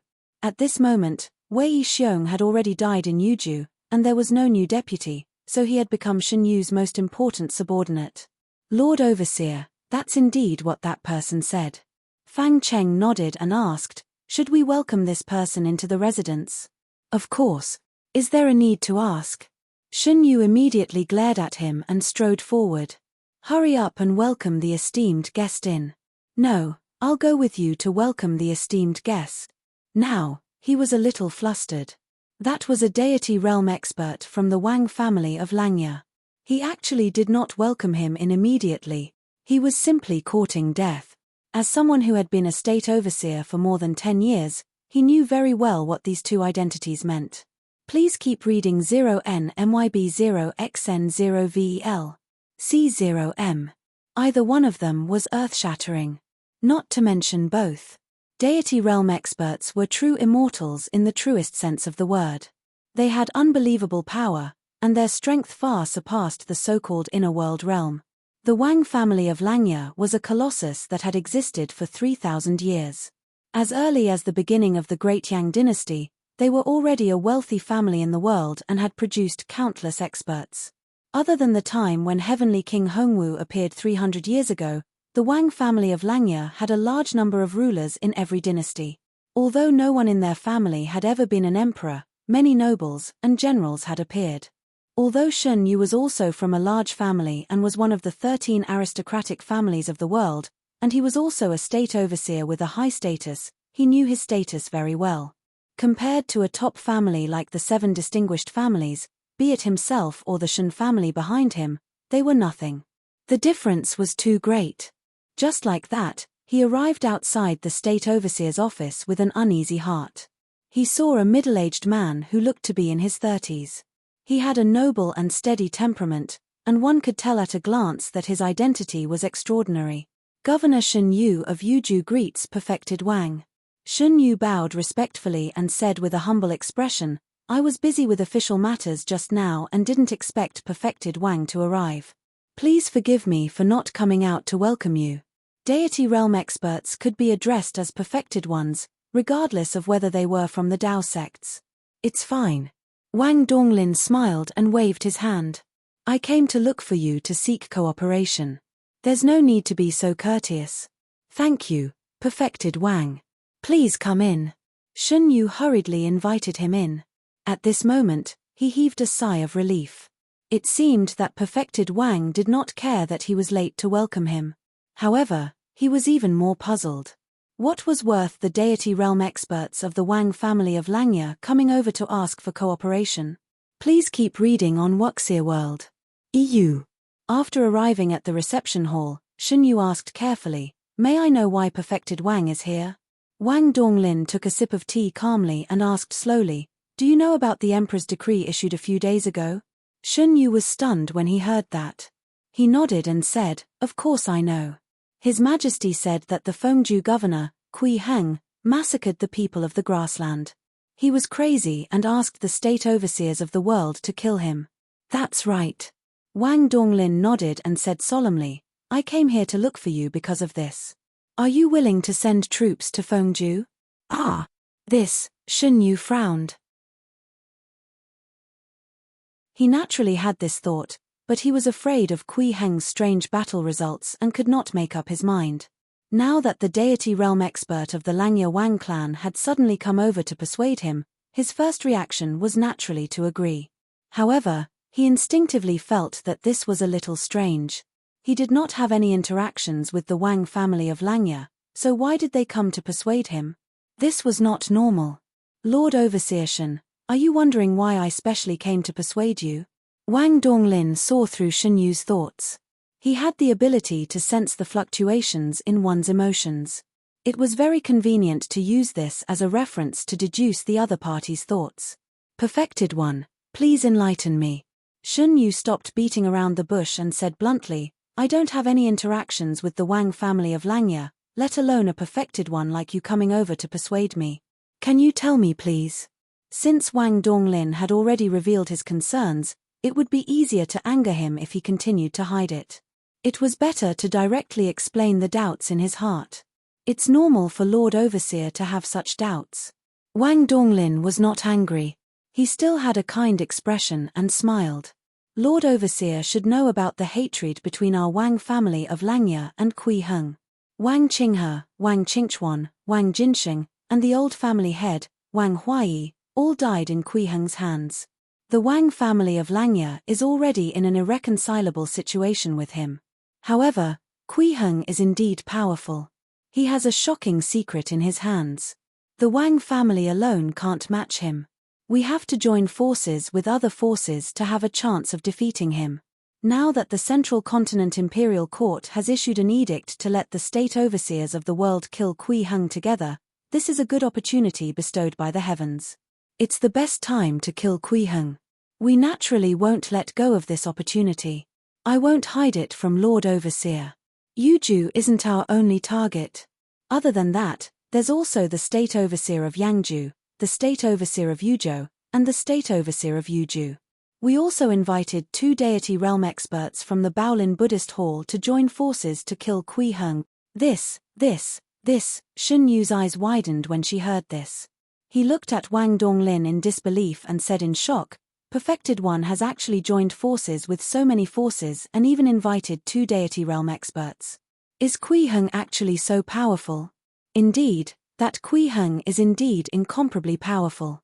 Wang Donglin nodded and said in a low voice, "He himself is a deity realm expert, and he has the sect master of Daoi Palace, Zhong Shuming, by his side. He also has several top-notch inner world experts under him. He can't be underestimated. However, these are not the true strengths of Kui Heng. His true strength is also the true fear. He has Heavenly King Hongwu's inheritance. What? Shun Yu was shocked. Could the rumors be true?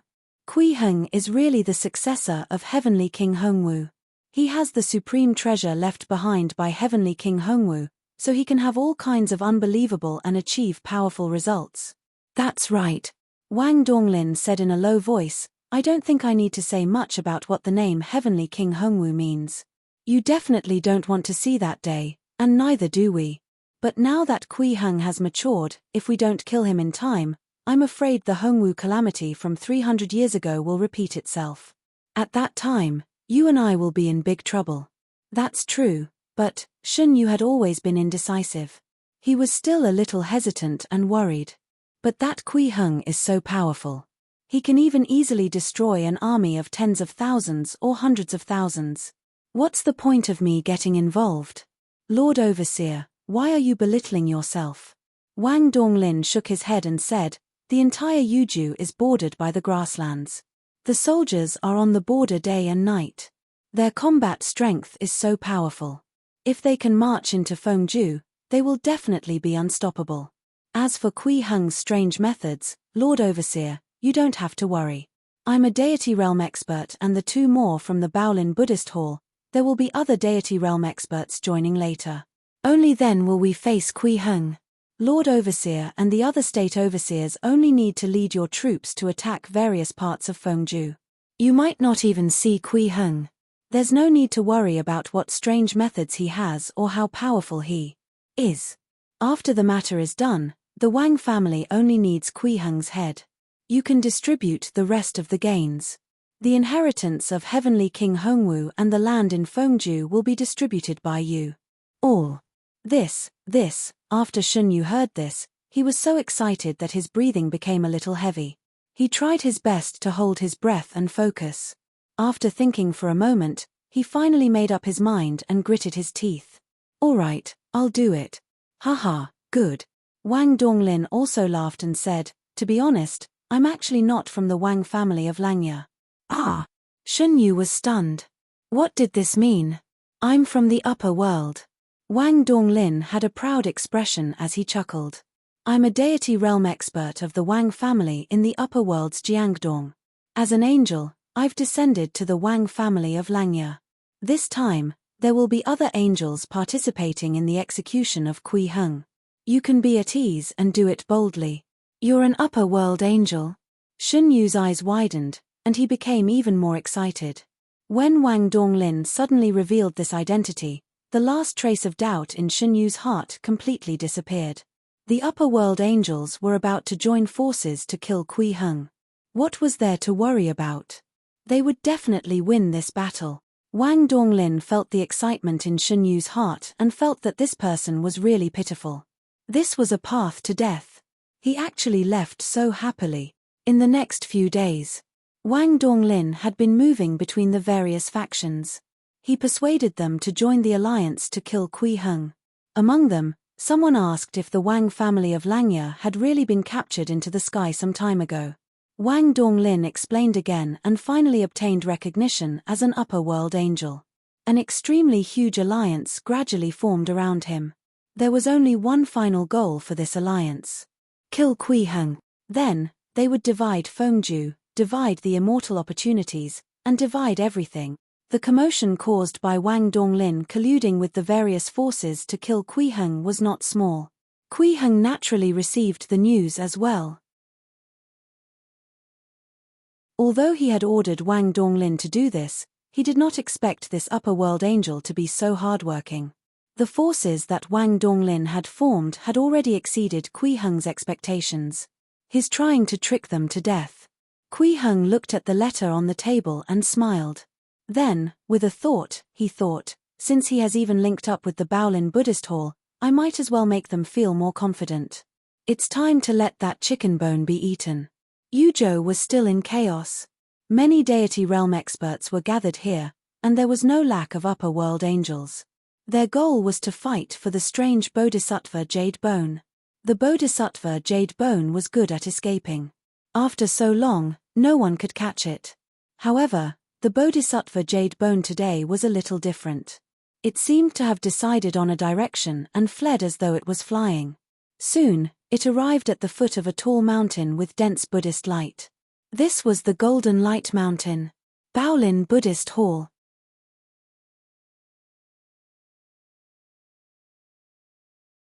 Chapter 142 Flying Sword from 1,000 Miles Away. Chapter 142 Flying Sword from 1,000 Miles Away. On the Golden Light Mountain, in the Baolin Buddhist Hall, Monk Dufar looked at the Bodhisattva jade bone with a burning gaze. He had long seen through the secrets of the Arhat, but his cultivation had yet to reach that level. If he could refine this Bodhisattva jade bone, he would be able to cultivate the Arhat golden body. After this 100-year period ended, he could return with the Bodhisattva from the upper world. He could head to the Baolin Buddhist Hall in the upper world to cultivate and pursue a higher level of Bodhisattva. This was the lifelong pursuit of every disciple of the Baolin Buddhist Hall. Now that this Bodhisattva jade bone had come to the Baolin Buddhist Hall, the many deity realm experts who had been fighting over it had also retreated. It was simply a great opportunity bestowed by the heavens. Please keep reading 0NMYB0XN0VEL. C0M. However, Monk Dufar could not directly refine this Bodhisattva jade bone. That was because he was no longer the one in power in the Baolin Buddhist Hall. It was a Bodhisattva from the upper world's Baolin Buddhist Hall.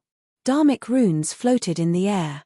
He looked to be only 15 or 16 years old. He was dressed in white and had an ethereal aura. He was filled with a Zen aura, as if he was a disciple of a Buddha. This is indeed a Bodhisattva jade bone. Xiankong looked at the Bodhisattva jade bone in his hand, his eyes filled with amazement. Moreover, the Buddhist power on it is very pure. I'm afraid this Bodhisattva was about to become a great Bodhisattva when he was alive. Master, can this jade bone help you return to the Bodhisattva realm? Monk Dufar asked with concern. His attitude was humble, and he no longer had his usual high and mighty attitude. You little monk, there's no need to test me like this. Xiankong scolded with a smile, completely acting like an elder. Although this floating monk was only at the deity realm now, his realm had actually far exceeded this level. He was the reincarnation of a bodhisattva who had died in the immortal dawn sect 100 years ago. At the same time, he was Monk Dufar's master. Now, the bodhisattva jade bone was being examined in his hand. Disciple wouldn't dare. Monk Dufar lowered his head. He hid his emotions well. I watched you grow up, how could I not understand your personality? Xiankong shook his head gently and smiled. You know that I've already become a Buddha in this life. Now that I'm one of the 7 Buddhas, I want to walk the path of Buddha and not follow the same path as before. To me, my previous life's cultivation was like clouds and smoke.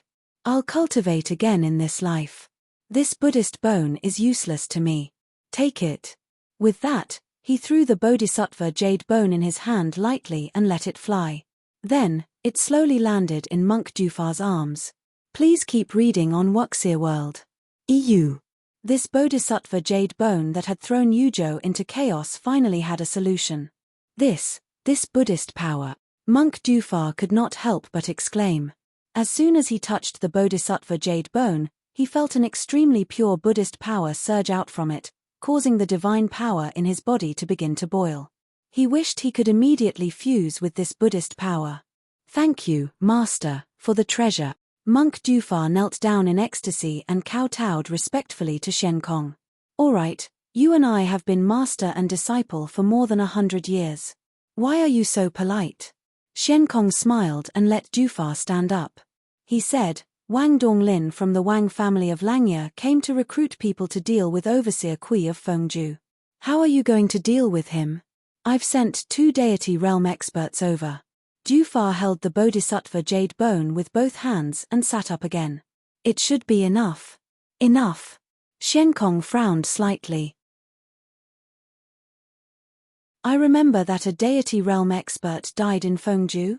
That's right, it's Kong Ci. Dufar nodded and smiled. However, Kong Ci is the weakest deity realm expert to begin with. It's normal for him to be beaten to death if he's weak.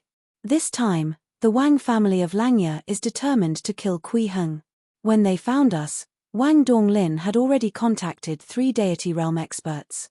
In that case, it should be enough for us to send 2 deity realm experts. No, it's not enough. Xiankong shook his head and said in a low voice, Zhong Shuming of Daoi Palace is beside Kui Heng. The Immortal Dawn sect has also released the news that they want to reopen the sect. According to what I know, they've been to Changfeng Prefecture City before. Master, you mean, Monk Jufar pondered for a moment before saying with a look of realization, the Immortal Dawn sect and Daoi Palace are actually already secretly forming an alliance. This Kui Heng is the link to their alliance. Very likely. Xiankong nodded and said, now, the sects of the upper world can't stand the alliance of the Empress of Great Ju, the Pei family of Linjiang, and the Daoi Palace anymore. They're prepared to eliminate the Daoi Palace in the mortal world as a warning. This caused the experts of Daoi Palace to be unable to descend to the lower world this time. Zhong Shuming must have sensed it. The Immortal Dawn sect has a life-and-death feud with us. It's reasonable for the 2 of them to form an alliance. They're just a mob banding together for warmth. Monk Jufar sneered. They're courting death. It's very likely that these 2 families are behind Kui Heng becoming the state overseer of Fengju so quickly. It's not a possibility, but a certainty, Xiankong said in a low voice. The only hope for the Immortal Dawn sect and Daoi Palace to turn the tables is to escape to the upper world and find a remote place to recuperate. As long as they're still here, they have nowhere to escape. If they want to go to the upper world, they need enough heaven dew crystals, so they have to control a state overseer. Therefore, this Kui Heng must be an extremely important chess piece for the Immortal Dawn sect and Daoi Palace. With just Wang Donglin and the others, we might not be able to kill Kui Heng. If the Immortal Dawn sect and Daoi Palace really succeed, we will be blamed by the main sect of the upper world.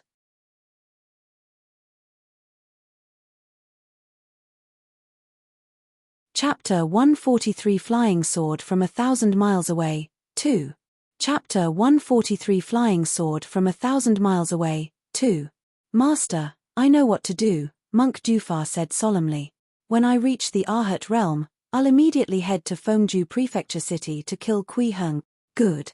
A smile finally appeared on Xuankong's face. He pressed his palms together and said, Amitabha. The autumn wind was bleak, and the trees in the Baolin Buddhist hall were withered. After Monk Jufar bade farewell to Xiankong, he returned to the meditation room where he had been in seclusion for 100 years. He sat on the meditation cushion again. He took out the Bodhisattva jade bone and held it carefully with both hands. The excitement in his heart could no longer be concealed. Finally, I can finally break through. I'm about to completely shed my mortal body and become an Arhat golden body. Ha ha ha. Jufar trembled with excitement. Please keep reading 0NMYB0XN0VEL. C0M. He had entered seclusion for 100 years to regain his youth and live a second life. Wasn't it all for this day? Originally, he thought that he would have to wait until the 100-year period to obtain the Buddhist fate before he had a chance to break through to the Arhat realm. He did not expect to encounter such a rare opportunity.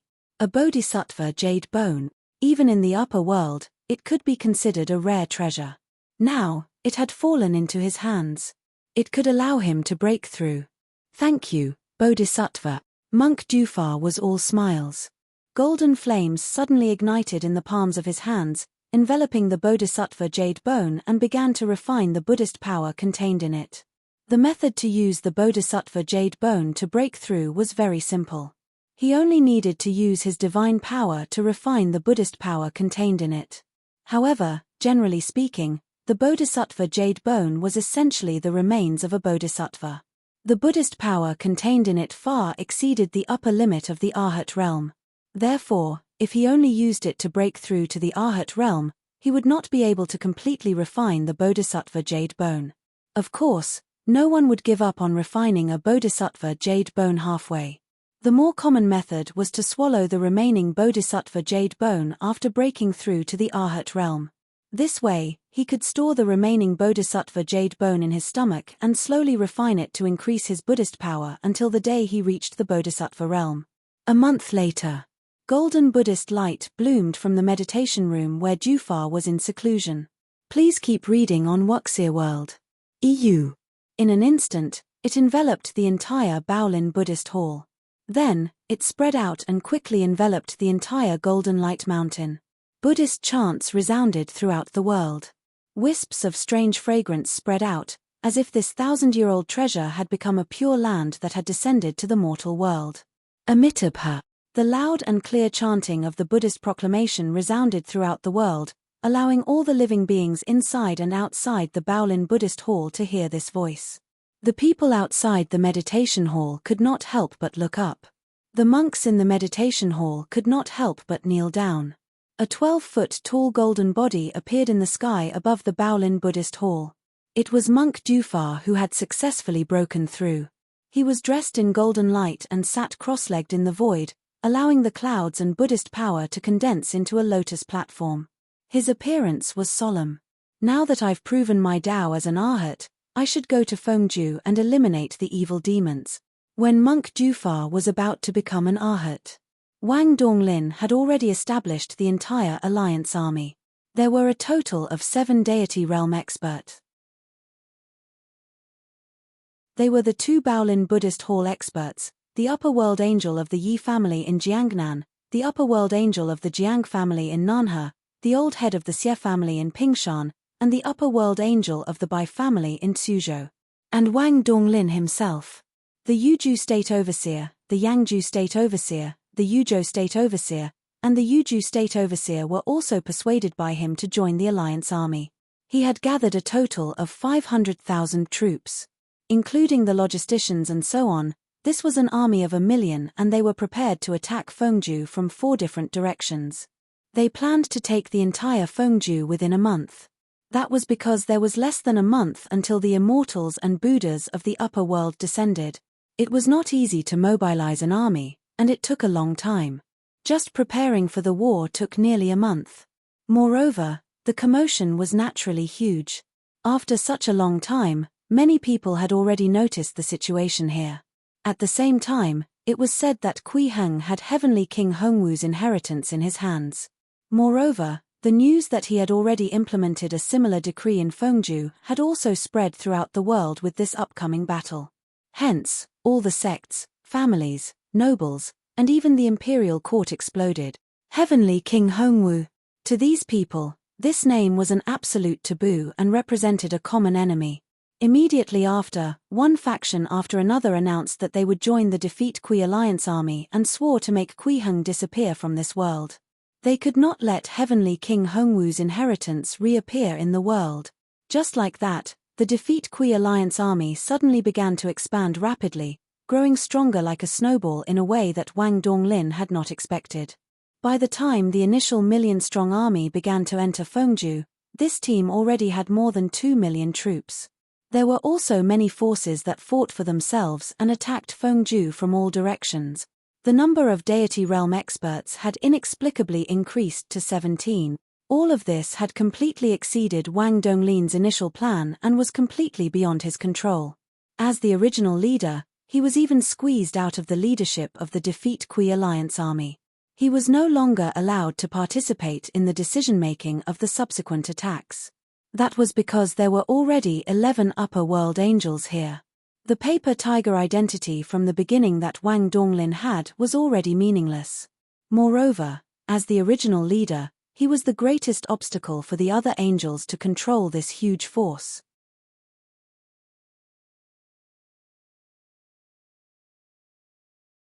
Chapter 144 Flying Sword from 1,000 Miles Away, 3. Chapter 144 Flying Sword from 1,000 Miles Away, 3.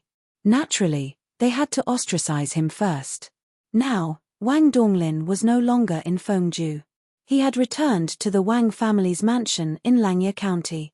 He was laying on a rocking chair and basking under the sun leisurely. Wang Qingming walked over with tea. He was Wang Huai's eldest son and was away all year round.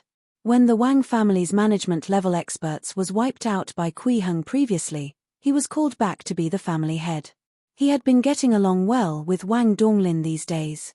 After all, the current Wang Donglin no longer had the airs of an upper-world angel. Angel, there are some things I don't quite understand. Wang Qingming poured a cup of tea and asked respectfully, I wonder if I should say it. Please keep reading 0NMYB0XN0VEL. C0M. Just say it, Wang Donglin replied very casually. He took the tea and continued to rock his chair leisurely. Why are you working so hard for Overseer Kui of Fengju? Wang Qingming lowered his voice and asked.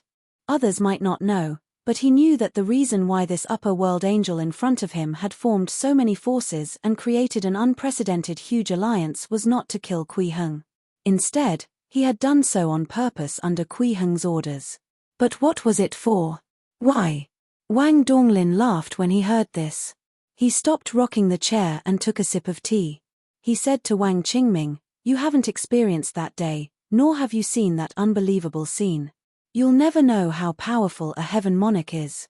Why would I serve a heaven monarch? Because it's the greatest honor to be a dog of a heaven monarch. At this point, he paused and looked into the distance. He smiled meaningfully and said, this is unlike wild dogs who, if they don't have a master to control them and bite people randomly, they will be beaten to death. The news that a 1,000,000-strong army was about to attack Fengju and kill Kui Heng had already spread to Changfeng Prefecture. This made countless citizens feel uneasy and fearful. Not to mention the commoners, even some of the subordinates in the Changfeng Prefecture State Overseer's office had begun to panic. Some had even begun to look for a way out. Kui Heng saw all of this, but he did not care. The people he was familiar with were still gathered around him. Hui Shi, Liu Litao, Chen Tong, Zhong Shuming, and the others were Kui Heng's firm followers. Liu Yiyun also brought the 4 deity realm experts of the Immortal Dawn sect to Changfeng Prefecture City. They had to help the ancestral master. As a result, the Immortal Dawn sect's grand reopening was also delayed. Please keep reading on Wuxia World. EU. Zheng Nanxuan and perfected Zhu Qing planned to attack the rear of the Allied forces. Xu Feng'an also rushed over from the Yuhua Sword Pavilion, wanting to help. Wu Yin also walked out from the pile of books. In the State Overseer's office, this large group of people gathered together and looked at Kui Heng. After all, although there were many people, he was the only one who made the decisions. Lord Overseer, how are we going to fight this battle?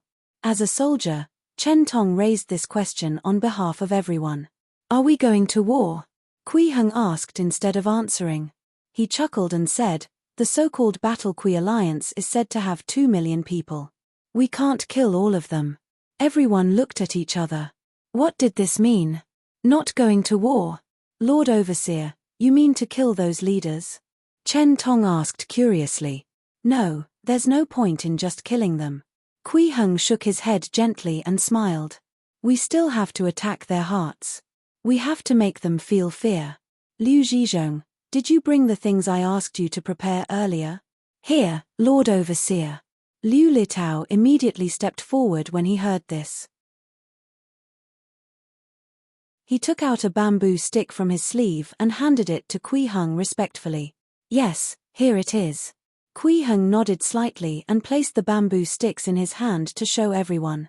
The names of the Alliance army leaders were written on it. There were a total of 27 people. There are deity realm experts, state overseers, sect masters, family heads, and all kinds of nobles.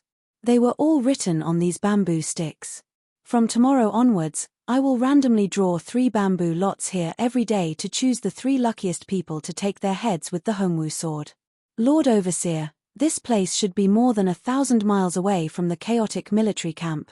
Chen Tong asked curiously, if we follow this method, won't you have to travel nearly 3,000 miles every day? There's no need to travel. Kui Heng shook his head and chuckled. It's not difficult to send a flying sword to decapitate people from 1,000 miles away. At the same time, the Hongwu sword beside him immediately flew up and circled in the air. It was like a child dancing happily. Everyone fell silent when they heard this. They looked at the long sword that was dancing freely in the air and fell silent again. Of course, it was because his knowledge was too shallow. He did not even expect a legendary flying sword to be able to take a person's head from 1,000 miles away. But who would have thought? Such a legendary thing could actually become reality. This was too ridiculous. By the way, it won't be good if they die for no reason. Kui Heng seemed to have thought of something else and suddenly said to Liu Litao, Deputy Liu, why don't you go to the Alliance Army's tents on my behalf? Tell them clearly about me taking their heads one by one. Ah! Liu Litao was a little stunned when he heard this and almost lost his senses. However, he still nodded. Yes, I will follow Lord Overseer's orders. Don't look as if you're facing death with equanimity. Kui Heng chuckled and said, if they dare to harm you, you only need to shout Lord Overseer, save me to the sky and help will immediately descend. Recently, the light of 7 emotions had improved by another stage. He had figured out some methods to cast spells from afar. This time, he could give it a try. Thank you, Lord Overseer. Liu Litao heaved a sigh of relief, but he was also a little excited. He actually took a deep breath and said, can I take the list of these people and read the death notice to them in their tent? Death notice? Kui Heng was stunned when he heard that, then he smiled and said, of course. In Chongqing County, Fengju. This place had already been occupied by the Battle Kui Alliance. The county magistrate's office had become a place for many leaders to discuss matters. Although it was a meeting, it was actually a fight for benefits. No one was convinced with the other. As one of the leaders of Yuju, Shun Yu was also in the government office. However, he was not in the mood to argue. At this moment, he looked left and right, his heart filled with sorrow. He looked at these people who had yet to take down Fengju and kill Kui Heng, but had already begun to discuss which county, which city, which river, they wanted to take, and even how to split the mountainous territories. Shun Yu had already cursed Wang Donglin 800 times in his heart.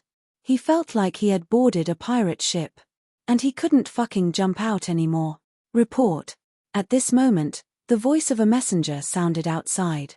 The argument in the government office suddenly stopped. The envoy of Fengzhou's governor, Kui Heng, requests an audience.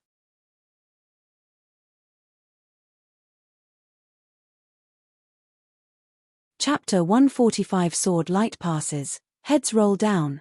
Chapter 145 Sword Light Passes, Heads Roll Down. Kui Heng's envoy. The huge county office was instantly filled with a strange atmosphere. These deity realm experts, angels, state overseers, and family heads looked at each other and saw the confusion in each other's eyes. Now that a war was imminent and the world was watching, it was impossible to stop the war. What was the use of sending an envoy over at this time? Could it be that he wanted to beg for an intact corpse? What do you think we should do with this envoy? Xie Tianxing was the first to speak and looked around at everyone. He was the upper world angel of the Xie family. As the Xie family's influence in the upper world was the strongest among everyone present, his words naturally carried the most weight. Please keep reading 0NMYB0XN0VEL. C0M. He could be said to be the nominal leader. Of course, it was only when he was dealing with matters that he had such authority. When they actually distributed the benefits, they still had to argue with each other. We might as well just kill him. The state overseer, Dao Zheng, said concisely. He was a retainer nurtured by the Wang family of Langya in secret. He listened to Wang Donglin and stayed behind to specially stir up trouble. I think he deserves to be killed too. This time, the person who spoke was an upper world angel from the Yi clan of Jiangnan. His name was Yi Hui, and he was a deity realm expert who had unlocked 8 divine treasures. He was the strongest expert in the alliance. He was the one who had arranged for Wang Donglin to be excluded. Although armies usually don't kill the envoys when they fight, that's because they want to have room to maneuver, Yi Hui said in a low voice. And there's no possibility of reconciliation between us and Kui Heng. It's better to kill him directly. I don't approve. Shun Yu spoke. He stood up and was about to say something. However, seeing that the gazes of many deity realm experts, state overseers, and family heads were focused on him, Shun Yu immediately shrank his neck. What I mean is that even if we want to kill this envoy, we have to hear what he wants to say first. It won't be too late to kill him after hearing it. Everyone nodded when they heard this. Yes, that's true. Let's hear what he has to say first before we kill him. What if there's some important news? Please keep reading on Wuxia World. EU.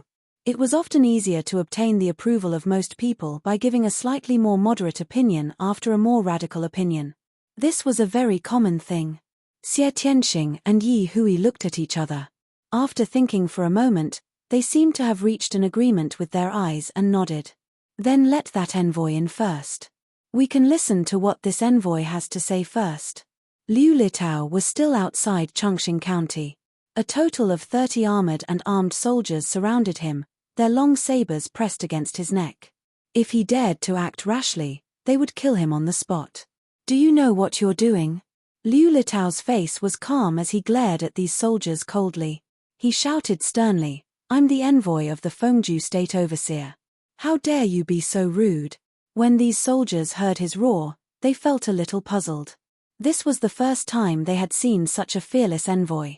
They had an army of 2 million and many cultivators with unbelievable power.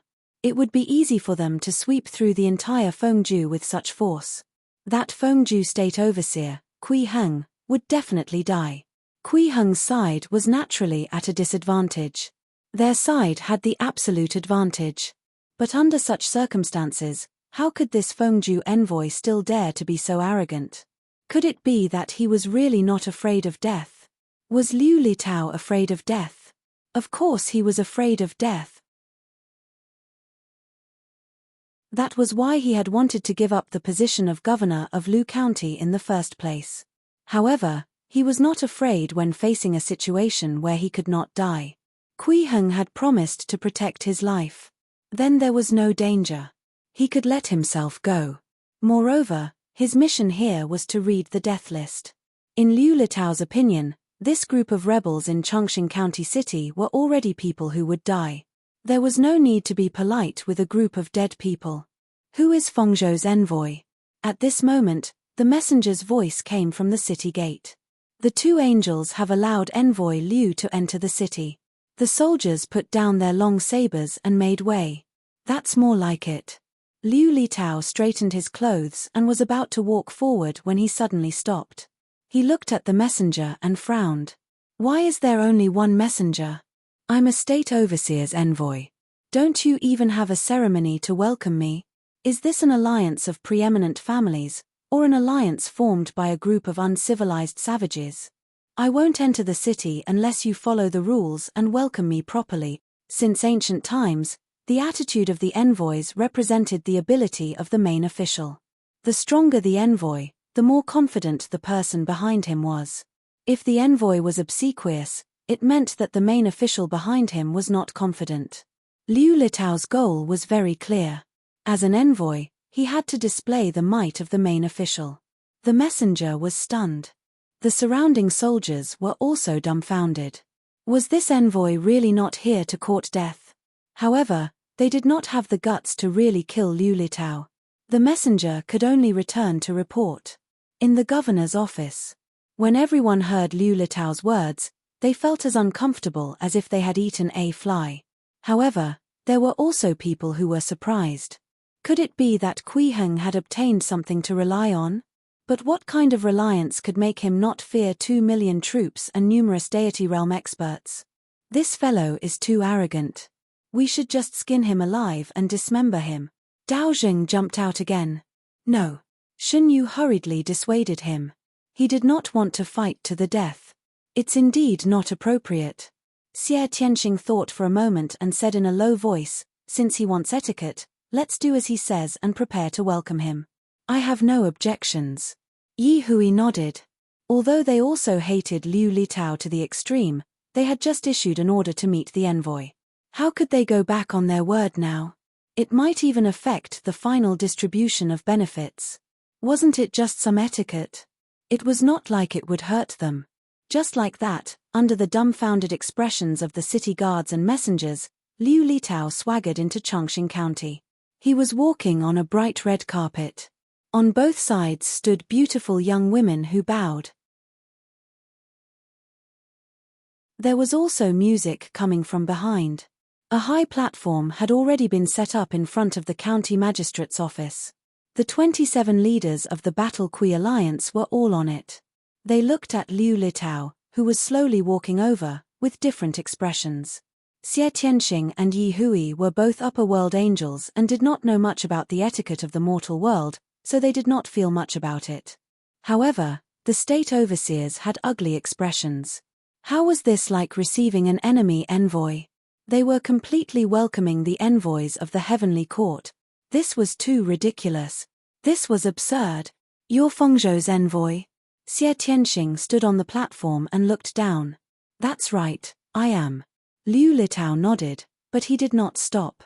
He continued walking forward, intending to ascend this platform. Stop right there. Stop. The guards below the platform immediately stepped forward to stop him. What is the meaning of this? Liu Litao's face was filled with confusion. He frowned and said, I'm the envoy of Fengzhou. I'm here as if I'm the state overseer himself. Why do I have to be below when you're standing on the platform? This is an act of rudeness that only uncivilized barbarians would do. Uncivilized barbarians. Xie Tianxing was so angry that he almost wanted to kill someone on the spot, but it was already too late to back down.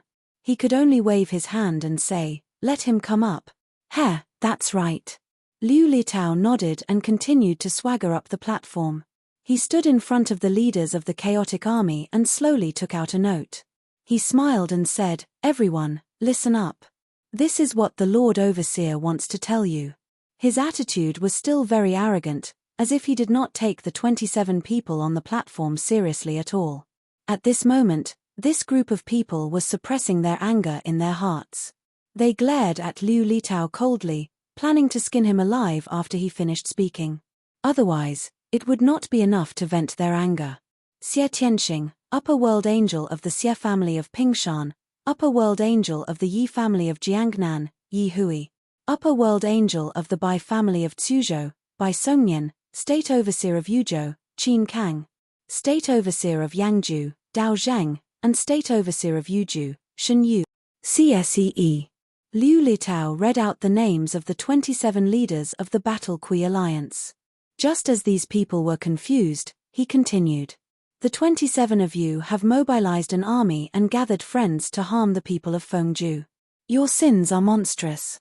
From today onwards, I will draw 3 people's name every day and take all your heads in 9 days.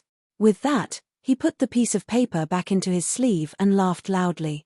This is the message from the Lord Overseer. Goodbye.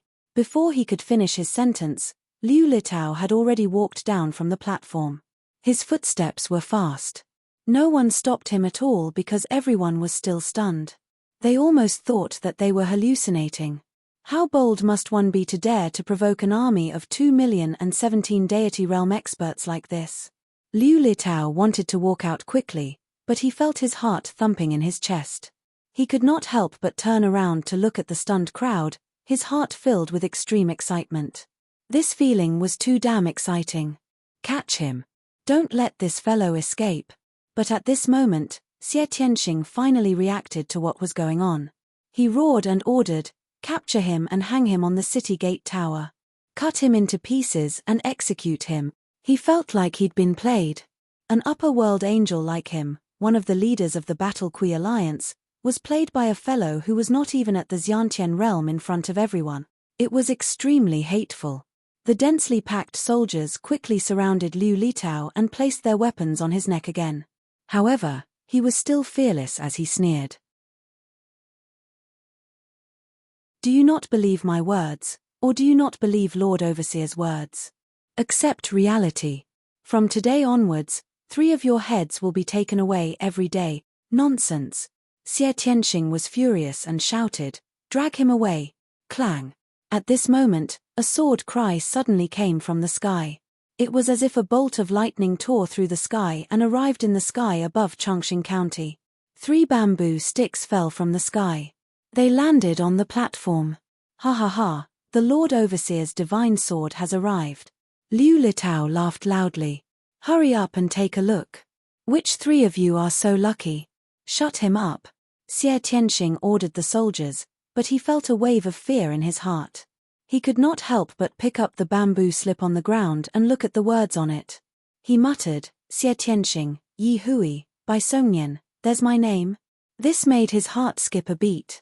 Immediately after, this almighty angel from the upper world suddenly felt a chill on his neck. The world spun around him. In the next moment, he saw his own headless body, and blood poured out of his neck like a fountain. He also saw a sword light circling around Yi Hui and Bai Songnian's necks like a nimble snake. Their heads also fell to the ground. What that fellow said just now was actually true. This was Xie Tianxing's last thought. What followed was endless darkness. At the same time, the expressions on everyone's faces froze. They felt their limbs turn cold, and a bone-piercing chill rose from their feet to the top of their head. An unprecedented fear filled their hearts. At this moment, be it the deity realm experts, the upper world angels, the heads of the preeminent families, or the state overseers, their faces were pale. It was true. It was actually true.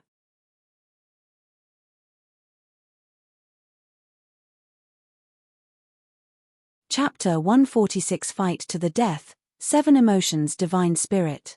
Chapter 146 Fight to the Death, 7 Emotions Divine Spirit.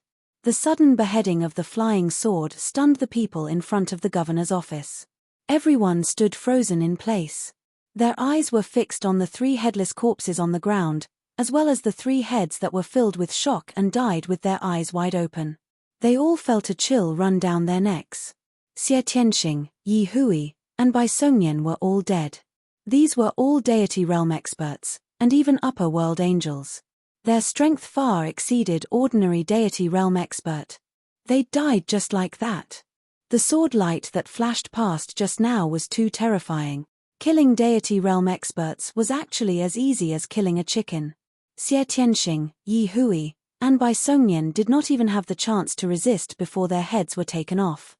Please keep reading 0NMYB0XN0VEL. C0M. The flying sword had beheaded its target in just an instant. It was too powerful and unbelievable. How could such a powerful strength exist in this world? At this moment, be it the state overseers, family heads, or ordinary soldiers who were also the leaders of the Alliance army, they were all extremely frightened. They had seen how powerful a deity realm expert was. However, when facing that sword light, even deity realm experts were like ants, unable to resist. This meant that if the sword light descended again, no one present would be able to escape. All of them had to die. No one would survive. Ha ha ha ha.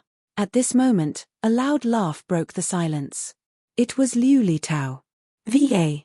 He was still surrounded by soldiers, but he was not afraid at all. His face was filled with pride as he sneered, "Now, do you know if what I just said is true?" No one dared to answer. At this moment, the group of deity realm experts on the platform did not dare to meet Liu Litao's gaze. "Heh, a bunch of rabble. You dare to threaten to kill the Lord Overseer?" Liu Litao looked around disdainfully. Everyone who met his gaze retreated. Please keep reading on Wuxia World. EU. Even the soldiers who had surrounded him subconsciously put down their weapons and took a few steps back. An empty area immediately appeared around Liu Litao. His eyes lit up as he calmly walked forward. He did not stop talking as he continued, "You've already seen the might of Lord Overseer. Even from 1,000 miles away, you will not escape. Lord Overseer is an immortal god from the heavens, an extraordinary and peerless divine being. You bunch of bugs actually dare to talk about attacking Lord Kui? What a joke. The 3 people who died just now are the lucky ones today. We'll continue tomorrow. Everyone, look forward to it." As soon as he finished speaking, Liu Litao had already walked out of the area and strode out of the city. However, he did not seem to have any intention of escaping. He still held his head high and his chest puffed out with pride. No one in Chongqing County, from the deity realm experts to ordinary soldiers, dared to stop him. They watched him walk out of the city gate. Only when Liu Litao's figure disappeared from Chongqing County did the soldiers, state overseers, family heads, deity realm experts, and the others in the city heave a sigh of relief. However, when they saw the 3 headless corpses at the side, they immediately felt endless pressure. Kui Heng had instantly beheaded 3 deity realm experts from 1,000 miles away. This was far beyond their understanding. This was too exaggerated. Now, what should we do now? Shun Yu asked in a low voice with a bitter expression.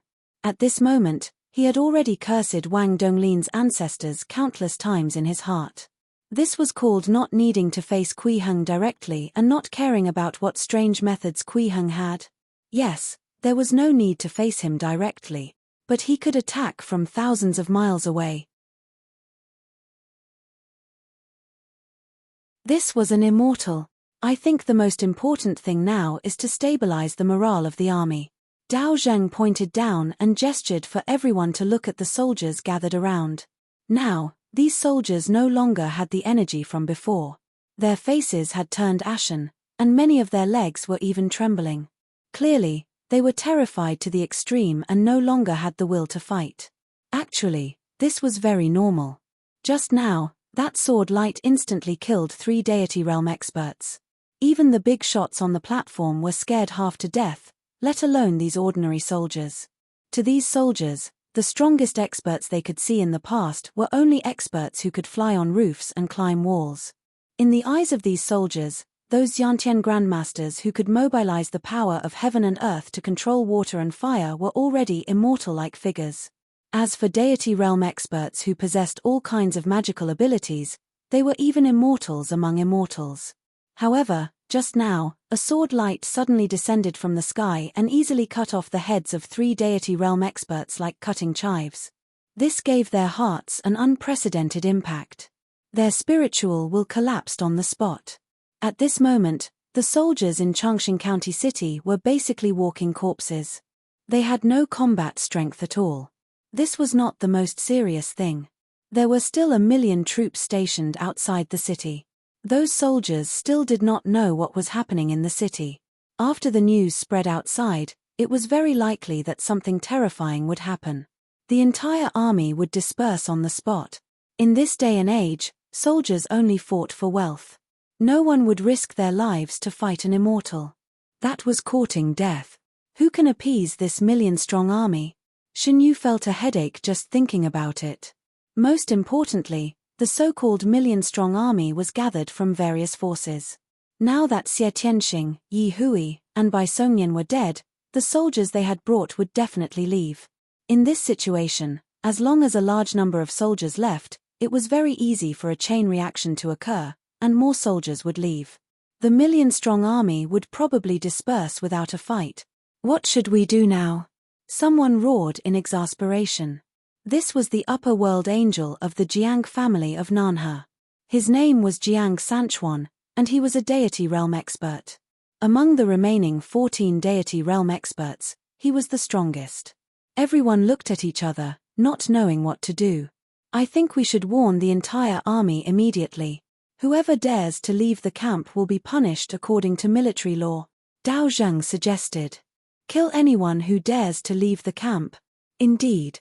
Jiang Sanchuan nodded when he heard this and said in a low voice, the situation is urgent now. We have to use heavy measures. Let's unify the military orders first. Those who disobey will be executed. These leaders came from different forces, and they had also brought their own troops. Moreover, because these leaders previously sat side by side, there was no real commander. Before this, there was no military order to pass through. In a sense, these people were really a mob. However, after Kui Heng's scare, they finally had no choice but to issue a military order that could pass through the entire army. Unfortunately, the next morning, another streak of sword light flew over from the horizon and landed in the sky above Chongqing County. 3 bamboo sticks fell from the sky. Jiang Sanchuan was one of the lucky ones today. Hence, before this unified military order could be implemented, Jiang Sanchuan's head was cut off. Thick despair immediately enveloped Chongqing County. 3 more had died. More were going to die next. 3 every day. In a few days, they would all be dead. How could they fight like this? However, now that this battle had attracted the attention of the world and caused such a huge commotion, How could they still have the face to live in this world in the future if they all simply dispersed without fighting? Fame was not just an illusion. The upper world cared a lot about the reputation of the lower world branches. If they really dispersed and caused the reputation of the lower world branches to plummet, they would probably not be able to escape death in the end. But the problem was, how were they going to fight this battle? There was silence in the county magistrate's office in Chongqing County. It was very oppressive. Everyone looked at each other, not knowing what to say. We have to march immediately and attack Chongfeng Prefecture. We can't wait any longer, Dao Zheng suddenly said, breaking the silence. This is the only way we might have a chance of survival. Kui Heng only kills the 3 of us a day. It's not necessarily that he doesn't want to kill more. It's very likely that he can't do it. After all, it's not easy to attack from afar. Moreover, it's also possible that he's just using this method to scare us. Perhaps he didn't attack from afar at all and was just hiding in the dark to plot against us. If we can break through Chongfeng Prefecture, we can expose his true colors. This is our only way out. Otherwise, we can only wait for death. This statement was immediately agreed upon by everyone. At this point, this was the only way. No matter how inadequate their preparations were, even if the army's departure was not something that could be done overnight, they could not continue waiting. If they waited another day, 3 more people would die. Who knew if it would be his turn next? They had to set off immediately. By the way, we still have to get Wang Donglin back, Shen Yu suggested again. As the first person to contact us, how can he be absent now? Let him come back and take charge. No one would object to this suggestion. They had already forgotten how Wang Donglin was ostracized. Now, they just wanted to find another scapegoat. In the state overseer's office in Chongfeng Prefecture City, Kui Heng was shaking the bamboo lot, planning to draw the 3 lucky people today. This had become his daily entertainment. It was also a time of harvest. In just 3 days, the black light that symbolizes evil and the gray light that symbolizes sorrow had reached 3 feet. And it was still growing. It was simply a huge harvest. After the yellow light that symbolizes desire reached 3 feet, he realized that he could directly collect the 7 emotions of a county. It could also condense something even more brilliant than the 7 emotions gem, the 7 emotions divine spirit. This 7 emotions divine spirit did not have its own intelligence. It was essentially an extension of Kui Heng's consciousness. It could be placed 3 feet above a living creature with spirituality. It represented divinity. No matter where the living thing was, he could collect the 7 emotions of all living beings in the surrounding county and also project a portion of his strength over. Previously, he had asked Liu Litao to shout Lord Overseer, save me when he was in danger because he had placed a 7 emotions divine spirit 3 feet above his head. After Liu Litao left Chongqing County, the 7 emotions divine spirit was placed on the Hongwu sword. Therefore, Kui Heng could directly collect the 7 emotions of all living beings in Chongfeng City. Is this kind of 7 emotions divine spirit considered the embryonic form of a nascent soul? Kui Heng fell into deep thought. He did not expect the 7 emotions divine spirit to have such a miraculous ability. It was a pleasant surprise, making his methods much more diverse. Huh! At this moment, Kui Heng suddenly exclaimed softly. He raised his head and frowned as he looked into the distance. He felt an extremely strong sense of disgust burst out in Chongfeng Prefecture. So it's a monk. You're tuning in to the Celestial War YouTube channel.